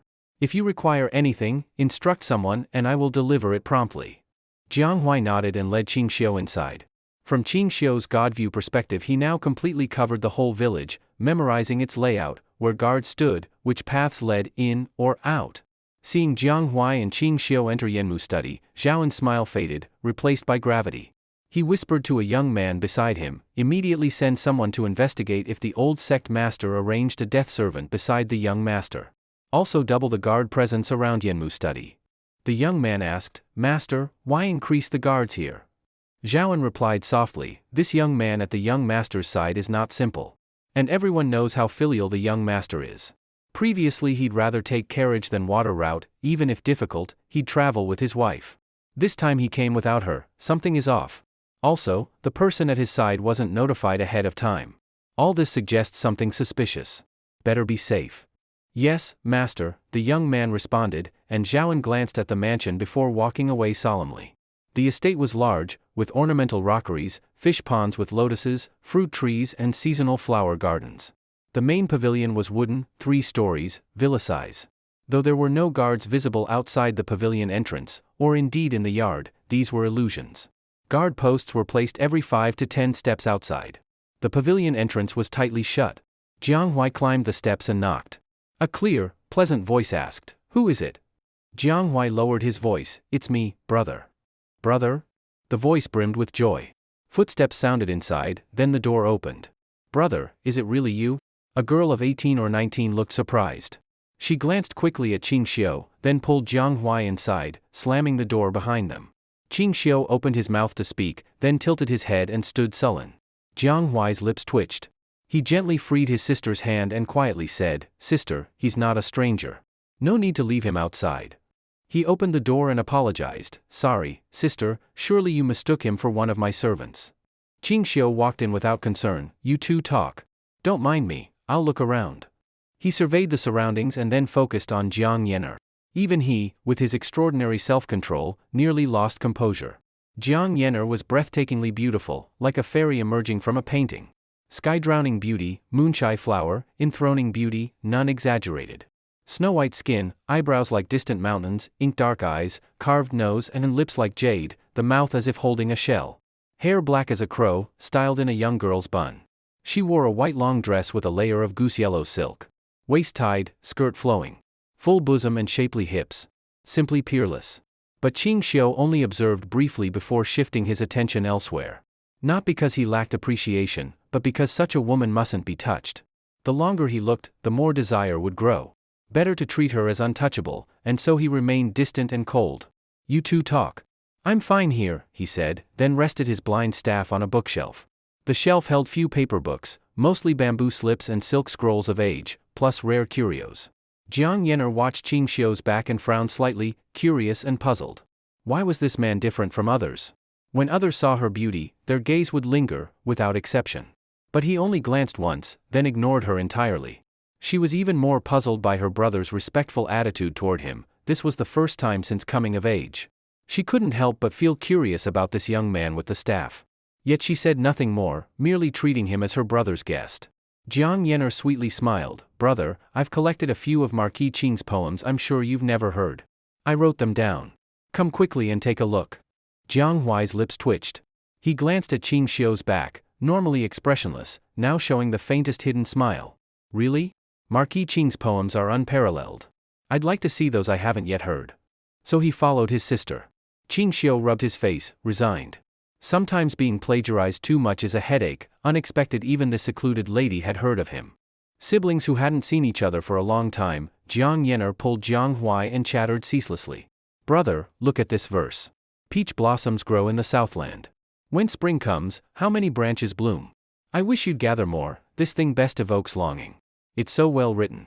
This must be a poem Marquis Qing wrote for his wife. Jiang Yen'er looked starry-eyed, her gaze full of endless admiration. Jiang Huai half smiled and shook his head. I truly haven't heard this poem. And there's this one. Jiang Yen'er picked up a piece of xian paper and read, water plunges straight down 3,000 feet. Suspecting it's the silver river falling from the ninth heaven. It feels majestic and full of imagination. A poet who could write such lines, Marquis Ching must be so bold and heroic. It's a pity the poem only has 2 lines. If someone could add lines, it would surely pass into legend. She sighed. I tried to add a few lines, but none matched. Jiang Huai glanced at Ching Xio, then narrowed his eyes with a smile. Then why don't you recite the lines you added? Jiang Yen'er's face flushed. She shyly rubbed her nose and whispered, maybe not. Compared to Marquis Ching's 2 lines, my additions might lower the poetic mood. I think you should recite. How can you write poetry if you don't let others hear? What's the point then? All right then. Jiang Yen'er blushed and took the paper, reciting softly. From afar the mountains all look different. Up close the river enters the sea. Water plunges straight down 3,000 feet. Suspecting it's the silver river falling from the ninth heaven. Jiang Huai clapped and laughed. Isn't that great? Why such hesitation? Ching Xio, standing by the bookshelf, covered his face and sighed. Jiang Huai beamed. Sir, why not add 2 lines yourself? Ching Xio replied without hesitation. Water plunges straight down 3,000 feet is an exaggeration describing a waterfall's descent. What does that have to do with rivers? Jiang Yen'er blushed and said with some anger, that's why I felt awkward reading it. You seem to look down on it. If you're capable, why not complete the 5-line poem yourself? No. I don't compose poetry. I won't disturb your elegant mood. Pretend I don't exist. Jiang Huai persisted. Sir, just add a couple lines. Consider it a request from me. Let my sister have something to see. Something to see? Ching Xio murmured offhand. The Lushan waterfall is famous worldwide. I suppose this poem is about that waterfall. Since you like it, I'll risk shame and offer it. Sunlight hits the incense burner, purple smoke rises. From afar the waterfall hangs before the river. Water plunges straight down 3,000 feet. Suspecting it's the silver river falling from the ninth heaven. Jiang Huai shook his head with appreciation. Experts when they speak, class shows. Sister, you must learn. Jiang Yen'er's lips parted. Her eyes flashed with astonishment. She withdrew inwardly, unhappy. She no longer felt like discussing poetry. Jiang Huai puzzled. Sister, what's the matter? Why so suddenly unhappy? Jiang Yen'er self-mockingly said, I thought that even if I'm not a gifted poet, I had some talent. I didn't expect that the person you casually brought here has talent far beyond me. He casually completed those lines and stitched them seamlessly to the Marquis's verse. Ah, I guess I was too arrogant. Jiang Huai laughed and suddenly whispered, Sister, could there be a possibility that he is Marquis Ching? Jiang Yen'er shook her head in disbelief. Stop teasing me, brother. Marquis Ching is in Chang'an thousands of li away. How could he suddenly appear here in Longzhong? And brother, she asked curiously, you always brought mother with before. Why didn't mother come today? Jiang Huai spoke quietly. I'll tell you everything that's recently happened. Just don't be shocked by anything you hear. All right. Jiang Yen'er nodded calmly. Jiang Huai lowered his voice. My father, Jiang Lufeng, sent people to arrest Marquis Ching. I was supposed to greet him at Mount Taibai. Marquis Ching is extremely skilled. Everyone in my father's group died except his disciple Tion Mang. Jiang Yen'er's face paled. He actually arrested Marquis Ching? Was Marquis Ching injured? Jiang Huai shook his head. He wasn't hurt. What's more, he tracked Tion Mang all the way to Mount Taibai, hid near my temporary lodging, and tied me up. Jiang Yen'er squinted. Brother, you think I'm a fool? Tu Qingshan and Tion Mang are so powerful. They must have brought expert fighters. If Marquis Ching could force them into chaos, why would he let you go? If Marquis Ching is that powerful, you escaped him? Impossible. Jiang Huai smiled bitterly. That's exactly why I couldn't escape. Jiang Yen'er indignant, and now you bring him here to Yanmu study?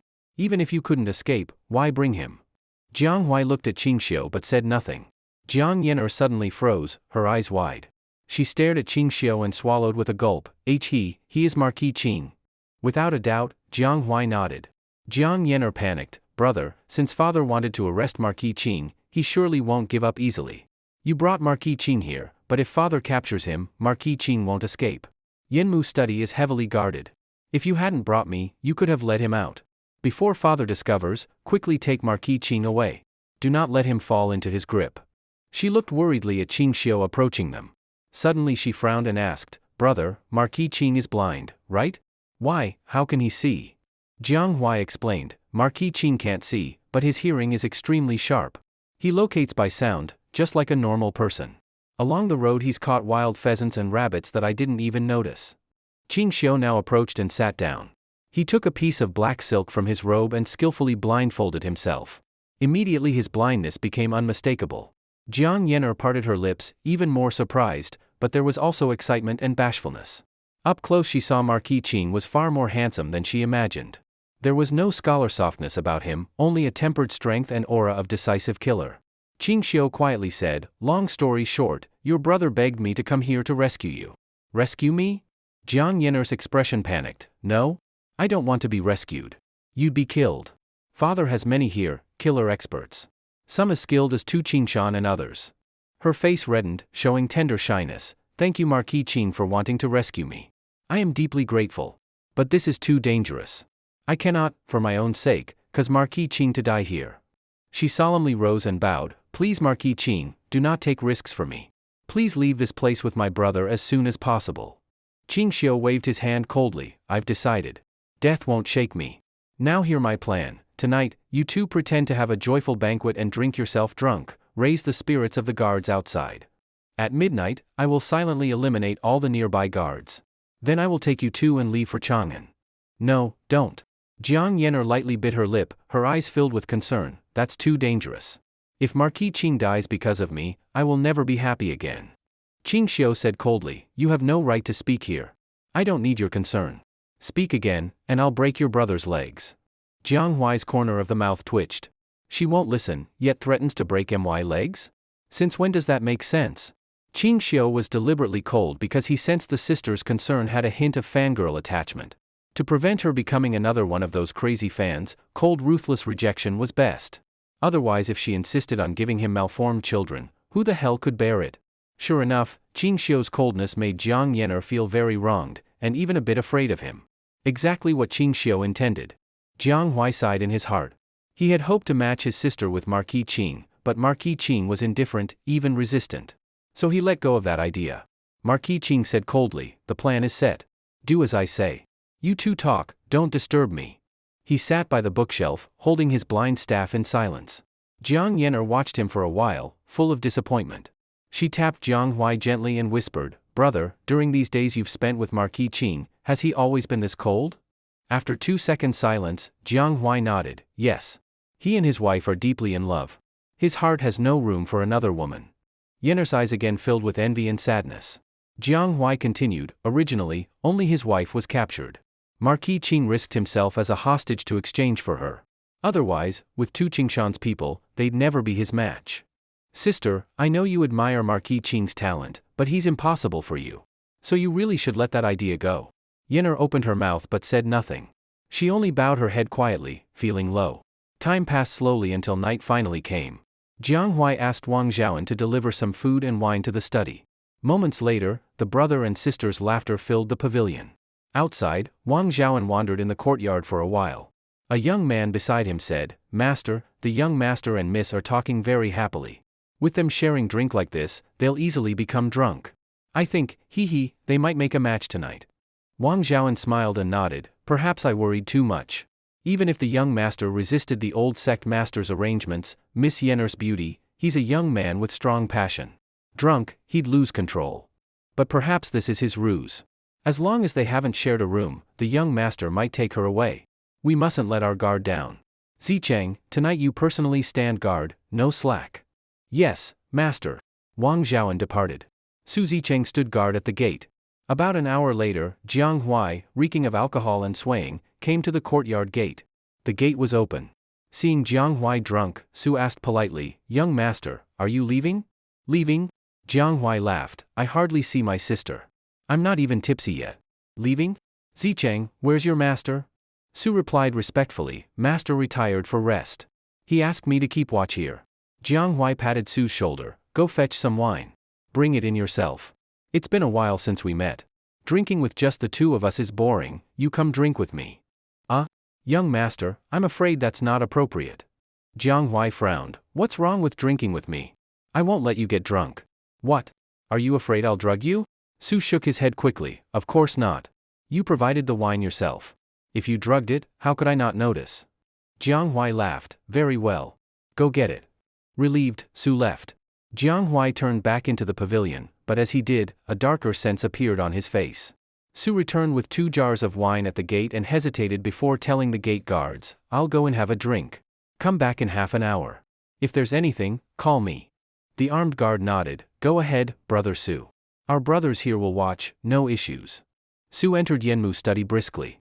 He understood courtly truth. Although his master served the elder sect master, everyone knew the elder sect master's high rank. The position of sect master would soon pass to the young sect master. Dealing with the young sect master might be his path to power. As he went through the door, it was Marquis Ching himself who opened it. Ching Xio took the wine and coldly said, I didn't expect the young master would invite a servant in to drink. Su frowned, why don't you join me drink too? Jiang Huai shook his head, he's on duty. Let him stay sober. Zicheng, sit here, let's drink. Yes, young master. Su approached, excitement in his step.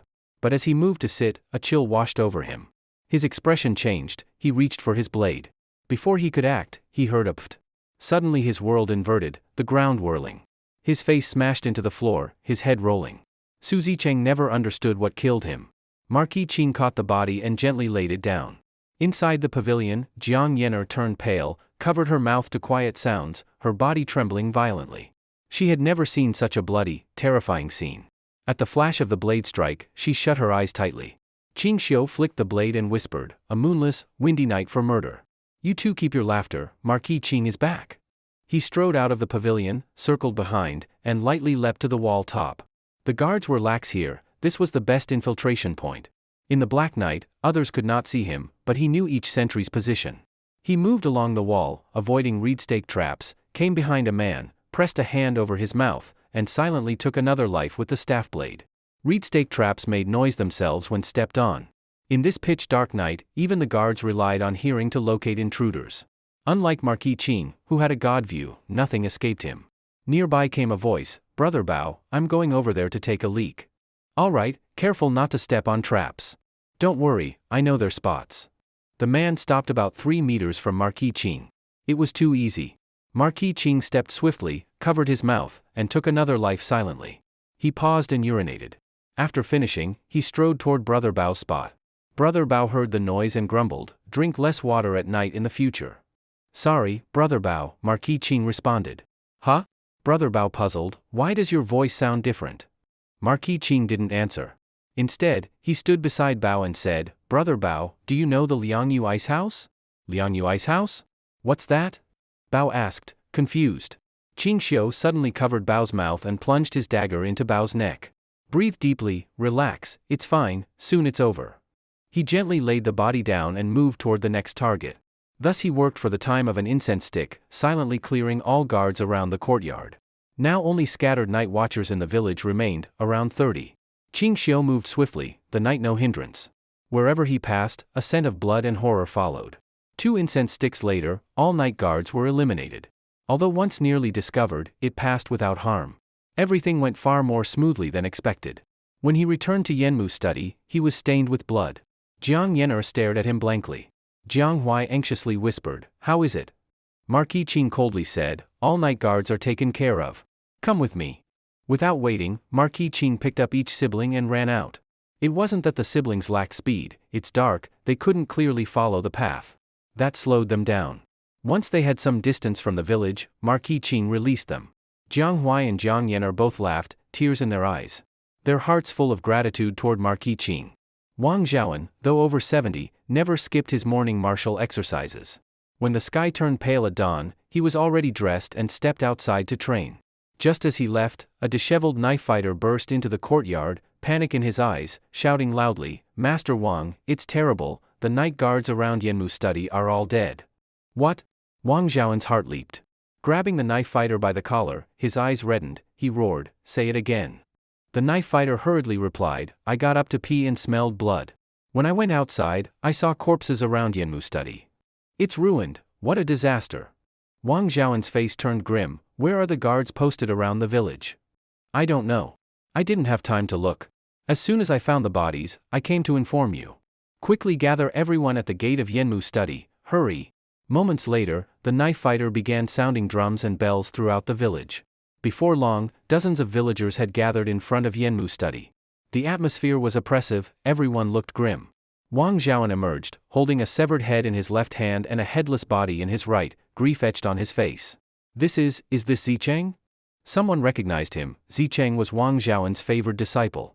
Wang Zhaoan gently laid Zicheng's body on the ground and, burning with anger, spoke, "The young master took Miss Yenner away. If Miss Yenner is not found, everyone here, including myself, will die." At these words, the crowd panicked. Wang Zhaoan continued, "Split into 4 groups to search. Also notify all hidden sect members along the way. Miss Yenner must be found within 3 days. If there is news, report back immediately." Several knife fighters then organized 4 teams and left the village. But 3 days passed swiftly. As each team returned empty-handed, the news brought no trace of Jiang Huai or Jiang Yenner. Wang Zhaoan's mood collapsed. After sealing himself in Yanmu's study for 2 full hours, he finally opened the door with resolute determination. To the knife fighters he said, "You come with me to Bajong to see the old sect master." Their faces turned solemn. They understood, if Jiang Huai and Jiang Yenner weren't found, they faced death. Soon more than 10 riders set out. Langzhong was less than 1,000 li from Bajong. 2 days later, Wang Zhaoan and his team arrived. Bajong, in the Susiaun region, was mountainous, with farms irrigated by streams. After the first harvest, irrigated fields looked like tidy grids, like salt ponds. Halfway up a hill, Jiang Lufeng lay on a straw mat beneath a tree. A small table was piled with seasonal fruits, served by young maidservants. Dusty from travel, Tion Mang recounted the news from Marquis Qing. In Jiang Liufeng's cloudy eyes, a longing shone. He appeared elderly and frail, age spots marked his skin. A keen observer would estimate he had only a few years left, at most 3 to 5. Tion Mang said, "Old sect master, that's all I know." Jiang Lufeng trembled with excitement. "So immortals truly exist. Mortals can ascend. White Jade Capital truly exists. I've finally found the chance for longevity. It's not too late. All is still possible. Ha ha ha." At that moment, a barefoot, peasant-clothed middle-aged man approached respectfully. "Sect master, Wang Zhaoan and his knife fighters have arrived." Jiang Lufeng remained calm. He wasn't at Yanmu study guarding Miss Yenner. Why would he come to Bajong? "Bring him here." "Yes." The barefoot man returned soon, bringing Wang Zhaoan. He and over 10 knife fighters knelt simultaneously. Jiang Liufeng's face darkened. "Zhaoan, explain this." Wang Zhaoan bowed low and calmly said, "Sect master, I deserve death. Miss Yenner was taken by the young master." Jiang Lufeng narrowed his eyes and waved dismissively. "Understood. Stand up." Zhaoan paused, then asked suspiciously, "Sect master, losing Miss Yenner means I deserve death, yet you won't kill me?" Jiang Lufeng smiled faintly. "After all, it was Marquis Qing's action. I don't blame you." "Marquis Qing?" Zhaoan asked. "I've never met Marquis Qing." Jiang Lufeng looked at Tion Mang, gesturing he retell the events. Tion Mang did, and Zhaoan was stunned. "So the young man with the staff beside the young master is Marquis Qing?" He was perplexed. That young man looked normal, how could he be blind? Zhaoan continued, "It was my fault that Miss Yenner was lost. I should retrieve her. I'll take men to Chang'an at once. I will bring the young master and Miss Yenner back." But Jiang Lufeng smiled and spoke with disappointment. "No need. I helped them find the path to immortality, but they discarded it like trash. If they choose to remain mortals, so be it." Zhaoan was stunned. "You mean you won't pursue them?" Jiang Lufeng laughed. "The Jiang family has passed down hopes of White Jade Capital for generations. Now I have the path. Why cling to bloodline inheritance? If I attain immortality and youth, who will worry about heirs?" Zhaoan excitedly asked, "Sect master, you already know the way to White Jade Capital?" Jiang Lufeng nodded, through Marquis Qing's words. Zhaoan's lip twitched. "Sect master, aren't you afraid it could be false?" Jiang Lufeng shook his head earnestly. "It's true. Marquis Qing speaks only of things that genuinely exist. He knows harsh land features from personal experience. He's no imposter. Not an immortal's disciple, how could he know?" He rose slowly. "Do not concern yourself with Jiang Huai or Jiang Yenner. If they don't want immortality, let them be. Shiqing, summon all hidden sect experts inside and outside. In 20 days, depart using Marquis Qing's path to White Jade Capital." His face shone with excitement. Shiqing hesitated. "Sect master, we must first find the sacred artifacts Marquis Qing mentioned before we can go to White Jade Capital. And by the Mid-Autumn Festival we must climb Mount Komalangma. Will you go?" Jiang Lufeng responded devoutly. "The path to immortality must be risk-free. My heart is sincere. If lacking sincerity separates me from the path, what a waste." Ching nodded slowly. Yes, I will arrange it immediately. Meanwhile, on the official road toward Guangzhou, Marquis Ching and the two siblings rode fast. For 5 days straight without rest, they'd covered nearly 800 li. Chang'an was now only over 200 li away. Marquis Ching's chin was stubbled. Jiang Huai was exhausted, black circles under his bloodshot eyes, hair untidy, body grimy, stubble found on his jaw. He looked deeply worn. Jiang Yener, unaccustomed to hardship, looked somewhat fatigued, but her spirit was bright, joy lighting her expression. Marquis Ching, there's a horse team ahead. Jiang Huai tapped his whip toward dark figures in the distance. Marquis Ching glared at his blindfold and scoffed, telling me is pointless, I can't see. Jiang Huai looked embarrassed. Yener covered her mouth quietly in amusement. Though dusty and weary, her beauty was undiminished.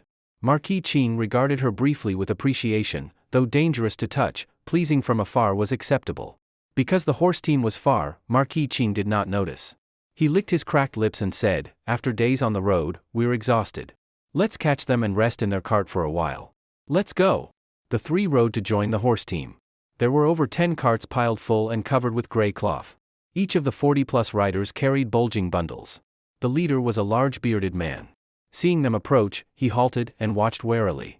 Jiang Huai dismounted and cupped his hands. Brother, may I ask if you're heading to Chang'an? The bearded man eyed him cautiously. Who are you? Why ask? Marquis Ching came forward also and cupped his fist. Brother, we are merchants heading to Chang'an to trade. We were attacked by bandits. Our goods, gold, silver, and silks, were all stolen. Everyone but the three of us was killed.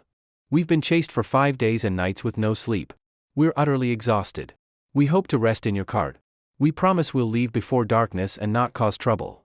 They were not poor, they just knew hidden Sect spies were everywhere. If their stop was discovered, they'd be surrounded at night. Better to avoid inns altogether. The bearded man studied them closely. Jiang Huai's bloodshot eyes and exhaustion, Marquis Ching's worn appearance, Yener's subtle fatigue, all convinced him. And only 3 travelers, no threat. He gritted his teeth and said, damn bandits. We also suffered an attack and lost many brothers. Since you two are unfortunate and only seek rest, and you're merchants, it's only right to help. He pointed to the carts. These are long-grain rice shipments from Chengdu to Chang'an. Lying on them isn't hard. If you don't mind, make do on top. Thank you. Marquis Ching dismounted and climbed into a grain cart, lying down. He said to Yener, you've rested more these days. Now bear with it. Wake us in the afternoon. Jiang Yener hesitated, then pouted privately, how little he knows what chivalry means. Jiang Huai didn't hurry inside. Instead he asked the bearded man, brother, is your rice cargo Chengdu to Chang'an? Rice wasn't common in Tang due to poor yields, mostly grown in the south. Long grain yields were only a few hundred jin per mu. Imported rice to Chang'an sold at luxury prices. The bearded man shook his head, we're not rice traders. Farmers entrusted these to us to sell. We're headed to Chang'an to buy goods. Oh? Jiang Huai asked, what goods? The man smiled, tea isn't secret. I may as well tell you. We intend to visit Lan Tian County's count in Chang'an. From Marquis Ching, we plan to purchase tea to ship back to Chengdu to sell. Upon hearing this, Marquis Ching's lips twitched. The Jiang siblings exchanged subtle, peculiar smiles. The bearded man added, recently, a small merchant in Chengdu sold tea that flew off the shelves. In Chang'an tea sells for 10 taels silver per jin. But in Chengdu's black market it fetches 50 taels per jin, yet still scarce. Jiang Huai stared at Marquis Ching with curiosity. He was about to speak when Marquis Ching impatiently snapped, still not sleeping? Sleep, sleep, sleep. Jiang Huai shrank his neck and jumped on board, immediately falling asleep. From the start, he feared Marquis Ching. With recent rebukes, his fear only grew. When summoned, he obeyed like a lackey. The bumpy road made the carriage ride extremely rough. Although they couldn't sleep deeply, the jolting gave their weary spirits a much-needed rest. When Ching Xio woke up, dusk had nearly fallen. He stretched and noticed the caravan leader had set camp in a deserted area, and a few were already preparing a meal. Jiang Huai and Jiang Yener sat beneath a tree. They weren't speaking, but one could sense their uncertainty about the road ahead. Ching Xio habitually produced a black silk cloth from his sleeve and expertly tied it over his eyes. The bearded caravan leader, Yang Kuei, surprised, approached and asked, young brother, why are your eyes covered? Ching Xio didn't hide it. He yawned and replied, I'm blind. I'm used to covering my eyes. I worried about being recognized on the road, so I didn't wear the blindfold. Now we're in the Guangzhou heartland, it's safe. Yang Kuei looked incredulous. At that moment Jiang Huai walked over with a smile, brother Yang, he truly is blind. Yang Kuei asked in confusion, but I saw you riding fiercely this morning, you can't be blind. Ching Xio pointed to his ears, though my eyes are blind, my hearing is very sharp. I navigate using sound. Jiang Huai smiled calmly, don't be fooled by his blindness. With sound-based positioning, he moves like anyone else, if not more proficient. Yang Kuei didn't believe it. He waved his hand before Ching Xio's eyes. Ching Xio gently pushed the hand aside and walked directly to where the cooking was happening, shocking Yang even more. Approaching the cooking area, Ching Xio saw some villagers dumping a heap of ingredients into a large iron pot. He halted them. Stop! Stop! What are you cooking?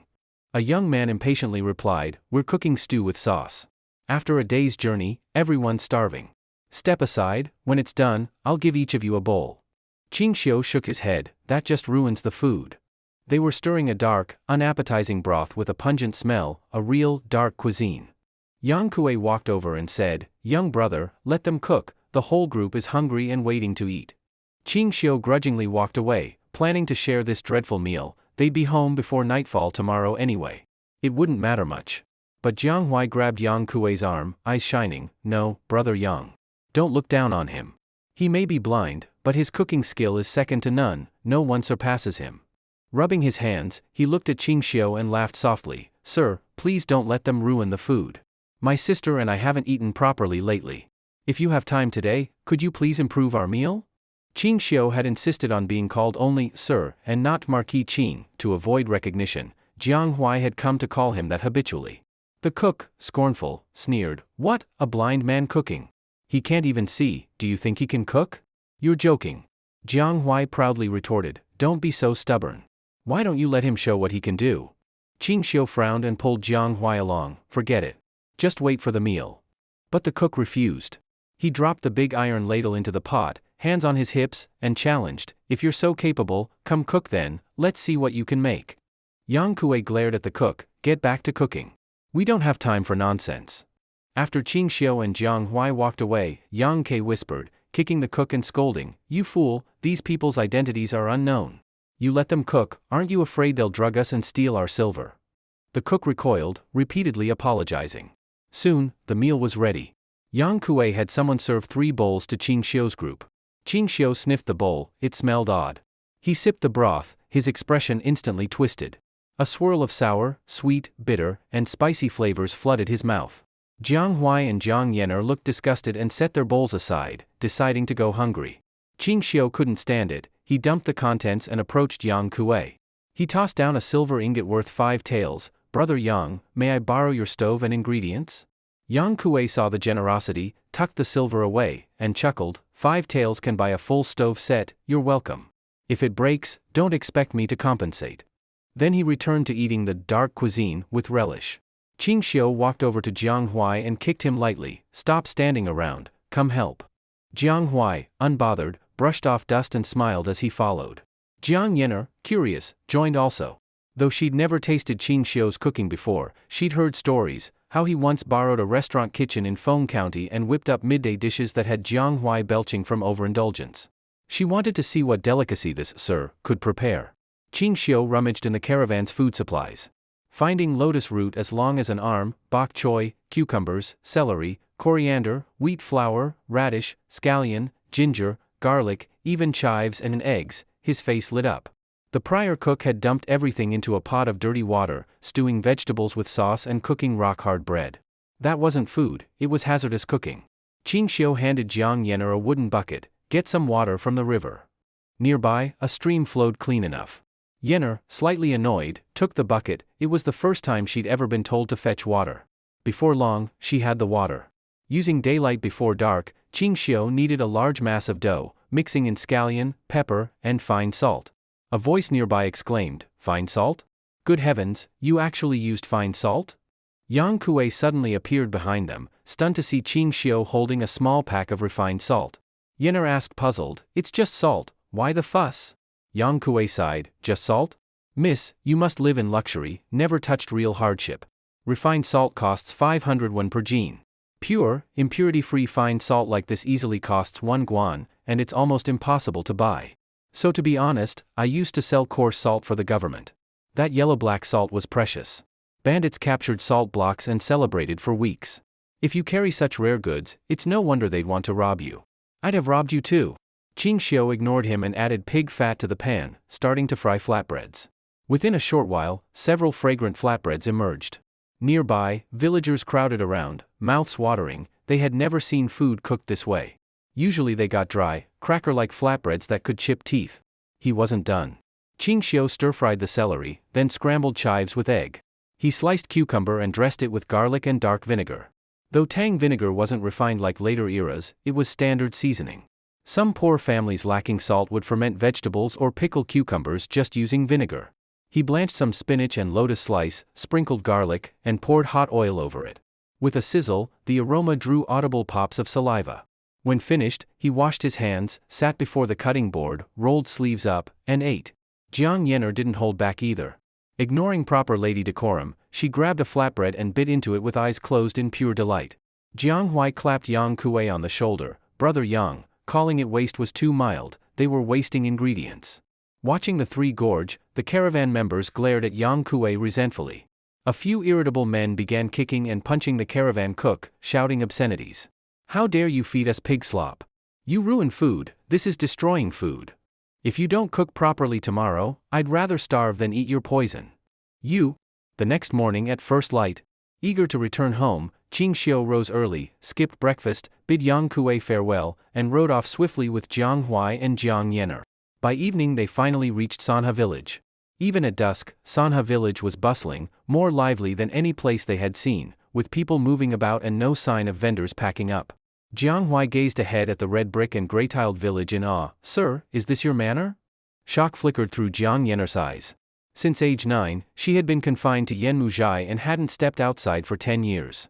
Her only amusement was reading, writing, playing flute, and practicing zither. Busy with travel and avoiding detection, she hadn't even visited a populated village until now. Suddenly arriving in such a lively place felt like entering a whole new world. Yes, this is my estate.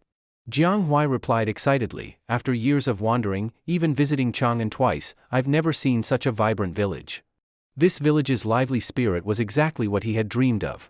If only we could bring mother here, Jiang Huai said, his face darkening. Jiang Yenner shared his unspoken longing. They both felt keenly the pain their mother suffered within the hidden sect. They didn't expect Ching Xio to rescue her. After all, she and her children were also captives and technically enemies. Ching Xio dismounted at the village gate, led the horse into the main street of Sanha village, followed by Jiang Huai and Yenner. He approached a cold-skin noodle stall and called out eagerly, Mrs. Sun, 3 portions of liangpi, quick, I'm starving. Mrs. Sun, Iguzi's grandmother, was over 60 but nimble. Ching Xio had taught her the preparation of liangpi, and though she was a homemaker by background, her noodles rivaled those of later generations. She lacked only spicy flavor. Sure, 3, she peered, struggling to speak, swaying on her feet. She leaned on her cart and tears welled up. Dear Lord Qing, is that really you? The temple deity answered my prayers. I prayed every day for your return, and here you are. Her shout silenced the street instantly. People from nearby villages pointed, villagers and merchants swarmed around him, faces brimming with emotion. Elder women cried on seeing their daughters-in-law unmoved, calling them ungrateful while beating them into tears. Sir, you're finally back. I knew a virtuous man like you couldn't be lost. That yellow donkey lied. Those villains kidnapped you, thank heaven you're safe. Sir must be hungry, quick, get him something to eat. Let me tell Lady Qing, you're home. I'll go too. Several women dashed toward Ching Xio's home, some losing shoes in the rush. Sir, here's your Rujiamo. Lu Old 3 brought a tray with 7 or 8 steaming meat sandwiches. Uncle Lu, thanks. Ching Xio said and grabbed one immediately, offering 2 more to Jiang Huai and Yenner. They had ridden all day without meals and were dizzy with hunger. Each held a sandwich, greedy and slurping oil. The siblings were obsessive about cleanliness, they didn't care about gravy dripping, they were that famished. Old 3. Mrs. Sun scolded, Sir asked for liangpi, and here you're serving so many meat sandwiches, will he even eat mine? Despite her words, Mrs. Sun worked quickly rolling liangpi. Soon Ching Xio was tearing into both liangpi and rujiamo with vigor. Elderly women watched with tears. Oh, he suffered so much out there. Those bastards deserve no peace. Eat slowly, drink some pine needle water. A woman brought bowls of pine needle water. Jiang Huai, coughing, grabbed his drink, no questions. Upon sipping, it fizzed like popped beans in his mouth, lighting their faces. Eating the sandwiches and liangpi, sipping needle water, Yenner's eyes reddened, she wept as she ate. Jiang Huai frowned, little sister, why cry while eating? Yenner sobbed, brother, this place feels like paradise. I think this is the real Bayou capital. Jiang Huai paused, smiling softly. Master. A familiar voice called. The crowd parted. Susiaun, with teary eyes and a slightly swollen belly, rushed forward. Ching Xio supported her gently, don't rush, don't upset the baby. She was 3 months pregnant, her belly visibly larger than weeks before. Darling, Susiaun sobbed. Yunyang cried at her side, but didn't force her way. Ching Xio beckoned them close, don't stand there, come here. He held one under each arm. Villagers smiled, they all knew and respected Yunyang's identity. He belched, wiped tears off Susiaun's face, and said, this many people seeing this, stop crying. He addressed the elders, thank you all for your care. Everyone's busy, please disperse. Only then did people reluctantly scatter. Master. Zhang Laodao and Ma Eri approached. After half a month of recovery, old Ma's complexion was better and his spirit restored. He knelt immediately, it was old Ma's fault, that you fell into the thieves' hands. I'm ready to pay with my life. Ching Xio lifted him, old Ma, it's not your fault. No need for that, just be more cautious. He saw in old Ma's eyes that he felt guilty. Ching Xio reassured him, recover your strength, there'll be a chance to atone. Old Ma bowed, thank you for your mercy. Ching Xio glanced at Jiang Huai and Yenner, then told Lao Dao, Old Knife, arrange lodging for them in Ling Village. They're skilled, assign watchers so they don't run off. Jiang Huai's lips twitched in quiet resentment. Yenner was upset too, but reminded of her status, a captive brought in, she let it go. After all, their contact was brief, and hostility expected caution. Once she realized that, her anger dissolved. Susiaun surveyed Yenner and, startled by her beauty, nudged Ching Xio and quietly asked, Darling, where did you find such a beautiful young lady? Planning to take her as a concubine? Strangely, she wasn't jealous, but asked matter-of-factly. Yenner's face instantly reddened. Ching Xio shook his head decisively, don't be absurd. I won't take her as a concubine. Let's go, there's more to do. He led Susiaun and Yunyang off. Susiaun glanced at Yenner multiple times.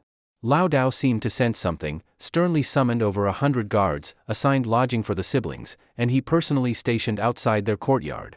Every guard did the same. It was a transformation born from this ordeal. Brother. Jiang Yenner had red eyes, her face full of refusal and deep unhappiness. Sitting in the yard staring blankly at the stars, Jiang Huai looked at her. Noticing her complex expression, he asked with concern, Little sister, what's wrong? Are you feeling unwell? Yenner shook her head, then looked up and swallowed back her tears. She sat silently beside Jiang Huai on the small folding bench. Ever since Ching Xio introduced these little benches to the village, they had become fashionable everywhere.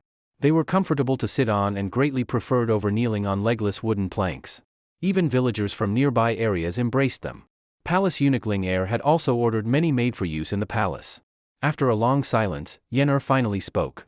She sounded deeply wronged. Brother, why is Sir Ching treating me like this? I never said I had to marry him. Why is he so cold toward me? You said he and his wife are very affectionate.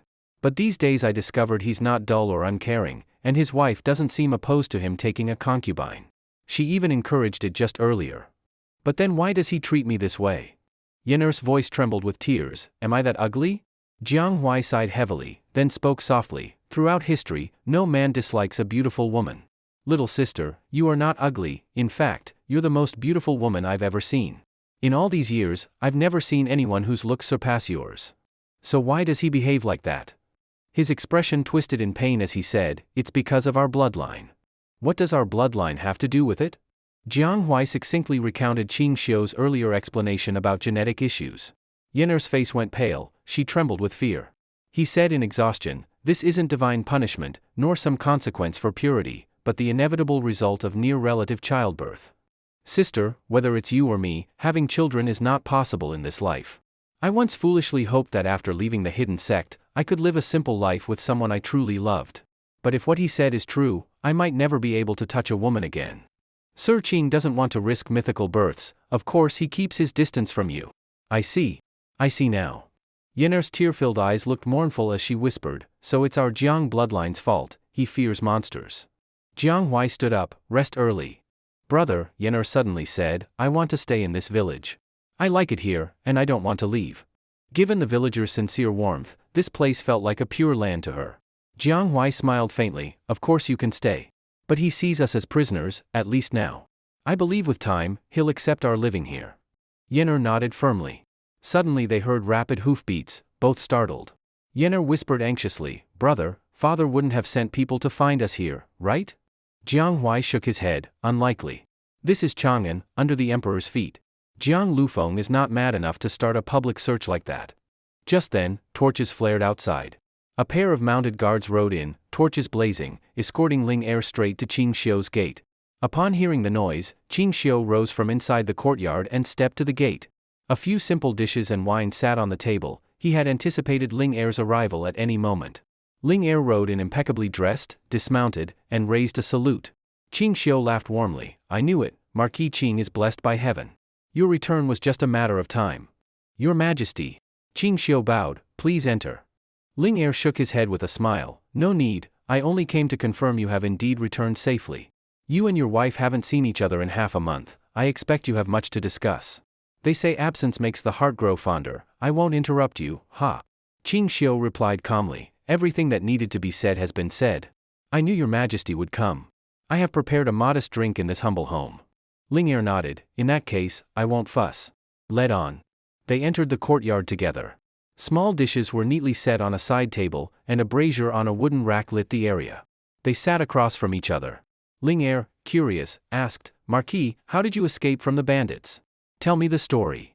Ching Xio then recounted the events, including the situation of Jiang Huai and Yenner, though he omitted mention of the incestuous marriage details. Ling Er stood, circled Ching Xio twice in astonishment, truly remarkable. When Yin Yaoyin and Yu Qigong first told me, I had doubts, but now I believe completely. Truly you, even blind, leading a lone force and slaying enemies deep in enemy territory, this is not common skill. I think sight is already irrelevant for you. Ching Xio deflected, no need for praise. Your Majesty has other matters to address?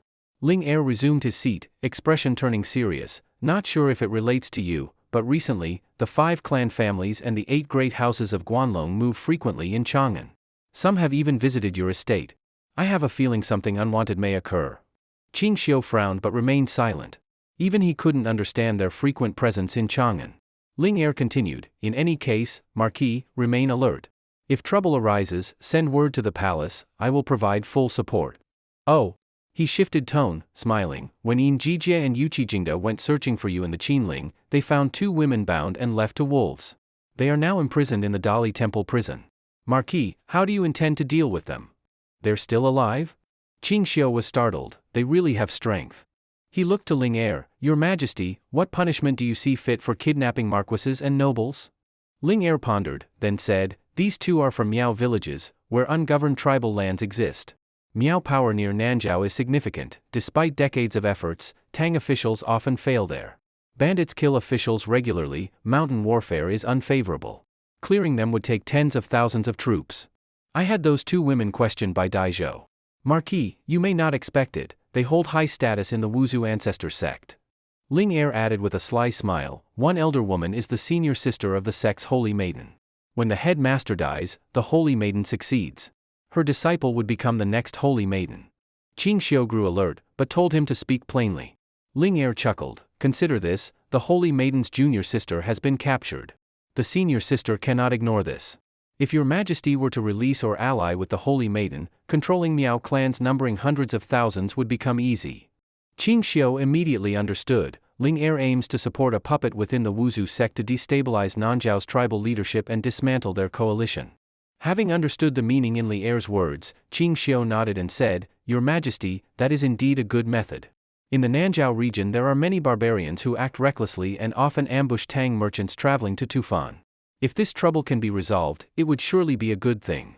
Ling Er asked, Marquis Ching, how do you think I should proceed? Ching Xio understood that controlling a woman most directly would be through a certain questionable muddy path. Knowing that if he said that, his reputation would be destroyed, he merely smiled politely and said, Your Majesty could moderately make use of the power of beauty. Ling Er's eyes widened in surprise, then his face turned red and he replied displeasedly, I am the emperor, ruler of the realm, how could I do something so improper? Ching Xio laughed inwardly in disdain, thinking, keep pretending. After all, who killed his elder brothers and claimed his sister-in-law and younger brother's wife? He dared only think that in his heart, if he spoke it out loud, Li Er would probably raise his sword at him first. Li Er frowned and said, Marquis Qing, is there truly no other method? Ching Xio shook his head, Your Majesty, this matter cannot be rushed. In Nanzhao there are thousands of tribes yet unconquered. The first thing you must do now is improve the living standards of Lixing, fill the treasury, strengthen the army, surpass these small regions, and once national power is strong, you can deal with them at any time. Li Er nodded, What Marquis Qing says is most wise, indeed I have forsaken the great for the small. He leaned close, lowering his body and voice to speak quietly, Marquis Qing, you previously mentioned a plan to eradicate the Dou clan root and branch. In recent times, papermaking and movable type printing have made major breakthroughs. Is your plan now feasible? Ching Xio considered and said, Preparation can begin. Li Er was excited, Tell me, how can I assist you? Ching Xio smiled faintly, Tomorrow I will have Qing Ke deliver a letter to the palace. Once your Majesty reads it, you will understand. Though Li Er's curiosity was intense, he did not ask more immediately. He was filled with anticipation. Your Majesty, I have an improper request, I beg your Majesty to grant it. Li Er feigned displeasure, Marquis Qing, what words are these? You have made such a great contribution to these generations of Lis, what request could I not fulfill? Speak, as long as I can do it, I will not disappoint you. Ching Xio sighed, After my lady was captured, I realized that without a group of highly skilled guards, such matters may recur. I wish to personally train a guard corps separate from the household troops. Will that be permitted? Li Er nodded, Even if you did not propose it, I would still arrange a guard squad. Ching Xio shook his head, No need for that. If your Majesty approves, I wish to recruit personally. Li Er did not insist and said, My guards and those of the retired emperor are seasoned experts numbering a dozen or two, Marquis Qing, do you plan to train 10 or 20? Ching Xio shook his head, I do not have that much time to waste. I only mean physical training need not be very strong, so long as they can be equipped with fine weapons. Li Er nodded generously, That's no problem. How many do you plan to train? Too many would not be acceptable. Your Majesty, how many do you think is suitable? Ching Xio threw the question back. Li Er pondered, then said, 100 elite men, trained secretly. If exposed by official critics, you risk being accused of raising a private army and plotting rebellion. Ching Xio's heart leapt and he bowed, Thank you, Your Majesty. I will strictly control the numbers. The recruited will not exceed your limit. This matter shall be conducted in secret, I will not allow any official to catch a hint. Li Er suddenly felt something was off, though he could not pinpoint what. After several more cups of wine, he rose and returned to the palace. The next morning, before breakfast, Ching Xio found the village head, Li Taicheng, and assigned him a discreet task. Li Bo, help me find 999 young men between 14 and 18 years old, preferably good-natured, honest, simple, and determined. Ideally from relatives of veteran household troops. Remember, it must be done secretly. Li Taicheng was stunned and asked, trembling, What do you want so many for? You're not plotting rebellion, are you? The thought made him sweat coldly. If another person plotted, he could dismiss it, but if this blind youth rebelled, it might succeed. Ching Xio frowned, Stop saying rebellion every time. I have asked directly to Your Majesty. You just recruit. Also, I designed a blueprint for a building yesterday, find a construction team to build the structure. He pulled a precise architectural blueprint from his bosom and handed it over. Li Tiecheng's eyes nearly popped out. Blowing his beard, he said, You say you're not rebelling? This is a building almost the size of the palace, are you not building your own palace? The plans were only for communal dormitories for 1,000 people and indoor training grounds, nowhere near the palace scale. After tough reassurance that he would not rebel, Li Taicheng finally went off to arrange the work. At home, Yunyang had already prepared breakfast. At the table, Susiaun sipped millet porridge and asked, Husband, last night you spoke with the emperor about those 2 female prisoners, are they the 2 women from the group who took me? Ching Xio nodded. Susiaun's expression grew complex, she began to speak but then paused. He said, Wife, speak plainly. She then spoke cautiously, Those 2 women were not bad. During the Qinling journey they took care of me. Husband. Stop. Ching Xio's voice grew dark, Xiaochun, put aside your feminine compassion. If you feel kindly toward others, be prepared that harm may follow. I will not endanger us for a stranger's kindness. Susiaun lowered her head and whispered, Understood, husband, I will do as you say. Oh, and Yunyang, ask the cook to prepare 2 more breakfast portions. Yunyang wiped her lips and stood to give the order. A moment later, Ching Xio, blind staff in right hand and lunchbox in left, with a cloth pouch from which a small tiger's head peeked out, walked toward the courtyard where Jiang Huai and Yenner were held. They had been up for some time, sitting listlessly in the yard, clearly confused and tired. Seeing Ching Xio approach, Jiang Huai rose quickly and asked tentatively, "Marquis Ching, how long do you intend to keep us imprisoned in this small courtyard? A year, 2 years, or until we die of old age?" Yenner also looked anxiously at him, noticing the small tiger in the pouch and unable to resist teasing it. Ching Xio simply set breakfast on the table, and placed writing implements there too. He said, "After you eat, write down the method for the medicinal bath. As for how long I will detain you, at least until I feel that the hidden sect no longer poses a threat to me." Jiang Huai's expression fell and he forced a bitter smile. "Well, all right then." Ching Xio chuckled, "And how long did you think I'd imprison you?" Jiang Huai managed a bitter grin. "You asked me for the medicinal bath formula, which suggests you intend to train a cadre of skilled warriors. That process takes a long time, at least 3 years. So, I suppose you intend to detain us for at least 3 years, maybe 10. Yenner went pale, biting her lip and lowering her head in sadness, but soon she relaxed, as she had already endured 10 years of confinement in Yanmu and was accustomed to dull captivity. "Eat quickly. I await the medicinal bath formula." Ching Xio simply sat down at the table. The siblings no longer hesitated and began their breakfast. At that moment, a strong figure entered, the servant Xuanzi. But before he could speak, Ching Xio raised his hand. "I know." Xuanzi looked bewildered. "Marquis, I hadn't said anything yet, how did you know?" Ching Xio smiled calmly. "A merchant caravan arrived in the village. The leader is a big bearded man who came asking to see me, is that correct?" Xuanzi's eyes widened in shock, as if seeing a ghost. When Yang Kuei led the merchant caravan into the village, Ching Xio had already observed them from an all-seeing perspective. Yang Kuei sat on a small wooden stool by the gate, as though on pins and needles. When he saw the gatekeeper bring someone inside, he hurriedly stood up and went out. Once he recognized the visitor, Yang Kuei's face filled with shock. "This, how could it be you?" Ching Xio smiled but said nothing. Xuanzi introduced the guest. "This gentleman is my master, the Marquis. If you have anything, feel free to speak." Yang Kuei's mouth flew open, sweat at his temples. Suddenly his legs gave way and he knelt down trembling. "My lord Marquis. I did not know you were the Marquis at the time. On the journey I surely offended you in many ways. Please, disregard this humble man's faults." Ching Xio extended a hand and pulled him up. "Let's be honest, there is no offense when we speak equally. Elder Yang, please come to the manor and we shall chat." He handed over the tiger cub, Arya, to Xuanzi, who took it away to feed it milk. After sitting down, Ching Xio said, "Elder Yang, no need to be cautious. Feel free to speak." Yang Kuei stood and cupped his hands. "Marquis Ching, I suppose you already know my purpose. I came to purchase tea. How much do you plan to buy?" 1,000 jin, all jade guanine variety," Yang Kuei cautiously replied. Ching Xio smiled faintly and Yang Kuei immediately corrected himself. 1,000 jin is too much, 300 jin would be fine. Ching Xio shook his head.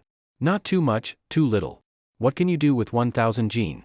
At most that's 10,000 taels of silver." Yang Kuei first sighed in relief, then grimaced. "I'm a small merchant in Chengdu. I sold my assets to gather 10,000 guan. 1,000 jin is the absolute limit. I hoped I could ship one batch before the big merchants arrive, and make some profit for my family." Ching Xio thought a moment and said, "Elder Yang, you traveled far from Chengdu to Chang'an, bringing only 1,000 jin won't earn much even on the black market. How about this? This household intends to develop tea trade in earnest and recruit agents. I see you as honest and reliable. Would you consider becoming a tea agent?" Yang Kuei looked puzzled. "Marquis, what does that mean?" Ching Xio explained, "You would pay a deposit, take large shipments to Chengdu to sell, and be granted exclusive agency rights there. After sales, you remit payment. What do you think?" Blood rushed to Yang Kuei's face, he gulped and dared not speak. "You really would let me alone handle Chengdu's tea sales?" Ching Xio smiled. "If you manage tea well, you might also handle liquor. No rush to answer now, you can check liquor market at Qinglong Wine Shop in Ani Lane, Chang'an." "No need." Yang Kuei shook his head excitedly. "If you trust me, why doubt you? This is the opportunity of a lifetime. But how much tea can 10,000 guan buy?" Ching Xio held up 2 fingers. Yang Kuei nodded. 2,000 jin would be good. Ching Xio shook his head. "Not 2,000, but 20,000 jin." Yang Kuei's eyes turned red. He trembled. "You truly plan to let me take 20,000 jin of tea? To trust a person is to use them without doubt. If I say 20,000, it's 20,000. Yang Kuei suddenly knelt on one knee, arms braced. Since you trust me, I will open the Chengdu tea market for your service. I can't promise wealth, but if you trust me, I will bring you a mountain of silver from Chengdu. Stop kneeling all the time, Ching Xio said. Yang Kuei rose and asked, Marquis, when can I take the tea? He was impatient at this point. Ching Xio shook his head, no hurry. The quantity is large, please wait patiently 10 or 15 days. Yang Kuei cupped hands, I'm staying at the courier in 10 li east of Chang'an's East Gate.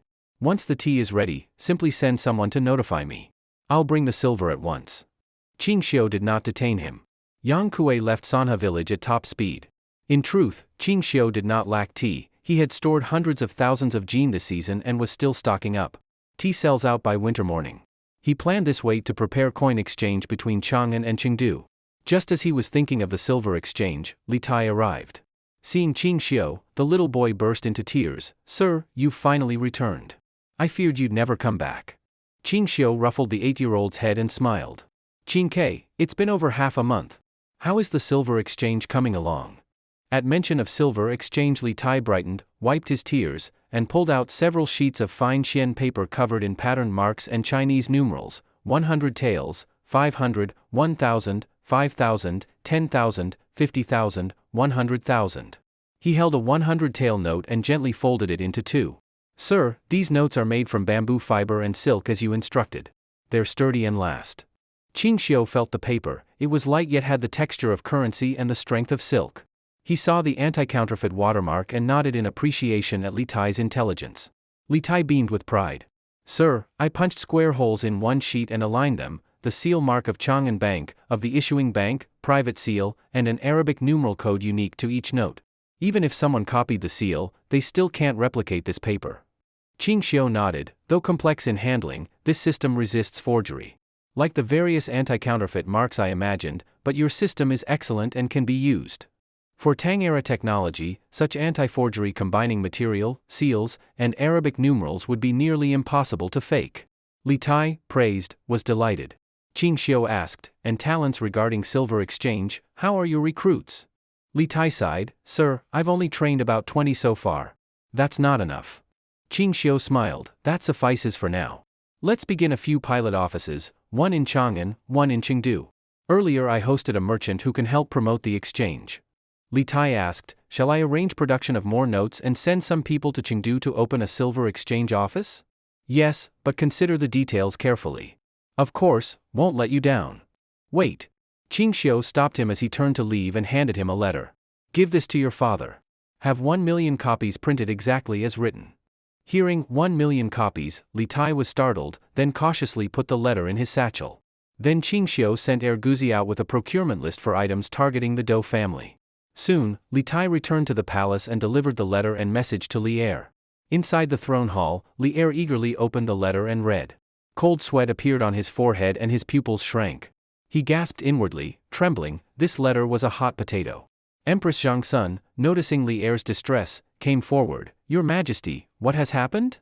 Li Er handed the letter to her in a grave tone. This is the method the Marquis has proposed for eradicating the entire Dou family. After reading, Empress Zhang Sun was shocked and uneasy. This is too ruthless. Li Er gave a bitter smile, his face full of hesitation, because the letter's content was frightening even to him. Half a month after leaving home, the area of Sanha village expanded again. Li Taicheng, as the village head, had a good business sense. More and more families from surrounding villages moved to Sanha village every day to make a living. Expelling them all was not the style of Sanha village, so he simply allowed all these relocated families to stay. However, the condition was that, whether men or women and children, they had to be put to work in Sanha village's production and industry. Any outsider was assigned a small brick tile house courtyard and paid 100 copper coins per month for working there. After 3 years, they would gain exclusive ownership of the brick tile house. Ching Xio was not worried about losing money. Original villagers who worked in construction earned more than 1 guan coin a month. 100 copper coins was just a drop in the bucket. The value these relocated households created far exceeded their cost. Once the policy leaked, word spread quickly. Outside the village there were crowds every day. Ching Xio didn't expel anyone, any capable worker who could create value was allowed to stay. As the harvest season of drought-field crops arrived, grain tax plus commercial tax made the Tang government treasury more prosperous than ever. It nearly matched 30 times the previous year's revenue, a testament to the wealth of merchants. The Permu taxation policy was also fully implemented. For the common people, this was a monumental benefit. Li Er openly credited the policy's originator. This led many people to go in groups to the palace to pay homage. Many also came to Sanha village to express gratitude, bringing lavish gifts. Ching Xio's prestige in Guangzhou grew day by day. With the treasury flush with silver, Li Er recently issued a decree, starting from around Chang'an, implement new rural construction modeled exactly after Sanha village, building rows of brick tile houses. The areas near Chang'an welcomed fresh vitality. Of course, the treasury would not fund everything for free. Anyone wanting a brick tile house had to pay taxes for 3 years and personally participate in the construction. Thus the treasury truly implemented, taking from the people to be used by the people. After sending off Li Tai, Ching Xio did not rest. He and Susiaun and Yunyang went to the vegetable field to harvest ripe chili peppers. By noon, all chilies had been picked and placed in the courtyard where the sun could dry them. At lunch, Susiaun's remark nearly broke Ching Xio's composure. She put down chopsticks, tilted her head and said seriously, "My lord, when do you intend to send the betrothal gifts to the Changsun household?" Ching Xio sprayed his meal and began coughing. Yunyang poured water and gently patted his chest to help him breathe. After a while, Ching Xio recovered and croaked, "When did I say I would marry Miss Changsun?" Susiaun smiled demurely, "After you went to Qinling, Miss Changsun came the next day. If we hadn't stopped her, she would have rushed into Qinling to see you. It's clear she truly likes you. In the past half-month, she's come to our house almost daily. Miss Changsun is a good person, and I already agreed if you come back she will come propose." Ching Xio curled the corners of his mouth and said sternly, "Wife, you go from day to day without reason. How can you casually agree to this? Besides, did I ever say I wanted to marry her?" Susiaun giggled, "If you don't want to go, wife and Yunyang can go propose. It's unprecedented for a woman to propose. If word spreads it's humiliating for you." Ching Xio waved a hand, "I've been busy. When did I have time to marry? We'll talk later." Yunyang started to speak but stayed silent. Ching Xio slapped Yunyang's plump butt. Her firm curves quivered briefly. After striking, he complained, "You've gotten fat recently, your bottom barely fits on the stool. Speak quickly or fart quickly." Yunyang blushed, shyly pushing him, "Master, go." Miss Changsun said her father does not mind her becoming a concubine. As long as the 3 sets of media and 6 sets of rights are proper, it is legitimate. Susiaun added, "Yunyang and I will go to Chang'an this afternoon to buy the betrothal gifts. This matter should be done sooner rather than later. You must go tomorrow morning." Ching Xio grumbled, "Are you two trying to force me into marriage? I've been away half a month. When did you take control of the house?" Susiaun and Yunyang merely giggled and discussed the gifts to prepare. Ching Xio angrily slapped the table, "Hey! Are you two even listening?" Susiaun said, "We should prepare 1,000 jin of tea, 1,000 jin of apricot flower wine, a bolt of silk, 2 boxes of gold and silver utensils. The Changsun family is prominent, 3 media, 6 rights, can't do without face." Yunyang added, "Yes, and betrothal gift boxes, betrothal cakes, 3 sacrificial animals and livestock, a presentation box, etc." She listed a long series. Susiaun laughed, "Yunyang, you know so much?" Yunyang giggled, "The other day, Scholar Zhang married Lu Tigan's daughter in the county, he sent exactly that set of gifts. I memorized it. Our household is also prominent, if master takes a concubine, we can't be sloppy." Ching Xio, red-faced, yelled, "This is rebellion. You're rebelling." They didn't take his anger seriously. Offended, Ching Xio stormed out. He inspected all the workshops in Sanha village until dark before returning home. That night, he grew angrier and disciplined Yunyang thoroughly. By the time he finished, Yunyang was sweating and satisfied. Susiaun, annoyed, said, "You two finally finished. There's another person here. Couldn't you show some restraint?" Yunyang shyly burrowed under the quilt. Ching Xio said, "It's not the first time. Besides, you urged Yunyang to live with us, remember?" Susiaun pouted, "It's my fault." Then recovered, "Business, my lord, Yunyang and I have prepared the gifts. No elders in your family, you are the head, take the betrothal gifts to the Changsun household at first light tomorrow. I and Yunyang will go to Chang'an to arrange the house on Qinglong Lane. Concubinage is a matter to handle now, not later. Our birth dates and horoscopes should align, pick an auspicious day and formalize the marriage. Then I will have peace of mind." Ching Xio sighed, "I have no feelings for Miss Changsun. Wife, rushing to decide, isn't that hasty?" Susiaun smiled, "What's hasty? When I married you a few months ago, we met and obtained the wedding certificate on that same day. Now we are loving spouses, aren't we?" Still, she remembered, I forgot to tell you, when Miss Changsun came before, she fell and injured her leg and is still limping. If she didn't care, she wouldn't have been so desperate as to break her leg. Besides, I already sent a proposal this afternoon. Ching Xio imagined Miss Changsun limping, then burst into laughter, a blind man marrying a lame woman, legendary. Susiaun brightened, my lord, so tomorrow you go to propose? Ching Xio hugged Susiaun and Yunyang, one on each side, softly, you prepared the gifts and sent the letter, I will definitely go. Early the next morning, Susiaun and Yunyang got up early to help Ching Xio dress. Though as usual his attire was black, this outfit was custom made by them over the past half-month, most likely for today, to propose to Miss Changsun. These two clearly schemed for some time. The black garment had dark red inner lining, front and back were embroidered with dark red cloud pattern border stitching on chest and back, collar, cuffs, and hem. It looked noble, on point and especially handsome. Tisk tisk. Susiaun shook her head in admiration. Clothes make the man, or saddle the horse. My lord in this outfit riding through Chang'an will turn many maidens' hearts. Oh, please. Ching Xio huffed. This style is comfortable. Later I'll have the tailor make more. Once he donned it, he liked the style instantly, elegant, rich, fitted perfectly. Outside, over 10 carriage wagons bore the betrothal gifts, draped in red satin. The sight was festive. Ching Xio rode a Daiyuan horse, leading guards and maidservants to Chang'an.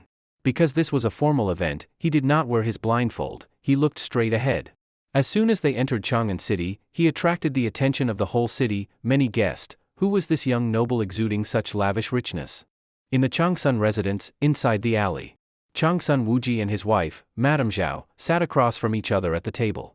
Madame Zhao looked somewhat despondent, her gaze at Changsun Wuji carrying a trace of grievance. After all, it was only after the people from the Qing residence came with the proposal yesterday that she learned Changsun Wuji intended to have their daughter marry as a concubine. As a mother, she naturally felt upset. Born into a noble family, her daughter should logically be married into a family of equal status. She never expected her daughter to become a concubine to a blind man. Anyone in her place would find it hard to accept. Changsun Wuji, however, had a slight smile on his face as he comforted his wife. Madam, I know it's hard for you to accept. You were hoping to find a family of equal status for Pingting in the future. But Pingting really likes him. If we don't fulfill her wish, even if she were to marry into the palace and become a princess consort, she wouldn't be happy. At this point, I only hope she can live a happy life. Madame Zhao said nothing, the look of grievance on her face deepening. She sat silently, lost in her thoughts. Next to them, Changsun Chong, who was seated in a lower position, asked curiously, Father, this wasn't your plan before. You always said that Pingting should marry into a duke's family of equal standing. This sudden change is so drastic, it's hard to believe you made this decision. Changsun Wuji scolded with a stern face, and you have the nerve to speak? Marquis Qing is only 3 years older than you, yet he has already earned the title of Marquis of 10,000 households through his own merit. How many young talents in the Tang dynasty can achieve that? Unlike you, who spend your days frequenting brothels. Who in the Qingkong ward's pleasure quarters doesn't know the name Changsun Chong? Changsun Chong's face turned bright red. He glanced guiltily at his mother. Madame Zhao frowned. Master, Chonger is already 17. Sons of ordinary families are already married and have children by that age. At the very least, they have a few maids to serve them at night. It's natural for young men to be full of vigor and occasionally visit such places. Besides, didn't you used to go often too? That one sentence made Changsun Wuji blush and, pretending to be annoyed, changed the topic. Why haven't they arrived yet? As soon as he finished speaking, old Lu, the gatekeeper, ran into the alley in a hurry. Master, madam, they've arrived. The Marquis of Lantian is now outside the residence. Changsun Wuji immediately said, Madam, you and Chonger go out to greet them. Madame Zhao stood up reluctantly and walked out quickly without saying a word to Changsun Chong. Mother, wait for me. Changsun Chong quickly chased after her. Meanwhile, Changsun Pingting had been nervously waiting in her room since early morning, occasionally peeking outside through a crack in the window. Among the entire Changsun household, she was the most anxious. Madame Zhao arrived at the front gate with a cold expression. She had already decided to do everything she could to sabotage this engagement. But when she reached the gate, she was stunned. Her gaze fell on the young man riding a great Dewan horse, not only handsome but also noble in demeanor.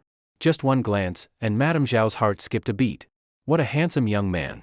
Wasn't this Marquis Qing supposed to be blind? Why did he seem completely normal? But the young man really was good-looking. Madame Zhao couldn't stop looking at Ching Xio, her eyes unable to turn away. She couldn't help but think, no wonder her daughter was so fond of him. With such looks, she too would have chosen him in her youth.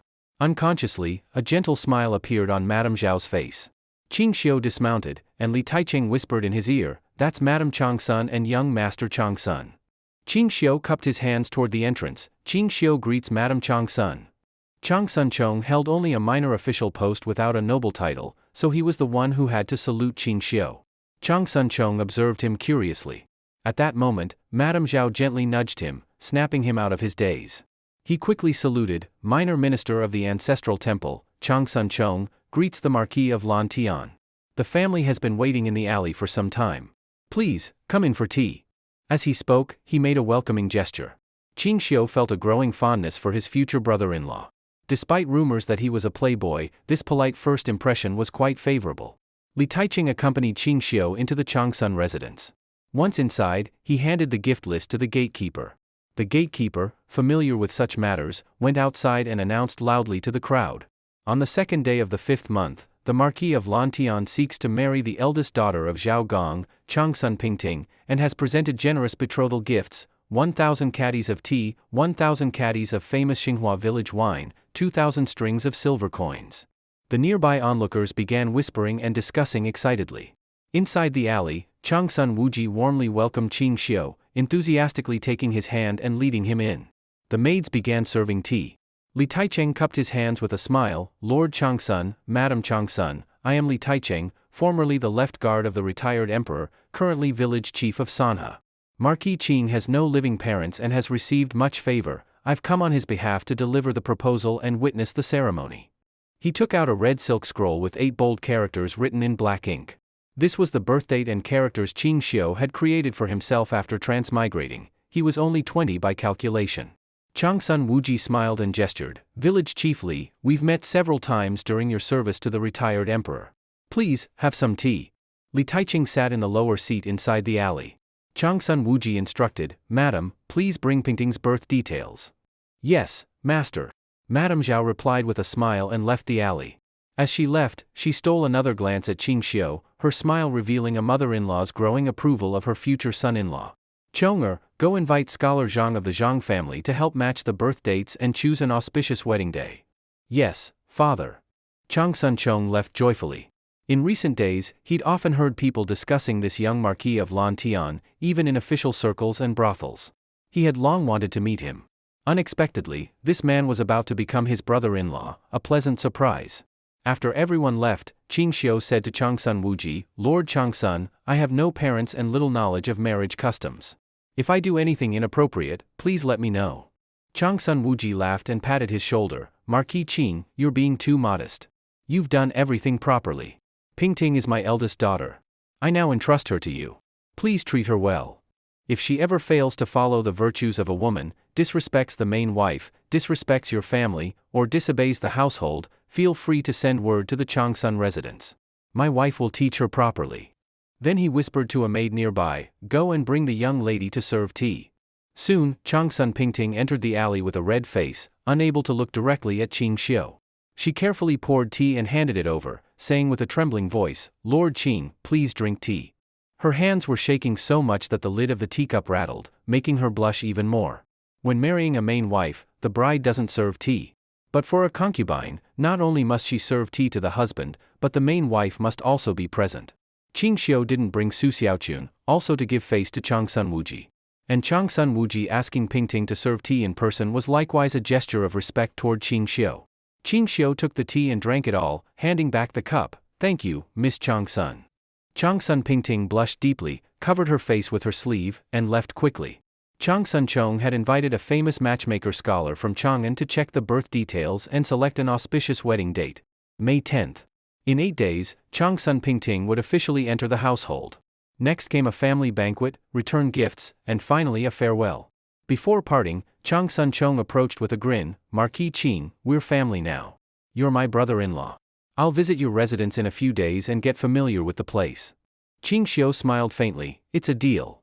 After exchanging a few pleasantries, Ching Xio mounted his horse and took his leave. In just 2 days, the news that Ching Xio was about to marry the daughter of Changsun Wuji had spread throughout the streets and alleys of Chang'an. Whether in taverns or at roadside stalls, the topic was being discussed with great enthusiasm. At the residence of Duke Zongwa, several old nobles were drinking and exchanging cups, already having had several rounds. Do Gue put down his cup and saluted, "All of you are respected elders from the 5 great surnames. The Han rituals passed down for 1,000 years must not be defiled. A dignified duke's daughter, how could she be married off as a concubine?" One elder said in a deep voice, "We must not let Changsun Wuji set this precedent. Regardless of his royal connections, just being the daughter of a duke, there is no reason she should marry as a concubine. This goes against the rights of high officials and nobles. Brother Buching, what is your view?" Wang Buching of the Taiyuan Wang clan snorted coldly. "Not long ago, I took my grandson to propose marriage to the Yan family's legitimate daughter. We had exchanged letters, and the matter was practically settled, but the Yan family backed out at the last moment. No matter what, I'm still an elder of the Taiyuan Wang clan. Their daughter marrying into the Wang family would be considered climbing the social ladder. Yet that Yan girl insists on marrying that blind man of peasant origin. She's not even afraid of disgracing her ancestors." Another elder said in surprise, "Isn't the Marquis of Lantian rumored to be a disciple of the banished immortal? How is he now a peasant?" Wang Buching said disdainfully, "Disciple of the banished immortal? Do you really believe that? Isn't it just something he cooked up to embellish himself? To tell the truth, I've been going to Sanha village nearly every day for the past half-month. I've asked around endlessly, and no one knows the Marquis of Lantian's background. Doesn't that strike you as strange? This person seems to have appeared out of thin air, without a trace. He might be someone from a disgraced family hiding his past, possibly a remnant of the previous dynasty. He came to Chang'an quietly and recited a poem about the Jade Capital. How did that make him a disciple of the banished immortal? Brother Lu, Brother Zhang, I think this is just a trick to fake fame and hide his true identity."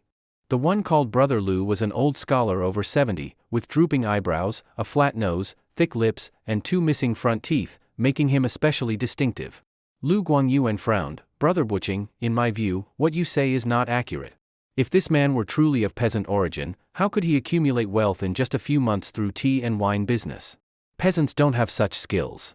Brother Zhang was named Zhang Timing, also dressed in a scholar's robe, tall and thin with triangular eyes, a high nose bridge, eloquent speech, and a balding head. Zhang Timing nodded repeatedly. "Making money is one thing, but he also established a free school, teaching peasant children. Isn't this stealing the livelihoods of our 5 great surnames and 7 notable clans? Peasants should remain peasants generation after generation. If these peasants really become literate and eloquent, each becoming a useful talent, it's bad news for families like ours." Lu Guangyuan nodded. "Brother Zhang is absolutely right. There are clever people among the commoners, but they lack access to education and can't enter officialdom. If they start getting educated through these free schools and become officials, what will happen to the scholars we train?" "Exactly." Wang Buching agreed. "I went to see the free school in Sanha village. The knowledge they teach is a mess, many are strange skills and indecent tricks. There are countless children from ordinary families studying there. Now they are building a second free school. At this rate, in a few years, free schools will dominate the entire Guangzhou region. Once a system is formed, our 5 surname schools will suffer greatly. We absolutely cannot allow this trend to continue." Zhang Timing frowned and asked, "Brother Buching, do you have a plan?" Wang Buching sneered. "Rest assured, I have already compiled many of the Marquis of Lantian's offenses. Tomorrow in court, I will report all his crimes of harming the people to His Majesty. This little blind man's good days are over." "Oh?" Do Gue said with interest. "Brother Wang, what crimes have you listed against the Marquis of Lantian?" Wang Buching smiled mysteriously. "You'll see in court tomorrow. Just wait for the good news." This statement aroused great curiosity in Zhang Timing and Lu Guangyuan. The next day, at dawn, with a shout from eunuch Wang De, "All ministers, enter and meet the emperor." Civil and military officials filed into the Taiji Hall, and Emperor Li Er walked out from behind the hall. His expression was serious. Since receiving memorials from the Lu clan of Fanyang, the Zheng clan of Xingyang, and the Wang clan of Taiyuan, he knew today's court session would not be peaceful. Who knew what these 3 elders of the great surnames would try to stir up? "Greetings, Your Majesty." The officials bowed in unison. Li Er said loudly, "No need for formalities. Today's court session is specially convened because of the memorials from the elders of the Lu, Zheng, and Wang clans." The military officials looked around for unfamiliar faces, finally focusing on the 3 elderly scholars in long robes. Upon hearing this, Lu Guangyuan, Zheng Taiming, and Wang Wuqing stepped forward and bowed. "Greetings, Your Majesty." Li Er examined the three curiously. Seeing their dignified bearing, he became more serious and asked, "You are all respected elders of noble families. What is the reason for your advice today?" Had it not been the elders of the great surnames, no one else could have prompted the emperor to call a special court session. Among the three, Zheng Taiming was the oldest. He stepped forward and said, "This commoner, Zheng Taiming of the Zheng clan of Xingyang, offers advice on the Marquis of Lantian, Ching Xio, who disrespects the rights and seeks to marry the daughter of a duke as a concubine, thereby corrupting propriety and promoting immoral trends.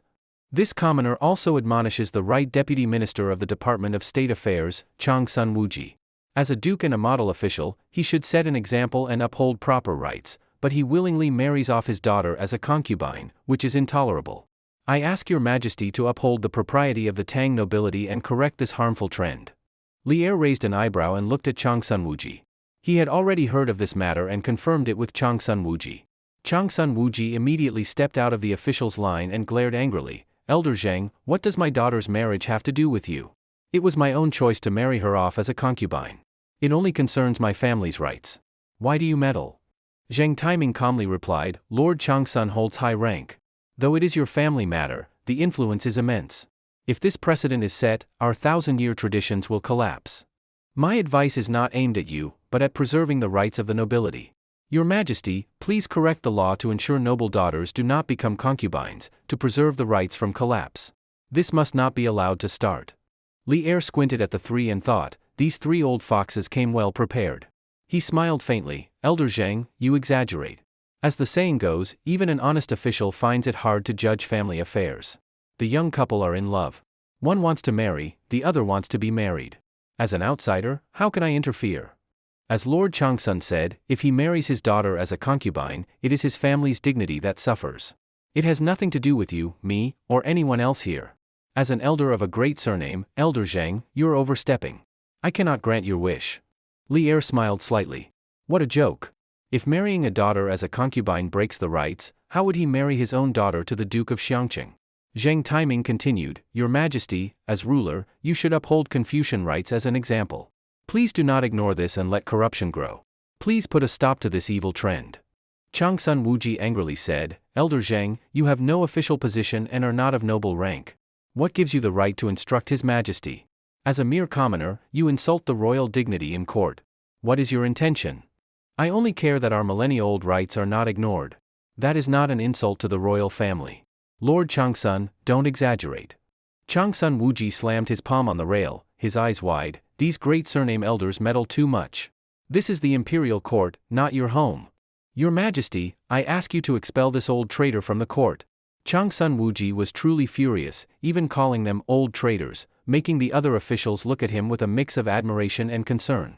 Li Er also frowned and scolded, "Fuji, do not be rude." Chang Sun Wuji realized he had lost his composure and withdrew angrily into the official ranks.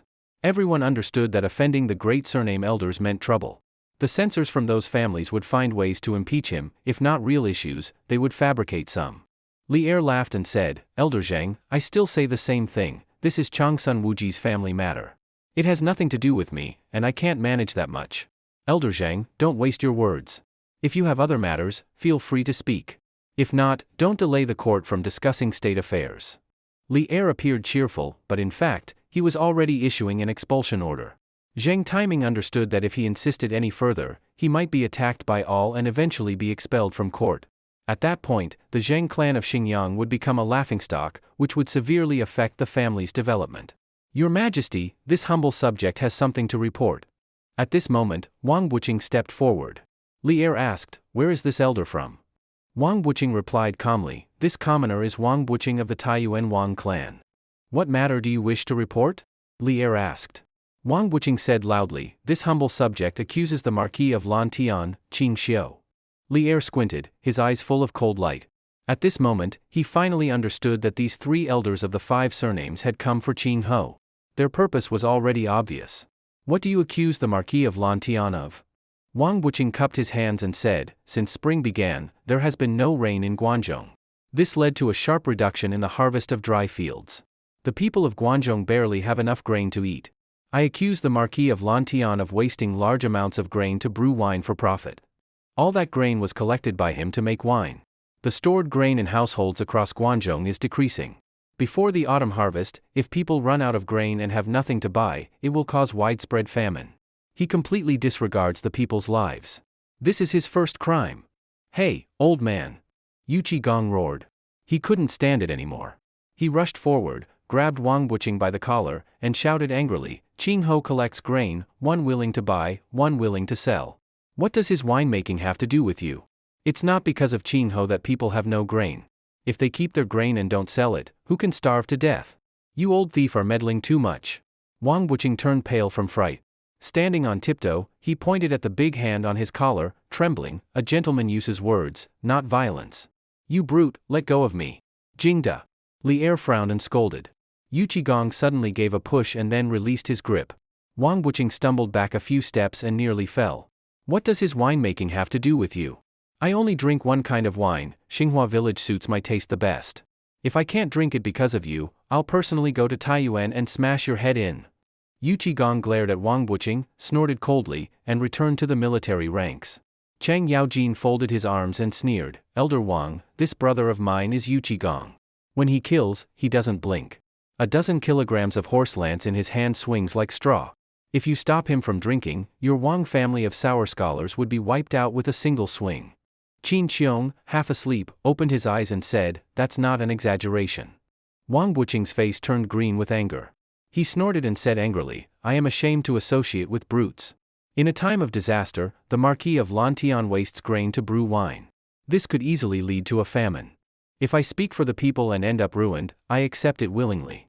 Your Majesty, do not let the Marquis of Tion continue wasting grain for profit. Please, for the people's sake, issue an order to shut down his wine brewery. Whether civil or military officials, as long as they liked drinking, all began cursing this elder of the Taiyuan Wang clan in their hearts, wishing for his death. Li Er smiled faintly and asked, Elder Wang, I've heard that.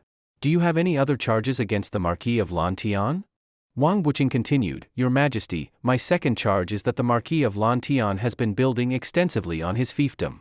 Though the intention may be good, he pays craftsmen 1.5 strings of silver per month, severely disrupting the wage balance. Craftsmen in many parts of Guangzhou have repeatedly demanded high wages from employers, creating a trend of greed. This is his second crime.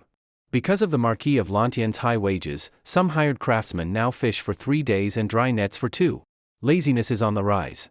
If this continues, the people of Tang will lose their diligence, which is extremely harmful to the country's development.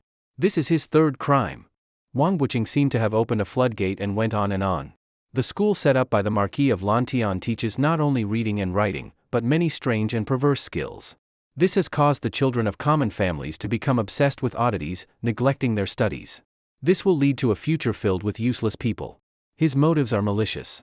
This is his fourth crime. The school established by the Marquis of Tion is heretical. I ask your Majesty to order its closure and restore orthodox education. After speaking, Wang Buqing looked around proudly, pleased with himself for listing so many accusations. Li Er stared at these clowns with a smile. Although these 4 so-called major crimes were presented well by Wang Buqing, Li Er knew best that even if there were problems, the impact wouldn't be significant. Craftsmen might envy the high pay in Sanha village, but for the sake of livelihood, they wouldn't really slack off. At most, they'd complain a bit. Li Er had a fairly good understanding of the people. Before he could speak, Changsun Wuji shook his head in disbelief and said, I, Changsun Wuji, consider myself thick-skinned, but I've never seen someone as shameless as you. You dare call me shameless? Wang Buqing shouted, furious. Changsun Wuji sneered, you say you're not? Forget the winemaking for now. Just the development of Sanha village, how many common people have benefited from it? How many people who had nothing now have homes to live in? How many poor people have earned silver with their own hands? And this is just in a few months. If it continues, all of Guangzhou will become a prosperous and vibrant place like Sanha village. Children from poor families had no access to education. They'd grow up to be just more laborers. The school Qing Ho set up doesn't charge a coin, yet teaches them to read and write. Elder Wang, your accusation shows you're afraid your 5 surnames and 7 clans' monopoly on education is being threatened. You're scared. You're actually scared. Changsun Wuji laughed coldly. Pa! Prince of Hejian, Li Xiaogong, spat and chuckled, Elder Wang, good thing you only dared to say in court that the school should be closed. If you dared say that in Sanha village, I swear the people there would tear you apart. Seeing the situation turning against him, Wang Wuqing suddenly fell to his knees and, with a sleeve dipped in ginger juice, wiped the corners of his eyes, making tears flow instantly. Your Majesty! Wang Wuqing cried, I speak for the people. The school founded by the Marquis of Lantian teaches mainly strange and unorthodox skills. We cannot let him continue misleading the children. Please, Your Majesty, shut down his school and return the path of learning to the right way. Zhang Taiming and Lu Guangyuan also knelt and cried loudly, Please, Your Majesty, shut down the school of the Marquis of Lantian and return education to the right path. Li Er walked down the steps smiling, gently helped the three elders up, and even kindly dusted off their knees. This surprised the officials and left the three old men flustered. Li Er said with a smile, All right, I agree. The civil and military officials were shocked. Had His Majesty given in so easily? The three clan elders were overjoyed, their hearts surging with excitement. But then Li Er changed his tone, Since this is for the people, then we should hear the people's voice. Today, I won't hold court. I'll take you and the officials to Sanha village. When we arrive, you, the Zhang, Lu, and Wang clans, can petition the people directly to shut down the school. That way, the locals will admire your noble spirit. Wouldn't that be wonderful? The three elders trembled all over, fear flashing in their eyes.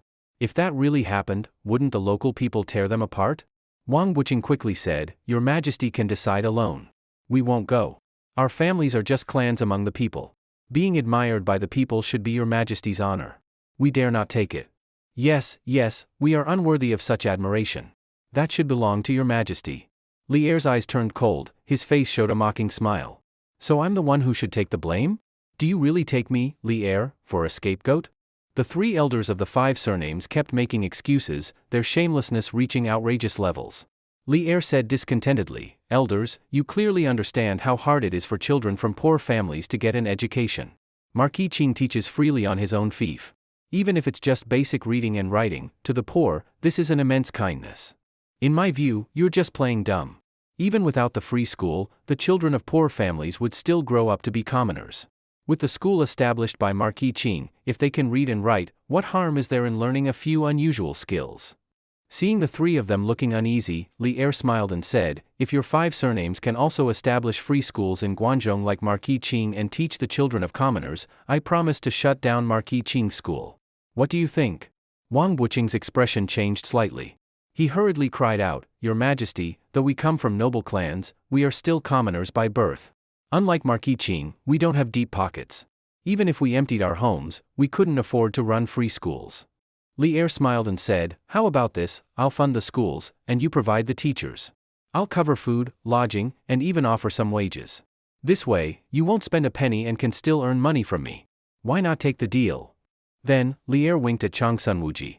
Changsun Wuji immediately said with a smile, Your Majesty is wise. This way, not only can the elders earn silver to support their households, but also gain the support of the common people in Guangzhou. Elder Zhang, Elder Lu, Elder Wang, this is a great kindness. Shouldn't you express your gratitude? The three elders turned green in the face. They came to court to cause trouble, but now they had become the ones in a difficult spot. The military officers began to jeer. His Majesty is wise and considerate, giving the five surnames a way to earn money. Others should be jealous. Why can't this opportunity fall to me? Old Cheng, look, they're so touched they're about to cry. His Majesty is so kind. Even I'm moved. For a moment, the three elders of the five surnames were stuck in an awkward position. Wang Wuqing braced himself and said, Thank you for Your Majesty's favor. What virtue or ability do we commoners have to receive such grace? We wouldn't dare let Your Majesty spend money. This matter is too big for us, we need to go back to Taiyuan to consult the clan elder. The truth was, the consultation was an excuse to run away. Li Er knew better than anyone that it was impossible to get the five surnames to provide free education. Even if he forced them to send people to teach in his schools, who could guarantee those people wouldn't slack off? Casually teaching a bit of basic literacy wasn't what he wanted. Li Er simply nodded and said, Since you can't make the decision, then go back and discuss with your clan elder. I'm eager to open several schools in Guangzhou. There's no time to waste. Go discuss it quickly and send people to serve as teachers. I'll send an escort to take you home. Someone, arrange 3 cavalry units to escort these elders home at top speed. Wang Wuqing began sweating and quickly shook his head. No, Your Majesty, there's no need. We can go ourselves. No need to trouble your majesty. We'll leave shortly. Since your majesty has already decided to open schools, that's a good thing. We will support it fully. Now back to the main issue, let's talk about Marquis Ching wasting grain to brew wine. Wang Wuqing no longer argued about the schools and immediately switched topics, clinging to the wine issue. Li Er frowned and said, Elder Wang, the wine business is how Marquis Ching and his family make a living. He's just doing business. There's no law in Great Tang that prohibits nobles from doing business. A censor surnamed Wang immediately stepped out and said, Your Majesty, according to what I've heard, Elder Wang is not saying Marquis Ching broke the law, but that he's speaking for the people. I propose temporarily shutting down Marquis Ching's winery. Once the harvest comes and grain is sufficient, he can do whatever he wants with his wine. Lu Shoulin, who was nearly expelled from Chang'an last time, also stepped out and said, Your Majesty, please consider the people and temporarily close Marquis Ching's winery to save grain for the disaster season and avoid famine. A censor surnamed Zheng followed and said, What Censor Wang and Censor Lu said is absolutely right. I agree. With these three leading, all censors tied to the 5 surnames and 7 clans joined in. I agree. We all agree. Please decide soon, Your Majesty, and save grain for the people. Wei Zheng, after thinking for a while, also said, Your Majesty, although Marquis Qing hasn't broken the law, based on what I know, he uses tens of thousands of jin of grain daily to make wine. That adds up to tens of thousands of dan per month. This year, not a drop of rain has fallen, and dry fields have yielded less. We still have months to wait for the autumn harvest. If the weather stays good, fine. But if the yield drops again, the consequences will be severe. Please, Your Majesty, carefully consider the people's livelihood.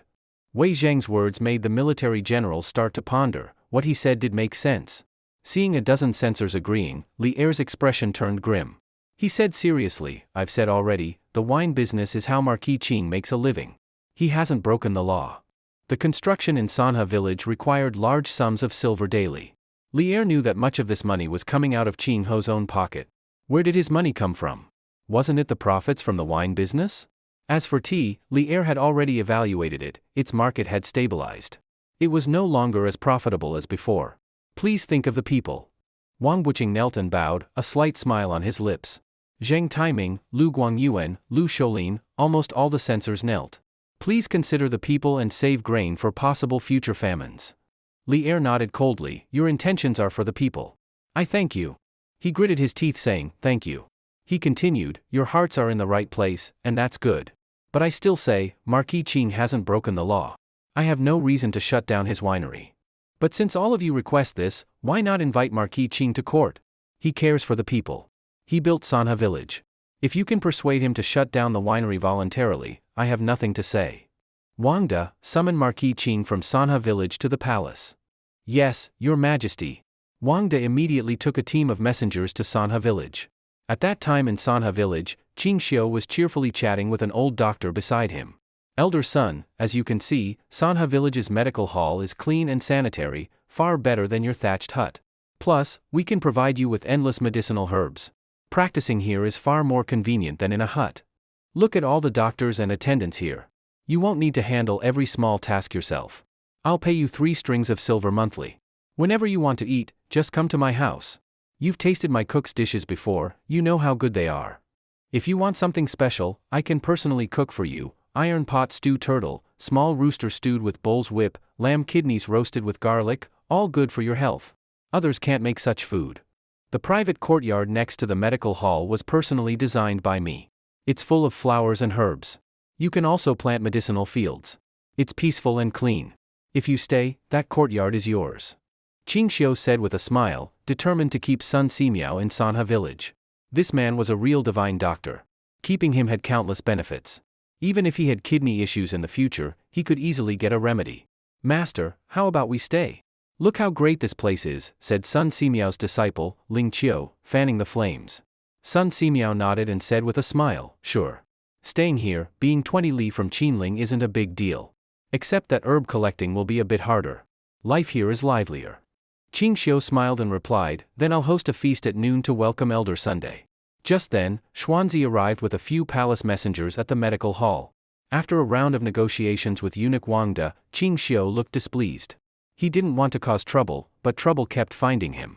Suddenly, Ching Xio had a thought and said, Elder son, why don't you come with me to the palace? Old Ma drove the carriage following the court messenger toward the palace. Inside the carriage, Ching Xio and Sun Simiao sat facing each other. Ching Xio held a jar of alcohol in his arms and smiled at Sun Simiao, saying, "Daoist son, now it's all up to you." I know. Sun Simiao waved his hand and smiled, "You're not brewing wine, you're making alcohol. The benefits of alcohol, I've come to understand clearly over the past half-month. We absolutely can't let those hypocritical pedants succeed." "Very good, then many thanks to Daoist Sunday." Ching Xio said no more and instead took a god's eye view of the construction of the Imperial city. As he watched, the corners of his mouth twitched. The palace construction was naturally magnificent. Thousands of doors and windows with gilded domes all looked the same.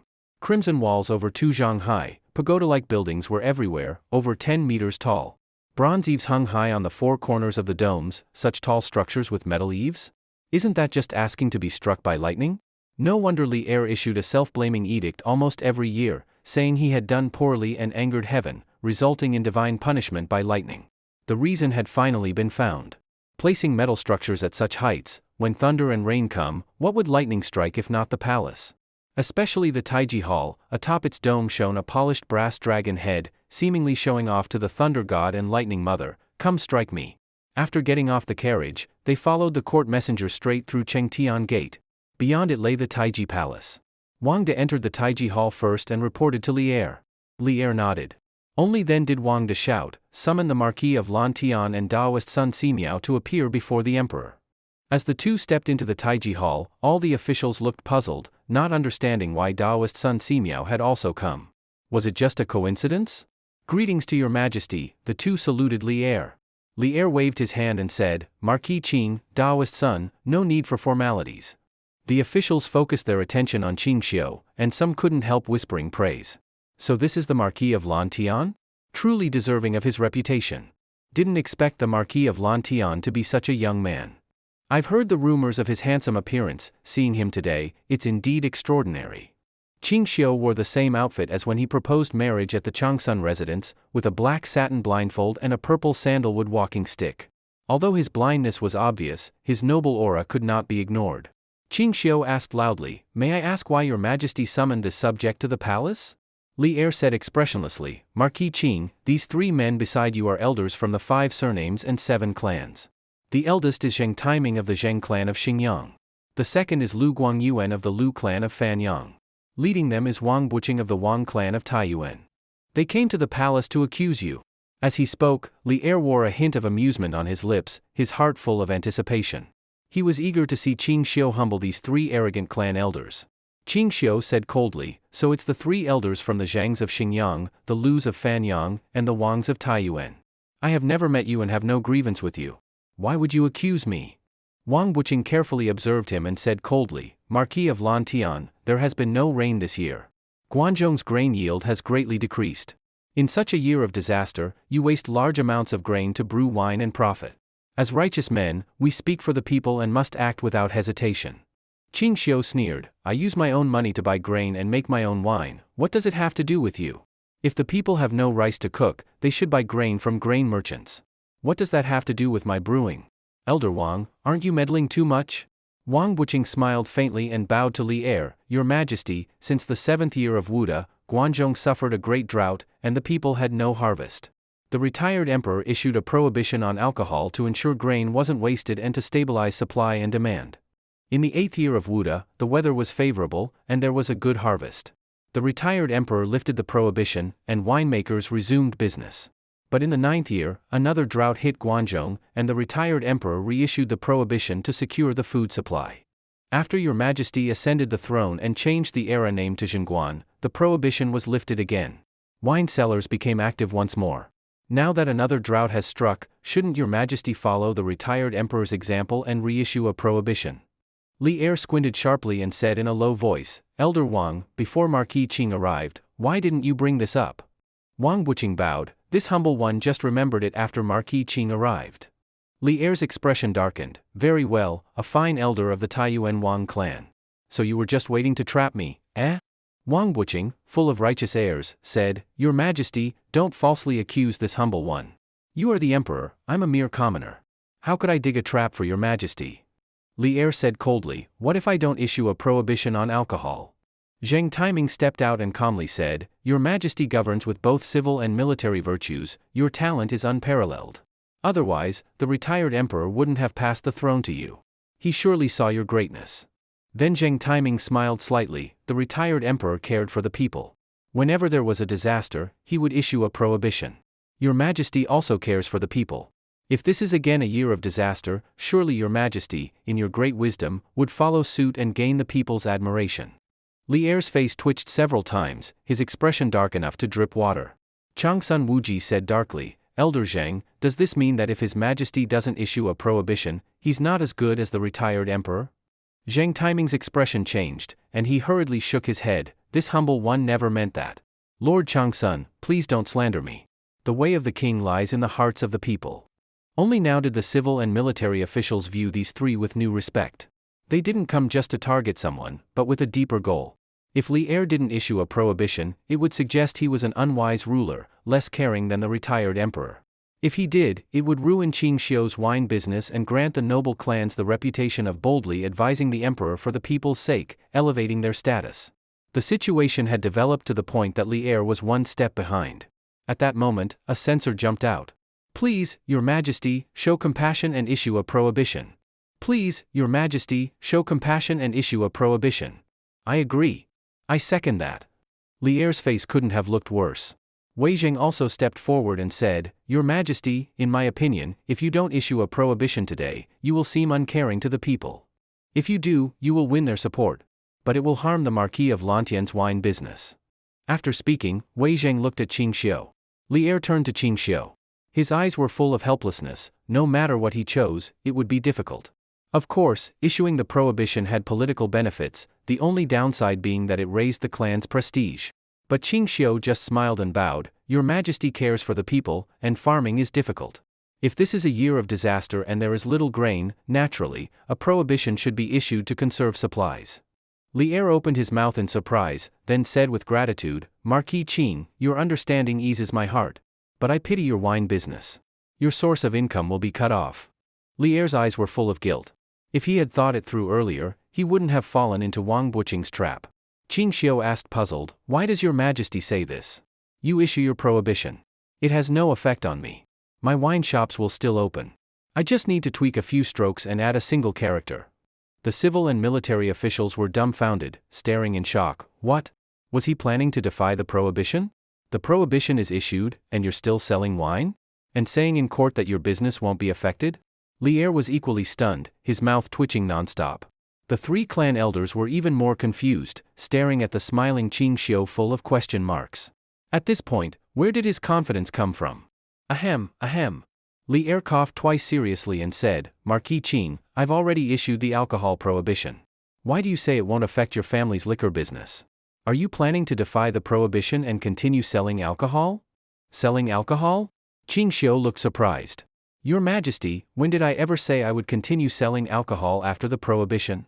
Didn't you just say? Li Er tilted his head, confused. Ching Xio grinned and said, Your Majesty, I won't sell alcohol anymore. I'll sell ethanol. Ethanol? Li Er was stunned. The officials began to murmur. What is ethanol? I don't know. What's the difference between ethanol and alcohol? Could it be some kind of spirit transformation in the wine? Wine can turn into a spirit? This is getting interesting. Very interesting. Haha, I think Marquis Qing is going to win this one. Haha, I agree. Marquis Qing wouldn't say anything without confidence. Facing the confusion, Ching Xio calmly smiled and said, Your Majesty, esteemed ministers, there are various qualities of wine, some better, some worse. Alcohol ranges from 1 to over 100 degrees. Low-grade wines are around 10 degrees, what ordinary folks can afford to drink. Medium-grade wines are around 30 degrees, like Sanla Brew, considered top-tier, unaffordable for the poor. As for high-grade alcohol, it should no longer be called wine, but ethanol. Anything above 50 degrees is categorized as ethanol. What I intend to sell is not for drinking, but for medical use. For medical use? Li Er's lips twitched in suspicion. A censor angrily said, Nonsense. Wine has been passed down for 1,000 years. It is a beverage used to lift the mood and enhance social gatherings. How could it be used to cure illness? Another censor added, Utterly ridiculous. Your Majesty, Marquis of Lantian openly spouts nonsense in court, distorting right and wrong. I beg your majesty to punish him and send him to Dali Temple for trial. Laughable. Wine is for drinking, not for healing. Your majesty, please charge Marquis Ching with deceiving the sovereign. Li Er frowned and said, silence. Let Marquis Ching present his proof. If he fails, then we can punish him. Ching Xio said, wine can indeed lift the mood and enhance atmosphere, but I've already stated, what I sell is not wine but a substance called ethanol. It is not for drinking but for saving lives. Taoist Sun, may I trouble you to explain the miraculous use of ethanol? Sun Simiao raised a small jar of ethanol and stepped forward. After surveying the hall, he solemnly nodded and said, what Marquis Ching said is true. Ethanol is indeed used for treating illnesses and saving lives, not for drinking. The crowd was shocked. They might not believe Ching Xio, but who was Sun Simiao? He was a legendary doctor in the Great Tang. If he said even dog dung was medicinal, then it would be accepted as medicine. Sun Simiao continued, there are invisible pathogens in our world. If a wound isn't properly treated, it can be invaded by these harmful germs, leading to infection and possibly death, a painful one. But if ethanol is applied to the wound, it can kill these germs and prevent the wound from festering. In the past, when treating farmers wounded by blades or tools, nearly half the wounds became infected, and over 20% would die. But in the past half-month, I've treated over 100 trauma cases. We used ethanol to disinfect wounds and soaked medical tools in ethanol before use. Not a single case of infection or festering, every patient recovered with vitality. Ethanol is a miracle medicine, capable of saving lives. After scanning the stunned crowd, Sun Simiao turned to Li Er and said, Your Majesty, during wartime, the number of soldiers who die from festering wounds is no fewer than those who die in battle. Why is that? Li Er became emotional, his eyes turning red. All the military generals breathed heavily, staring at the ethanol jar in Sun Simiao's hand, eyes unblinking. Many had red-rimmed eyes. They recalled the battlefield. Many comrades didn't die from the fight but from untreated wounds that eventually rotted and killed them painfully. Sanitation in this era was poor, it was a paradise for bacteria. Sun Simiao continued, soldiers often die not from fatal wounds but from infected ones. If we have ethanol in the military, even if it can't guarantee complete recovery, it can save at least 90% of wounded soldiers. Li Er stood up, voice trembling, Taoist Sun, is this true? Sun Simiao solemnly said, I've tested it myself. If there is falsehood, Your Majesty may order my execution now. The Taiji Hall erupted. This is great. With ethanol, we no longer need to fear comrades dying from minor wounds. God! Why didn't ethanol appear earlier? My brothers wouldn't have died such horrible deaths. You three old bastards, if you stop ethanol from being produced, I'll personally kill you. Elders Zheng, Lu, and Wang turned pale with fear. Wang Wuqing stubbornly shouted, utter nonsense. Your Majesty, Marquis Ching and Sun Simiao must have conspired to deceive everyone. Pouring wine on a wound is excruciating, how can it cure injuries? They're deceiving everyone. Your Majesty, they are deceiving the ruler and should be executed in public. Ching Xio looked at the censors and elders as if they were clowns, then said to Li Er, Your Majesty, some time ago, while escorting my wife's family, my guards were attacked. 9 were killed on the spot. Do you remember this? I remember, Li Er nodded. Not just me, the whole court remembers. Ching Xio continued, I had 10 guards. One named Old Ma was seriously wounded. I used ethanol to disinfect his wound and tools, then stitched it up. That's how he survived. Ethanol played a crucial role. He's outside the Taiji Hall now. If there's any doubt, summon him to testify. The purpose of bringing Old Ma was to prove ethanol's medical effect. Li Er quickly said, summon him. Let everyone see if ethanol truly saves lives. Soon, Old Ma entered the hall. After more than half a month of recovery, aside from some weakness, he looked no different from a healthy man. He followed instructions and removed his shirt. 7 or 8 deep wounds, each over a foot long and exposing bone, were visible. The stitches hadn't even been removed yet. Gasps filled the hall. The faces of the 3 clan elders turned ashen. If people truly believed ethanol saved lives, then banning alcohol wouldn't affect Marquis Ching at all. He wasn't selling wine. He was selling medicine. Old Ma proudly walked a circle and said, I was severely injured and near death. Even if I survived a few days, I would have died from festering wounds. Thanks to my lord and Taoist Sun, they disinfected me with ethanol and stitched my wounds with sterilized tools. I survived. Without ethanol, not even 10 lives would have been enough for those wounds. Ethanol is indeed a miracle medicine. Ching Xio silently gave Old Ma a thumbs up in his heart. He then smiled at Elders Zheng, Lu, and Wang and said, if you don't believe me, we can test it. Find 10 people, give each a wound, apply ethanol, and wait 10 or 15 days to see if any fester. Shall we conduct the experiment? Wang Wuching gritted his teeth and said, yes, of course. The test posed no risk to him. If it worked, fine. If not, Ching Xio would be executed for deceiving the emperor. Ching Xio bowed to Li Er, Your Majesty, please grant approval. Li Er's face twitched, black with frustration. Marquis Qing, enough. Where am I supposed to find 10 people for you to stab? Ching Xio replied helplessly, if not, they won't believe ethanol saves lives. If Your Majesty won't find them, I can find them myself. Just grant me permission to draw my blade. Li Er waved his hand, I won't find people for you to stab. If you want to test, find your own. Thank you, Your Majesty. Ching Xio bowed, a cold glint in his eye. Having received Imperial approval, he suddenly drew his cane sword and turned toward the 3 old men. The cane sword's blade scraped against the whetstone with a clang, and the sound of the sword being drawn echoed through the main hall. The veteran generals present, hardened by battlefield experience, each had every pore stand on end and turned sharply towards the sound. At the sight of Ching Xio drawing his sword, everyone broke out in a sweat of fear. The 3 elderly Confucian scholars, wearing robes as thin as paper, had their garments sliced open without resistance. The sound of flesh being cut was so vivid it made one's teeth ache. 3 cries of agony rang throughout the Taiji hall as the 3 clan elders clutched their chests and stepped back several paces in horror, staring terrified at the blind man wielding the blade. Officials standing closest to Ching Xio all stepped back in unison, letting out gasps of alarm. Li Er shuddered all over, nearly falling from the steps. He stared in disbelief at the unfolding scene. Wang Wuching lifted a hand and found it already stained with fresh blood. A stabbing pain in his chest made him dizzy. You. Wang Wuching was terrified, pale, and continued retreating. The other 2 were the same, fearing that if they retreated slowly, this blind man would cleave them with one stroke. Ching Xio lightly flicked the cane sword, sending blood droplets that had stuck to the blade splattering onto the smooth, glossy black stone floor. 3 done. Ching Xio looked at the dozen or so Imperial censors and said with a faint smile, it seems many of you don't believe ethanol can heal wounds. We just happen to be 7 short of the 10 needed to test its marvels. Which of you will volunteer to serve His Majesty and take one for the cause? The dozen or so censors belonging to the great surnames went pale. You, how dare you? Outrageous. This is the Taiji Hall. How dare you draw a sword to wound someone before His Majesty? Your Majesty, Marquis of Lan Tian disrespects Imperial Majesty, daring to wound people in this sacred hall.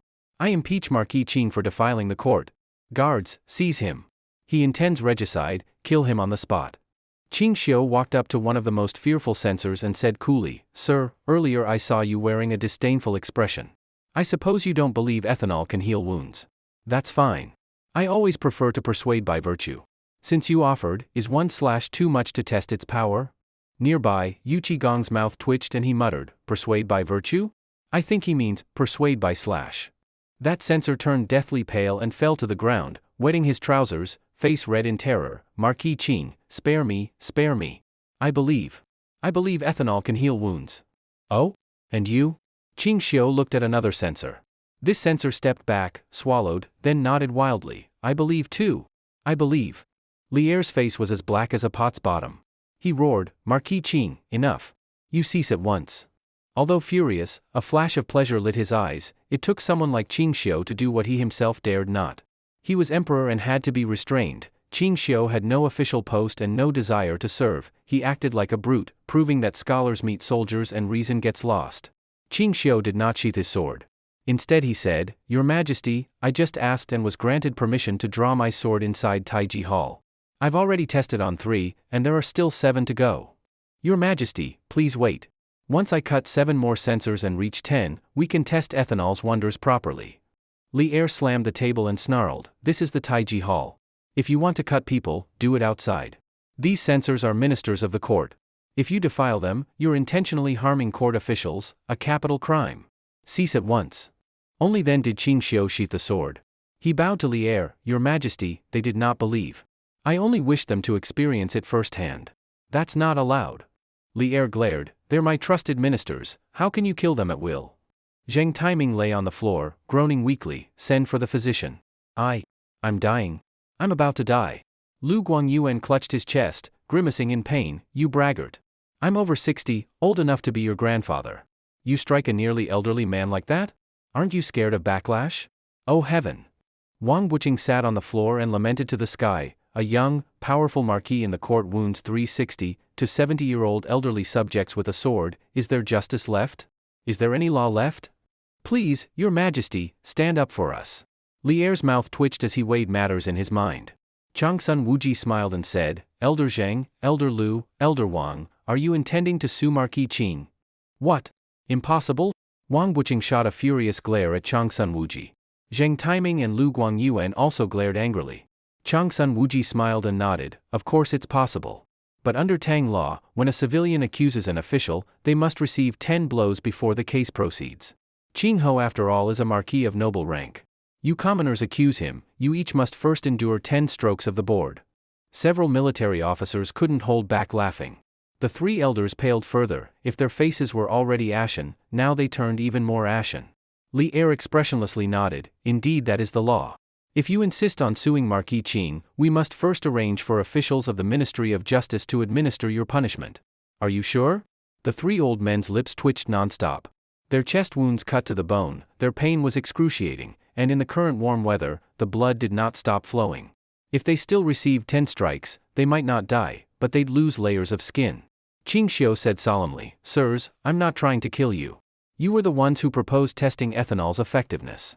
If I had someone else to test, you might later deny it happened. I had no choice but to pick you. Now that you have injuries, if left untreated you could bleed to death, that would be nothing to do with me. You still insist on suing me. On hearing that, Wang Wuqing grew deathly pale. He scrambled up and trembled. Your Majesty, I want to treat my wound. I won't sue Marquis Qing, let me recover first. So do I. I'll go home and seek medical care. All right, let's go quickly. I'm dizzy from blood loss. No. You cannot leave. Ching Xio moved swiftly to block the 3 elders. If you leave and the wound festers to death, what then? Taoist Sun Simiao is a divine healer. Why pursue hard experiments when you can receive treatment nearby? They reflected and all saw his logic. Leaving the palace, letting the wound bleed until death, catching a chill, that would kill for sure. So preserving life must come first. Wang Wuqing had no further complaints. He bowed to Sun Simiao. Please Taoist Sun, treat us. I'm deeply grateful. Zhang Taiming pulled Wang Wuqing aside weakly. Brother Wang, your wound is minor and not bleeding much. My bleeding is getting uncontrolled.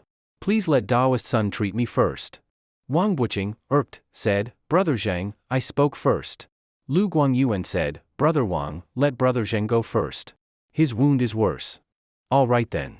Wang Wuqing reluctantly yielded and allowed Zhang Taiming to go first. At that moment Li Er spoke, no need for such fuss. I'll have palace attendants escort you back to the Imperial Medical Clinic so Imperial physicians can tend your wounds. Relieved, Wang Wuqing and Lu Guangyuan hurriedly expressed thanks. Ching Xio smiled and told Sun Simiao, Taoist Sun, these elders are badly wounded, they need potent medicine. Please take care. All 3 eldest elders had a premonition, they felt something ominous. Sun Simiao nodded with a mysterious expression and followed them to the Imperial Clinic. Soon, wails of agony like a slaughtered pig emerged from the clinic. Sun Simiao didn't use ordinary alcohol, he used ethanol refined a second time, over 80 degrees in strength. Pouring that on wounds felt like pouring salt onto them. When they returned to the Taiji Hall, the 3 elders were carried in, soaked through, and completely insensate with exhaustion. The 3 old men's faces now looked no better than old Ma's did when first wounded. They seemed to have lost all vitality and arrogance, trembling so badly standing in the hall they looked like they could collapse from a breeze. Ching Xio gave the 3 old fellows a mocking smile, then said to Li Er, Your Majesty, Elders Zhang, Lu, and Wang are all seriously injured. To prevent their wounds from festering outside, I propose they return with me to Sanha village for care under my supervision. Li Er glanced sideways at him, as if saying, Under your care, and surviving? The 3 elders grew pale and shook their heads in horror. Your Majesty, I am fine, truly fine, I don't need to go to Sanha village to recover. Your Majesty, please see, my health is excellent. Zhang Taiming turned in place twice to show he was strong. Wang Wuqing ground his teeth and said, Thank you for Marquis Qing's concern. I will not go to Sanha village for treatment. I still wish to live a few more years, please permit me to recover at home. Before Li Er could speak, Ching Xio shook his head and said, That won't do. If you use the excuse of recuperation and then let your wounds fester until you die, won't everyone say my ethanol failed to heal? Who will defend me? Wang Wuqing's face twitched. With all his remaining strength, he shouted, Marquis Qing, you are unfair. Are you so intent on proving ethanol useless that you don't care about our lives? Ching Xio let out a cold laugh. Heh, maybe you're all fools? I don't know you. How can I know whether you'll act like this? Li Er nodded often and said, if so, then as Marquis Ching said, you will go with him to Sanha village for recuperation. Zheng Timing's legs went weak and he nearly collapsed, face pale. Your Majesty, I believe ethanol can heal wounds. Please revoke the order. Now the Emperor had ordered them to go to Sanha village. If they refused, it'd be defying Imperial order. If they went, they might just lose their lives. Lu Guangyuan also trembled and said, Your Majesty, I also now believe ethanol can heal wounds. I poured some on my wound earlier, it felt better than any salve. Ching Xio's lips twitched, nearly laughing. Wang Wuqing nodded stiffly, I also believe Marquis Ching. Ethanol indeed can heal wounds. Li Er gave a faint smile and said, in that case, I'll issue a prohibition on alcohol sales, but it won't apply to ethanol. Wang Wuqing offered a grim smile, naturally, ethanol is medicine, not wine. Li Er nodded, then asked, Elder Wang, your accusations against Marquis Ching about wasting grain to make alcohol, are they finished? As for the complaint about high wages disrupting employment balance, are you still pursuing that? Wang Wuqing hung his head, no, not pursuing it. Anyway, we couldn't win. Why bother? Li Er frowned, oh? I uphold justice impartially. As long as you submit a charge, I'll give you a position of honor. The three elders' lips twitched nonstop, their heads shaking like rattles. If even the Emperor shields this blind man, then even if they took their case to heaven, they'd lose. Li Er was nearly laughing inside but remained outwardly calm. Since that's the case, you may go. We retire now. We retire too. The three elders supported each other, trembling and weak, and walked out of Taiji Hall. Li Er asked, does any official still wish to petition? All ministers declined to speak. Li Er nodded, then Marquis Ching remain, Daoist Sun remain. Disperse. Because Li Er was present, several generals who intended to speak with Ching Xio let the idea go. Shoulder-linking in groups, they left. They knew that being too close to the blind man in Li Er's presence wasn't wise.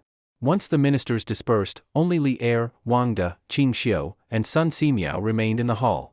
Li Er tucked away his smile, slammed the table and said, Marquis Ching, this is Taiji Hall, not your home.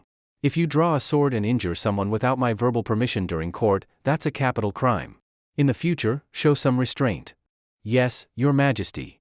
Ching Xio bowed to Li Er, had elders Zheng, Lu, and Wang not accused me, I would not have come here.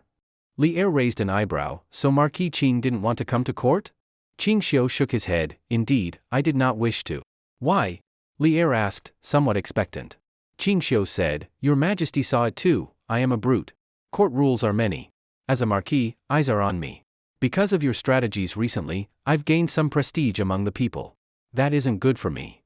Those three elders already guessed, they don't want my prestige to exceed that of the 7 great clans. That's why they united to suppress me.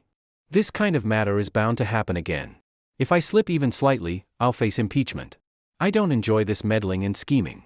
Li Er sighed, if that's the case, I'll not force you with an official post. No wonder those clan elders gathered in Chang'an, they were targeting you. Marquis Ching, after today's events, will you slow your developments in the village? Li Er asked nervously, if today's court affair discouraged him, that could harm Great Tang's development. Ching Xio smiled lightly and said, I will do what I like, regardless of others. If someone challenges me, I'll meet force with force. By the way, Ching Xio asked, now that I'm staying, Your Majesty must have instructions? Li Er considered and said, indeed. I issued the alcohol ban, it bans wine and alcohol, but not your ethanol. That could lead opportunistic wine merchants to order ethanol in bulk. If so, the grain used to produce your ethanol will increase. This is bad during a disaster year. You understand? Ching Xio nodded, I understand. But my grain does not come from the common people, it is supplied by major grain merchants in Guangzhou. They provide stored grain. Once that runs out, I will not use new grain to make ethanol. The existing stored grain from major Guangzhou merchants is enough for me until late autumn. I have no worries about the grain supply. Excellent. Li Er laughed, I plan to order a batch of ethanol from you for treating wounded soldiers during campaigns. How much would it cost? Ching Xio softly laughed, if it's for Tang troops defending the country, I'd charge only cost plus minimal markup. You can trust me. Li Er stroked his beard and laughed heartily, very good. I'll have the Imperial kitchen prepare lunch. Marquis Ching, you and Daoist Sun shall dine at the palace now. You can teach palace physicians how to use ethanol. Ching Xio intended to refuse, but after hearing it, nodded and happily accepted. A meal lasted about half an hour. As the gathering was about to end, Li Er suddenly asked, Marquis Ching, you surely cannot keep those two female prisoners chained in Dali Temple forever? Daizhou has asked me about them multiple times. These two women scream every day, making the Dali Temple jail chaotic. Multiple proposals have suggested that if they have broken Tang law, they should be formally punished. Keeping them locked up indefinitely seems to be driving them mad. Ching Xio considered this. What Li Er said made sense. The Dali Temple dungeon was dark, damp, dirty, and infested with rats and reptiles. Such indefinite confinement was torture even for men, let alone two cleanliness-loving women. In such a closed environment, over time, it's easy for a person to lose mental stability. Li Er continued, if Marquis Ching does not want to execute them, I'll issue an order tomorrow to bring them to Kaishiku Market for beheading. Then, Ching Xio was about to say, then just execute them, but an idea suddenly came to him. He replied with a faint smile, or, allow me to retrieve them myself and handle it personally. Li Er smiled, that would be excellent. I will now draft a decree, Marquis Ching may go to Dali Temple to bring them here. Once the decree was written, Ching Xio and Sun Simiao carried it and went to Dali Temple. Still within the Imperial city, it took a single incense stick's time to reach. Before entering, Ching Xio asked, Daoist Sun, do you have any medicinal pills on you? Sun Simiao suspiciously retrieved a small porcelain bottle and handed it to him. Ching Xio asked, what is this for? It is a blood-replenishing pill, to supplement qi and blood. Ching Xio asked further, if taken, what reaction occurs in the body? Sun Simiao shook his head, apart from mild qi and blood rising, there is no other reaction. Is this blood-replenishing pill available outside? Sun Simiao looked proud, it's my exclusive recipe, unique in all the Tang, distilled from dozens of medicinal herbs. It can supplement qi and blood and nourish the kidneys. If you don't believe it, you may try. Hearing this, Ching Xio leaned toward Sun Simiao and whispered a few words, haha, my kidneys are perfectly fine, I don't need nourishment. Sun Simiao opened his mouth but ended with a look of disdain, you are really shameless. Ching Xio bowed respectfully, please Daoist Sun, help me perform a little play. Sun Simiao replied, since you ask, I will accompany you in the performance. After discussing, they entered Dali Temple. Presenting the decree, a Dali Temple officer escorted them to the dungeon. The dungeon was underground, holding serious criminals without rank or titles. The environment was filthy and chaotic. Above it was the daylight prison, which had windows and sunlight. It held convicted officials or nobles. The jailer led them to the innermost cell, and a foul odor overwhelmed them. The floor underfoot was sticky, and occasional rats squeaked. The jailer lit a brazier torch and pointed to a cell with flattering pork-like smiles. Marquis, these are the two female prisoners you seek. Ching Xio observed through a god's eye view into the cell. In the low, narrow room lay a pile of dark straw. Two figures shivered inside, unwashed hair, dirty and ragged clothing dyed by time. They wore heavy shackles on hands and feet, chained to a post. The scene was indescribably tragic. Nearby was a wooden bucket, likely for human waste. When light entered suddenly, the imprisoned women squinted, shielding their eyes. Once adjusted, Lu Yunyun and Shan Xiaoro looked toward them. Having been imprisoned for over half a month, their expressions were numb, eyes hollow. Another 10 days or half a month more and they likely would have gone completely insane. Seeing the newcomers, Shan Xiaoro's eyes filled with panic, and her body recoiled. Instinctively, Lu Yunyun shielded Shan Xiaoro behind her. After a moment, Lu Yunyun rushed forward like a lunatic, but stumbled due to chains. Her bloodshot eyes locked on Ching Xio as she shouted, bastard, how long must you keep us locked here? Even if we've done wrong, kill us then. Why make us suffer here? She cried loudly with tears streaming and uttered ear-piercing sobs. Ching Xio did not speak at once, he waited until she cried herself out and calmed, then said, you both trained in martial arts. Though you were imprisoned, you likely had many opportunities to end your lives. Why are you still alive now? Lu Yunyun looked startled, with a complex expression. Ching Xio continued, because you do not want to die. You still hold a hope of escaping. Let me be honest, you will not get out. Lu Yunyun deflated, and Shan Xiaoro hugged her knees, sobbing nonstop. Lu Yunyun's voice lowered, since we can't get out, then at least grant us a quick end. Ching Xio was silent briefly, then raised 3 fingers and said, I offer you 3 choices. First, continue to be imprisoned here forever. Second, be taken to West Market Kaishiku to be beheaded publicly. Lu Yunyun's body trembled and she whispered, what is the third? Ching Xio pulled a small bottle from Sun Simiao and poured 2 small pills, size of Luwei Dihuang pills, into his hand. Third, swallow these, and I will take you out. Lu Yunyun saw the pills and with caution asked, "What are they?" "Poison." Ching Xio nodded, "Yes. This poison is called 7-day death pill. After taking it, toxins will spread through your body within 7 days, destroying all internal organs. You will die tortured for 7 days." Lu Yunyun was not foolish and immediately understood the meaning. She coldly asked, "You intend to control us with this poison?" "Smart." "Yes." Ching Xio nodded. "I intend to control you with this pill." He pointed at Sun Simiao. "He is Sun Simiao. You surely recognize the name." "Sun Simiao?" Lu Yunyun stared in surprise. "The Medicine King, Sun Simiao?" Sun Simiao calmly nodded and softly said, "This pill is my formulation, refined over years. It's poison but contains a bit of antidote. If you take a 7-day death pill, you will die after 7 days with organ collapse. But if within those 7 days you take another 7-day death pill, the antidote within it will neutralize the previous dose's poison.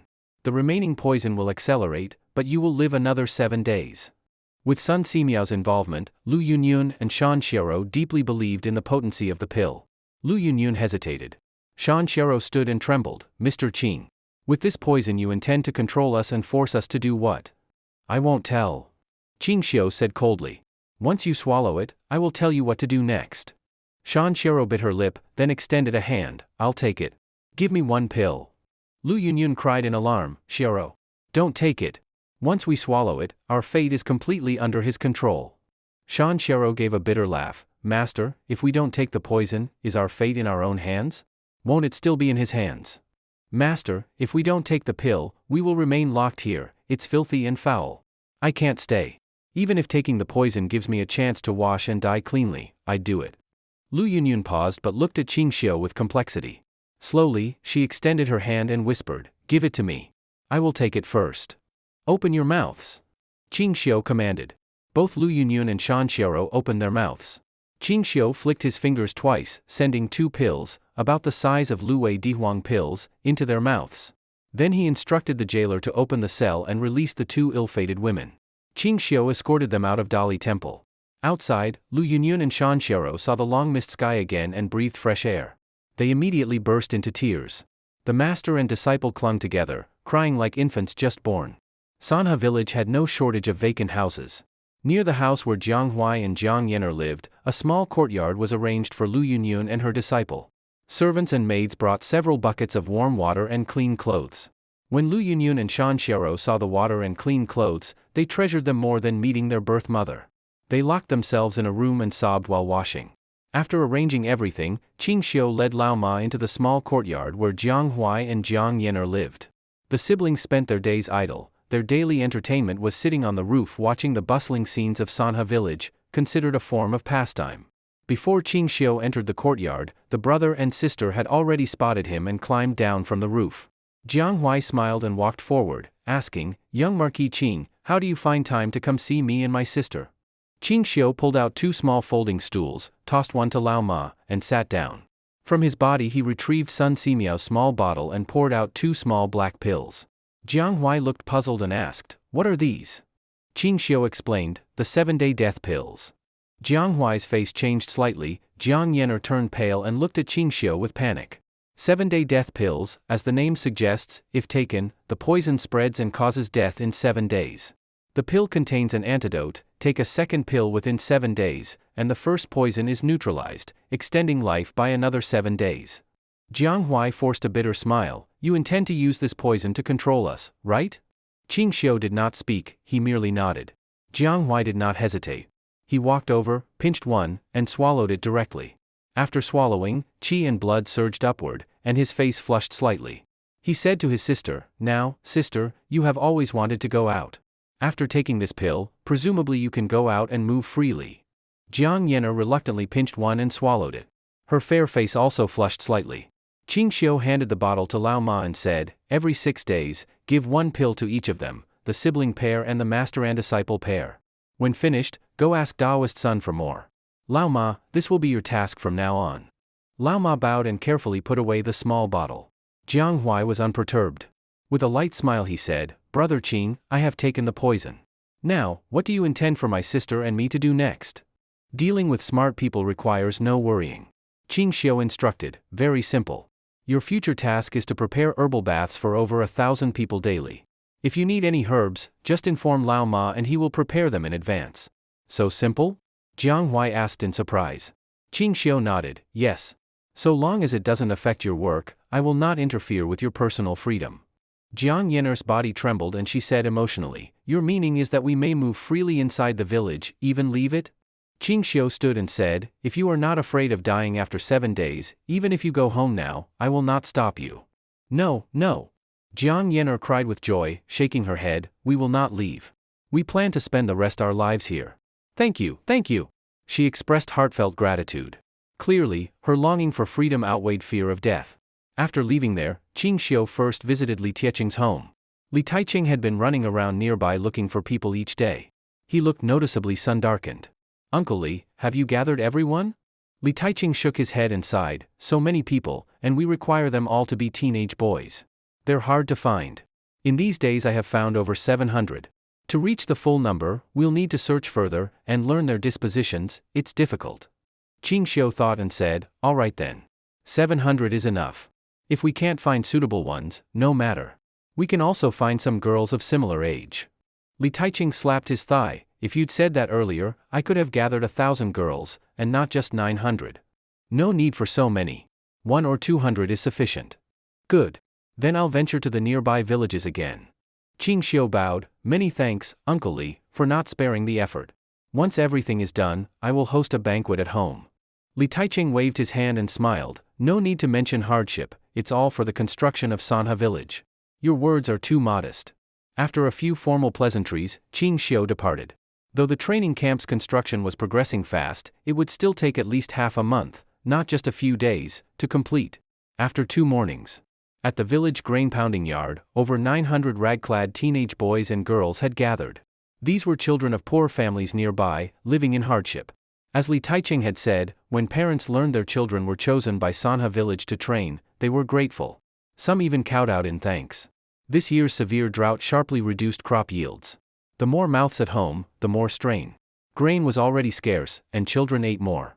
Sending a child to Sanha village meant saving family grain, and they received monthly copper coin wages in hundreds. Their parents were deeply appreciative. These nearly 1,000 young people at the pounding yard all wore excited smiles. Under their parents' influence, they believed that coming to Sanha village meant a good life ahead. Li Taiching, responsible for speaking, stood on the large millstone, cleared his throat, and said, children, welcome to Sanha village. You were not brought here as child laborers, but to be trained as personal retainers of the Marquis. You will undergo training lasting 1 to 2 years. It will be tough. If someone doesn't want hardship, you may come to me afterwards and I will send you home. If you choose to stay and complete training, you will receive 100 silver coins monthly. If you become a retainer later, your income will rise to hundreds or even 1,000 coins per month. At this announcement, all the teenagers' faces showed excitement and fervor. Li Taiching continued, tomorrow morning begin training. In the afternoon, we will teach reading and writing. Food and lodging are provided. If anyone shirks their duties, I personally will send them home. None of them wanted to give up such a rare opportunity to bring prosperity to their families. No one opted out. They declared willingness to endure hardship, even joked that they would rather die than be dismissed. Li Taiching was very pleased at the outcome. Not far away, following Ching Xio were 4 people, Jiang Huai and Jiang Yener siblings, Lu Yunyun and Shan Xiao master and disciple. Lu Yunyun was no fool, seeing the scene she instantly understood why Ching Xio had taken control of them. She felt relief in her heart. They had worried for 2 days that they might be sold into brothels or become the blind man's playthings. Now it proved they had worried too much. Ching Xio addressed them, your task from now on is to train these children. Impart everything you know. If you withhold anything, I will again send you to the Dali Temple dungeon. Lu Yunyun's face changed, showing fear as she shook her head. Shan Xiao's face turned pale.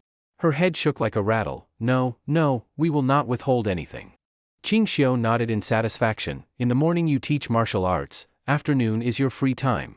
No one will interfere with your personal freedom, as long as you do not step outside the village. Otherwise, you know the consequences. Each month, I will give you several taels of silver. Sanha village sells everything, clothes, jewelry, cosmetics, all available. As long as you don't leave the village, no one will interfere. Lu Yunyun nodded helplessly, Shan Xiao nodded vigorously. For Shan Xiao, Sanha village was already tens of thousands of times better than the dungeon. Li Yuan is an honorable person. Since Ching Xio returned, He had only briefly come by to say hello. Recent days he avoided disturbing his little newlywed with Susiaun. At noon, smelling the aromas, Li Yuan came. But this time he came not empty-handed. He carried a sandalwood box in his arms, hugging it tightly as if it held a peerless treasure. The moment he entered, Li Yuan leaned over to the courtyard dining table, sniffed and waved his hand to fan the aroma, then nodded in delight. "Heh, young Marquis Ching, see what gift I brought you." Li Yuan sat unceremoniously on a stool, placed the sandalwood box on the table, smiling broadly. Ching Xio disdainfully said, "Come on. Even if you brought no gift, could I stop you from freeloading a meal?" Li Yuan's expression soured. "I came to give you a wedding gift, and to join the meal. You speak of me as if I'm unfit." "A wedding gift?" Ching Xio looked puzzled. Li Yuan sneered, "Ha, didn't you say you're marrying Changsun Wuji's precious daughter? As your elder, and since the bride is Changsun Wuji's niece, I need to prepare a respectable gift." Ching Xio smiled, "Then I thank you, elderly. You don't plan to inspect the gift I brought?" Li Yuan asked annoyed. Ching Xio pointed to the eye patch on his face. Li Yuan scoffed, "Don't try to fool me. Everyone knows you killed people in Qinling as easily as slicing melons and vegetables. A blind man doesn't accomplish such feats. Even if your eyes are blind, your mind is like a clear mirror." He said this with proud delight. Ching Xio said helplessly, "Believe it or not, I hear with my ears. As you see, I wear the eye patch so I cannot see." "All right. If you won't admit it, then forget it." Li Yuan muttered once, then opened the box. Inside lay a half-transparent jade bead. He picked it up and placed it into Ching Xio's hand, wincing as he spoke, "This is glazed jade bead. I had people find one this large and pure in Chang'an. It cost me 8,000 guan of silver." Ching Xio's lips twitched wildly as he observed the glass ball. It contained many bubbles, the size of a quail egg, perfectly round. Its only merit was being spherical. Seeing Ching Xio's lip twitching, Li Yuan laughed smugly. "Well? Moved? I wear a tiny jade bead as an accessory. This pigeon egg-sized one is your and Pingting's wedding gift." Ching Xio asked helplessly, "Elderly, where did you buy such a large glass jade?" "From a Hu merchant." "What's the matter?" Li Yuan asked casually. Ching Xio returned the bead to the box, feeling the box was insulted, then smiled faintly and stored it. He bowed to Li Yuan, "Thanks for the wedding gift from the former emperor. Please excuse me." "Of course. Let's eat, I'm starved." Li Yuan bellowed to begin the meal, with good wine and dishes served. After lunch, Ching Xio decided to head to Chang'an to check how Wei Laojie's team progressed in glass refining. As if sensing their master's thoughts, during the meal a strong man appeared carrying a heavy sack, face flushed with excitement. "Marquis, great news, we have successfully produced." Indeed, the man was Wei Laojie. Seeing Li Yuan, he swallowed the rest of his words. Ching Xio nodded, "All right, got it. You go back. After lunch I will go to Chang'an." Wei Laojie discreetly withdrew. Li Yuan curiously asked, "Young Marquis, your retainer just said great news, does your household have good fortune coming?"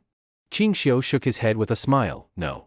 I ordered them to distill stronger alcohol, probably produced higher proof alcohol." "Oh? So that's it?" Li Yuan's eyes shifted, nodding with narrow eyes. He didn't believe a word Ching Xio said. Why refine alcohol in Chang'an when the distillery was already on the manor? After eating, Li Yuan took his leave. Ching Xio quickly rode to Chang'an City. Entering the manor, he went straight to the glass furnace room in the backyard.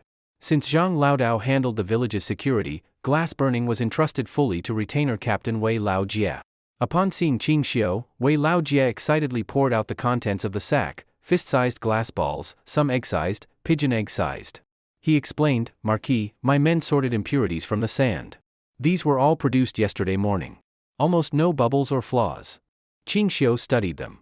The balls were large, with minimal bubbles or impurities though not fully round. Due to crude handling they couldn't shape them. Ching Xio nodded, "Good. You collect these and smash them into fragments, then bury them deeply in a corner." Wei Laojie winced, "Marquis, why destroy them? These large jade glass beads took effort. Wouldn't it be better to give them to retainers?" Ching Xio sneered, "Poor appearance. Quality must trump quantity. Otherwise they become commonplace. We'll burn only the finest jade glass. Even rare goods demand excellence." Wei Laojie sighed and smashed them with a hammer on an iron plate until shattered. Probably Li Yuan would vomit blood seeing this. Those 8,000 silver-worth beads were worthless compared to the furnace results. Ching Xio decided to personally craft. Wearing leather gloves, he took a glowing blob from the furnace. The soft glass twisted under his hands. Nearby retainers watched in awe. He shaped a long penshaft form. Let it naturally cool, then polished first by whetstone, then rubbing with coarse cloth for nearly an hour until both ends were smooth and round. A flawless transparent pen rod formed, just needing a tip, it would become a rare scholar's treasure. He handed it to Wei Lao Jie, using this as standard, craft 6 more. Discard all inferior ones by smashing and burying.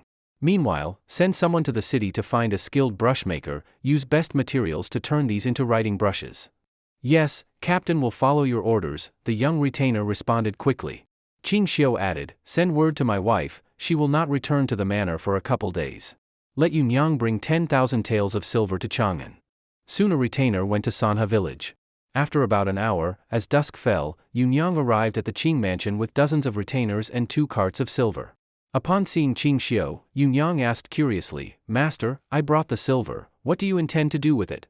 Ching Xio guided Yunyang inside. She discreetly surveyed the rooms, many maids peeped secretly.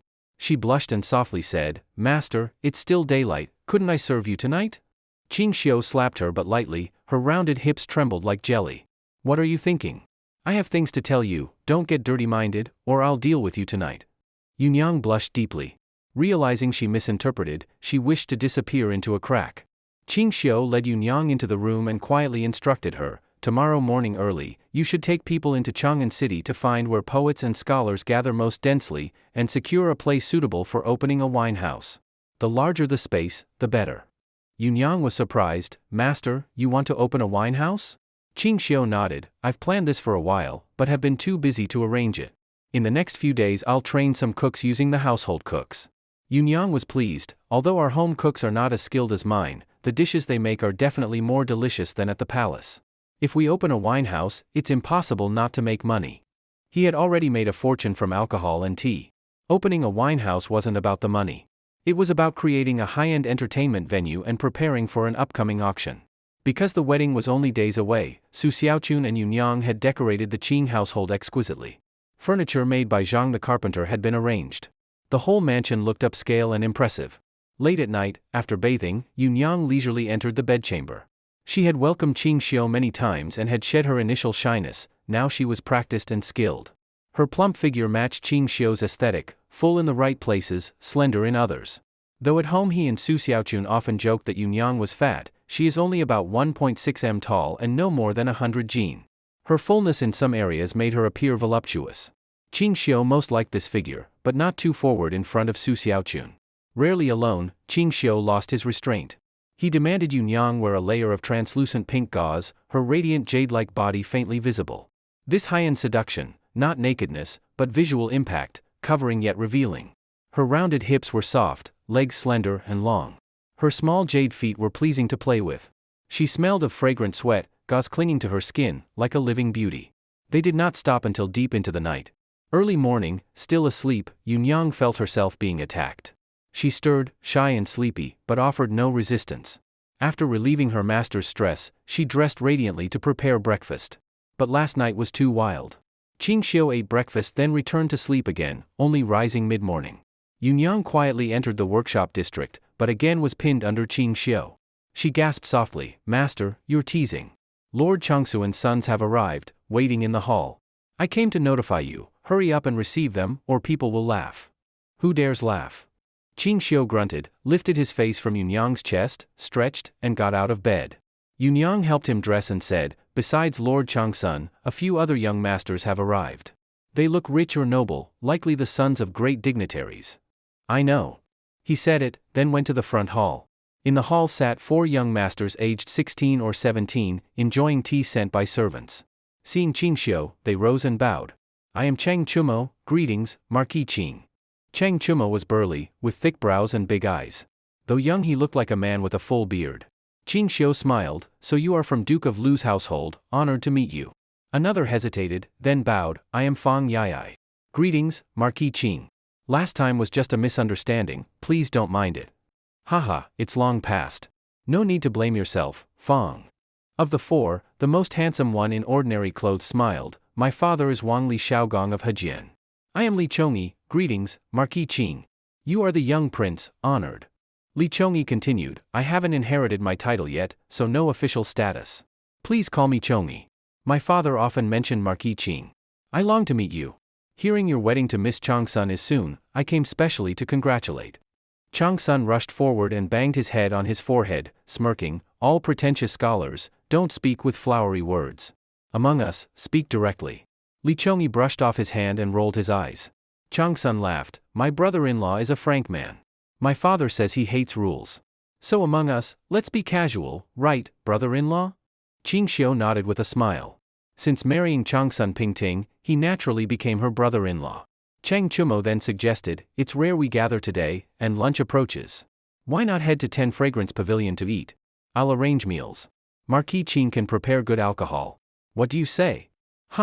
Marquis Ching's fine alcohol is unrivaled. Surely you have even better liquor than at Xingguocan. We must taste it. Li Chongyi glanced at Fang Yai and corrected him, it's not wine, but alcohol. Remember, we can only drink alcohol, not wine. Fang Yai quickly nodded, yes. The emperor already issued a ban on wine. We can only drink alcohol. Ching Xio told the servant at the door, bring a jar of my stored premium alcohol, about 50 degrees is enough. He turned and smiled, since you all invited me, I cannot be stingy.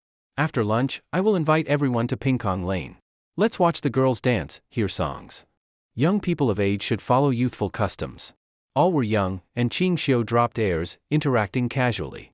Chang Suan's eyes lit up, chuckling, I didn't expect my brother-in-law is also fond of fun, I like you already. Li Chongyi's eyes also glittered, very good. I heard a new courtesan arrived at Hongxiu Pavilion yesterday. Rumors say her figure is more enchanting than the sword-dancing Ms. Gong Sun. Shall we go to Hongxiu Pavilion? Chang Sun nodded repeatedly. Chang Chumo smirked, seeing isn't touching, what joke? Ching Xio asked, what's that supposed to mean, seeing isn't touching? Chang Chumo explained, they say this courtesan sells art but not bodies. To see her face, one must complete several trials. Last night, Prince Wang from the Great Li family offered 3,000 guan for a night with her, and even he was refused. Tsk tisk. Chang Sun clicked his tongue, being a prostitute but setting rules, how tedious. She refused 3,000 guan. True art for sale, not the body. Ching Xio just laughed, if no payment, it's not sale. Li Chongyi raised a thumb, laughing, Marquis Ching has vision. I expect you might enter her chamber to see her. Maybe even spend the night. If that's the case, then let's go. Ching Xio grabbed some gold beans and silver beans from the account book and followed the young masters out. He always carried them easy to tip street performers. They had lunch at 10 Fragrance Pavilion. Except for Ching Xio, the others felt slightly tipsy, smelling of alcohol. This was his first time at Pingkong Lane. Even at midday, courtesans already came out to solicit guests, bright dresses, rouge and makeup smelled from afar, calls in many voices. Observing from above, Ching Xio spotted someone unexpected. Seeing him, his lips twitched. In a mansion with a Li family plaque, an older man with graying temples sat in the courtyard, engrossed in a military treatise. Good grief, it was military god Ling Jing? Ling Jing lived in Pingkong Lane and yet was surrounded by several courtesan houses? Once night fell, wouldn't the noise nearly kill Ling Jing? Perhaps battling his wife for 3,000 rounds? Did Ling Jing break divine rules? Would Ling Er treat him this way?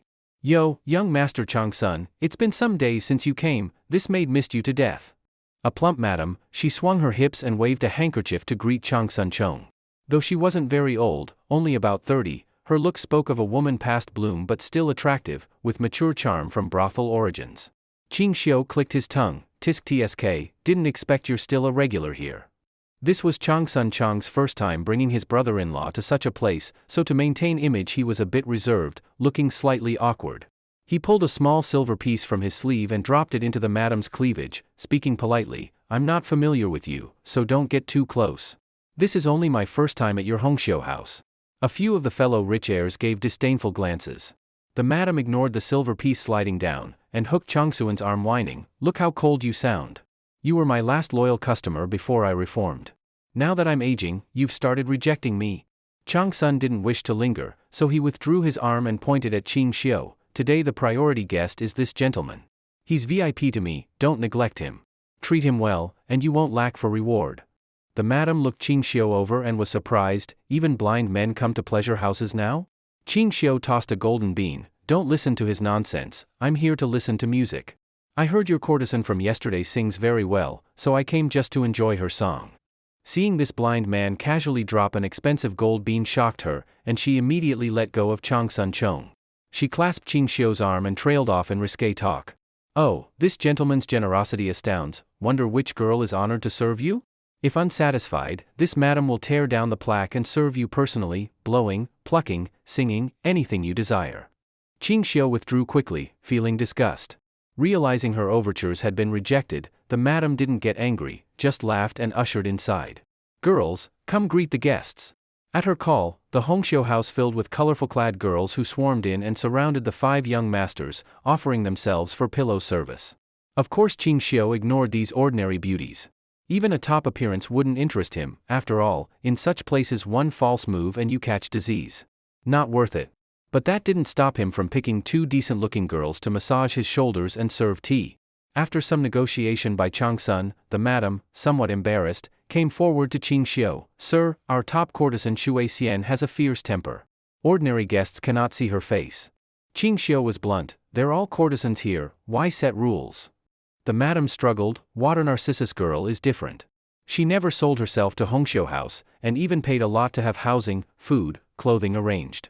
Many want to meet her, but few get invited into her boudoir to hear her sing. Ching Xio asked, if she's not one of your house girls, why keep her here? The madam smiled faintly. Sir may not know, Water Narcissus is breathtakingly beautiful. Since she arrived yesterday, business here boomed. Our income doubled.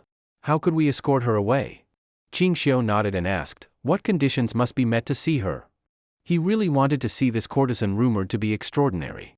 The madam nodded. Sir, she's an artist-only courtesan here, not for selling. At night she comes to Middle Hall to sing a few songs.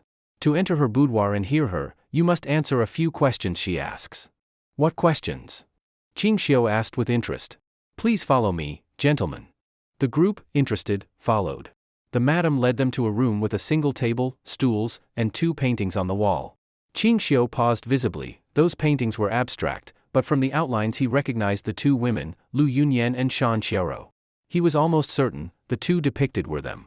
He smiled faintly. They must have come to the brothel to find someone, not to remain as courtesans. No wonder they'd show up here. Besides the tavern, the brothel network had better information. Chang Sun looked around impatiently. Embroidery madam, why did you bring us here? The madam pointed to the paintings. Gentlemen, have you ever seen these 2 women in the pictures?